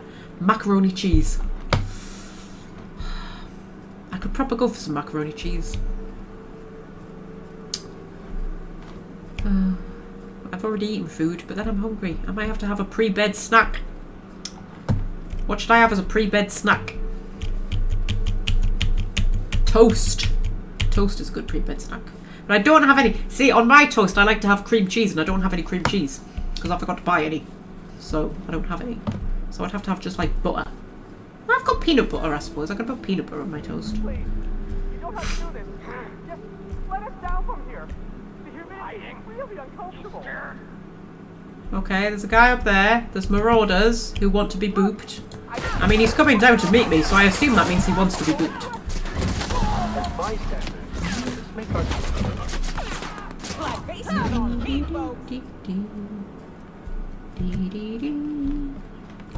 What happened? I feel like something happened. Did something happen? I was too busy booping people to notice. Story of my life. Oh, God. Hi. That's a lot of blood. That's a thing I can't hack.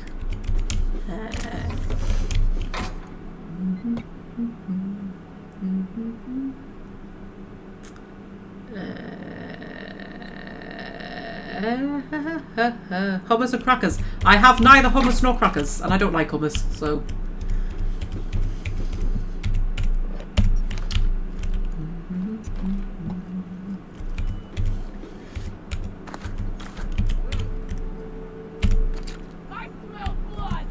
You smell blood, do you? You must be having a premonition of your face being battered in.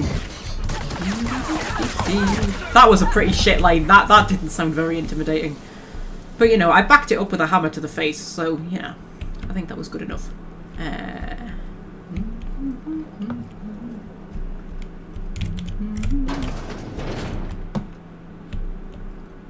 Hi. Ooh. He had no idea I was there. He was just like, eh. Oh, hello. Oh, you've got like a plasma flamethrower thing. Good for you. I've got a hammer.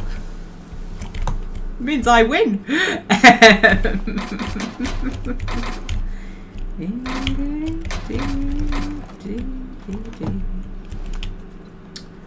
I've got a lot of fruit. I bought, do you know what my favourite breakfast is of all time? And I was having it when I was on holiday from work. And it's just got me into it, and I just felt like I just had to keep having it. So, my favourite breakfast of all time, right, is strawberries, blueberries, raspberries, grapes, all in a bowl, with double cream poured on, and then, you know the brioche chocolate chip rolls that you can get? Them dipped into the cream. Best thing in the world.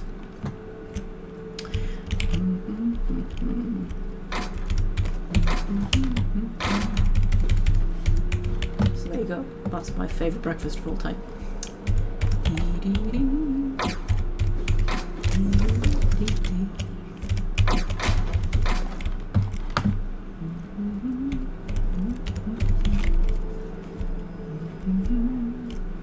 Me and my mother invented that. Well, invented it. You know what I mean? When we went on holiday to Yorkshire for a week, many a year ago, maybe 6 or 7 years ago, something like that.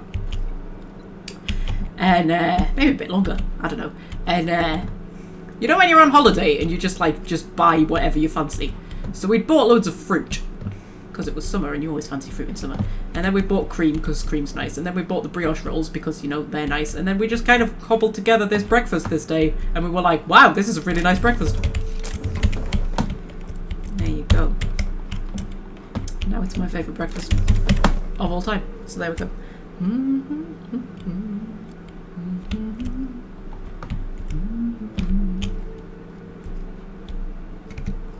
Need to go through there. That's a door. Doors take me places.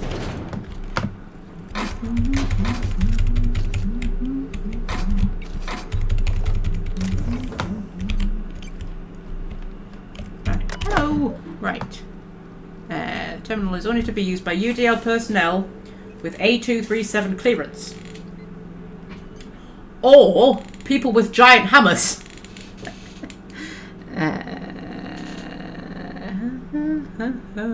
Oh, hey.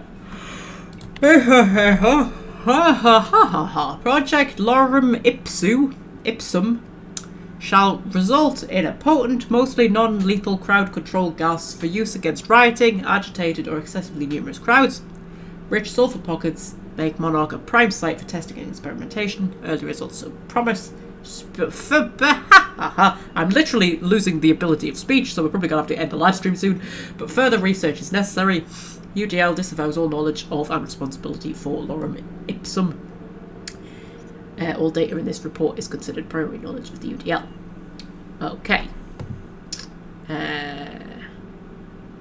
Transfer files. Okay, so they're doing experiments on people. Messages. Ugh.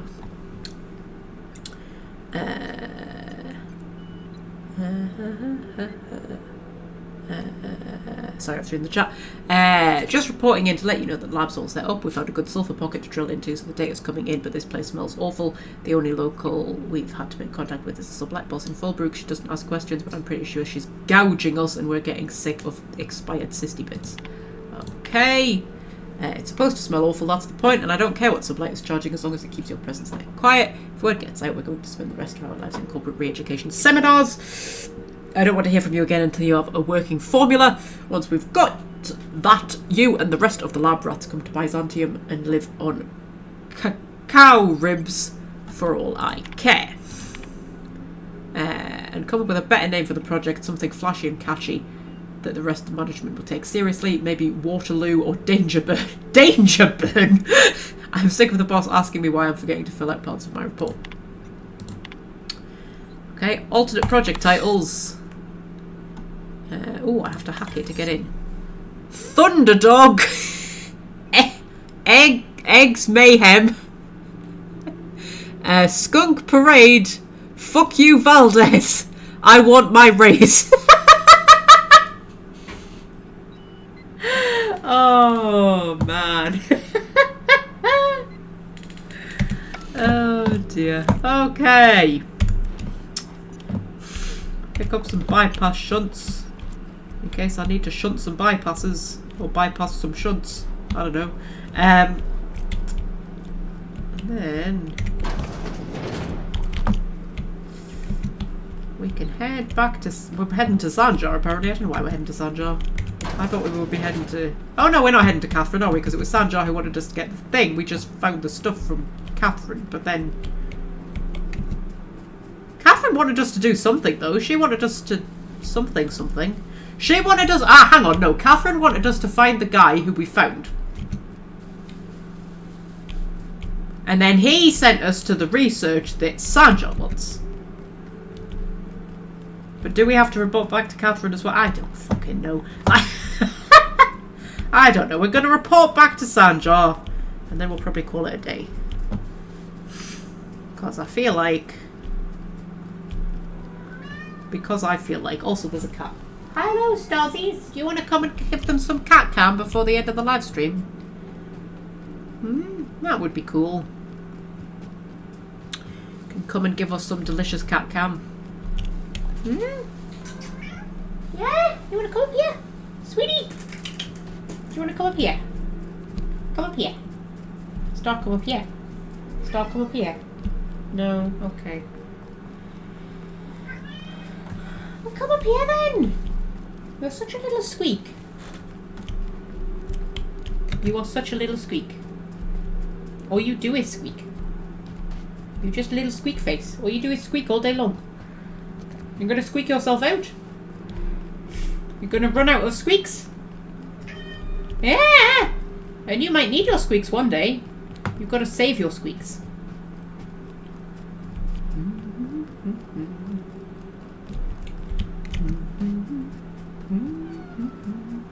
Oh, that was a sad squeak. I'm nearly finished, Stuzzies, don't you worry. I know. You want to come up here? Let them see your beautiful face? No? Okay. Hey? Why you come up here? Come up here.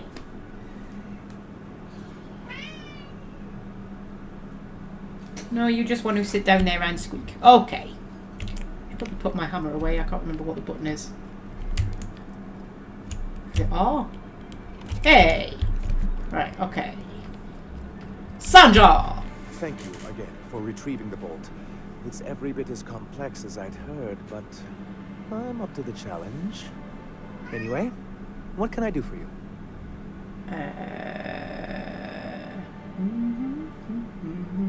Okay, I found a data card with details of UDL's secret experiments. Excellent timing on your part.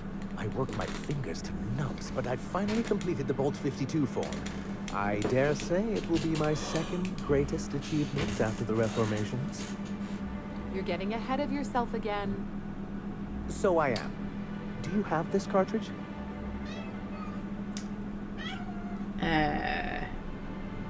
Okay, what are these reformations you're talking about? I'm working on a plan to reorganize the board. Slowly, peacefully, and with meticulous documentation. You are? You could do a lot of good around here, you know. Don't go getting my hopes up. But that's entirely the point. We've got to hope. We have got to partake once more of the full resources and opportunities of Halcyon. What about the folks out in the wilderness? Amber Heights, Fallbrook. Will you share with them, or will you hoard those resources here? My sincerest hope is for MSI to become a model for all of Halcyon. But we must start somewhere. But truly, I am getting ahead of myself. First, I need to submit the Bolt 52. With that data you're holding, of course. Okay. I don't know. I sort of half heard all of that. I'm sure it'll be fine if we just give him the data. I knew there was something going on. This is exactly the proof we need. The board will have to welcome us back now. I'll transmit this data along with the completed Bolt 52 right away. After that, we'll sit back and quietly wait for the board to respond. That means no more broadcasts from us. Okay. Excellent. I've got to go. Marvellous. Brilliant. Wonderful. I hope we did a good thing. I need to go back and talk to Zora about the whole Graham situation, I think. Maybe. Possibly. Although it's not in my quest log. I don't know. Right. So. I think that's a good place to hold off for this week.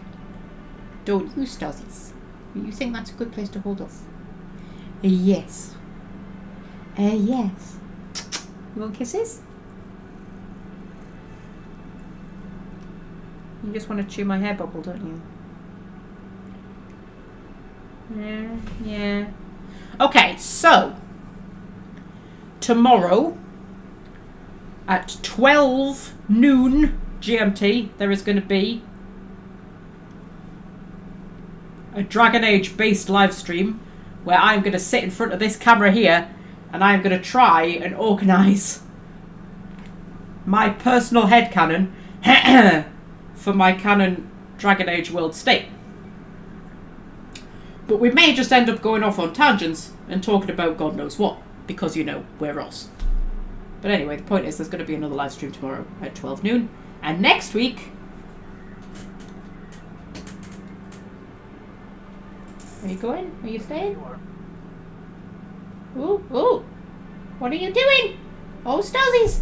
Next week... What week is next week?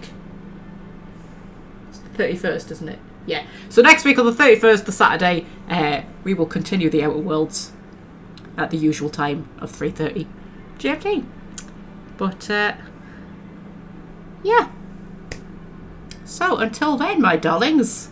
Look, her hammer clips through her thing. That's annoying. I don't know how much I like that armour. got good stats, but I don't know if it really suits her. The hat is so sexy, though.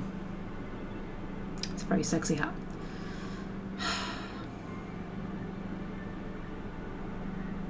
Anyway, I shall see you tomorrow and next week, my darlings. But until then, I shall say farewell to you all and try to remember which button is the starting screen, because it's been so long since I actually did a proper live stream. I can't remember what any of my buttons are. I think it's that one. Hopefully that's put the starting screen up. Hopefully. Anyway, I shall see you tomorrow, my darlings.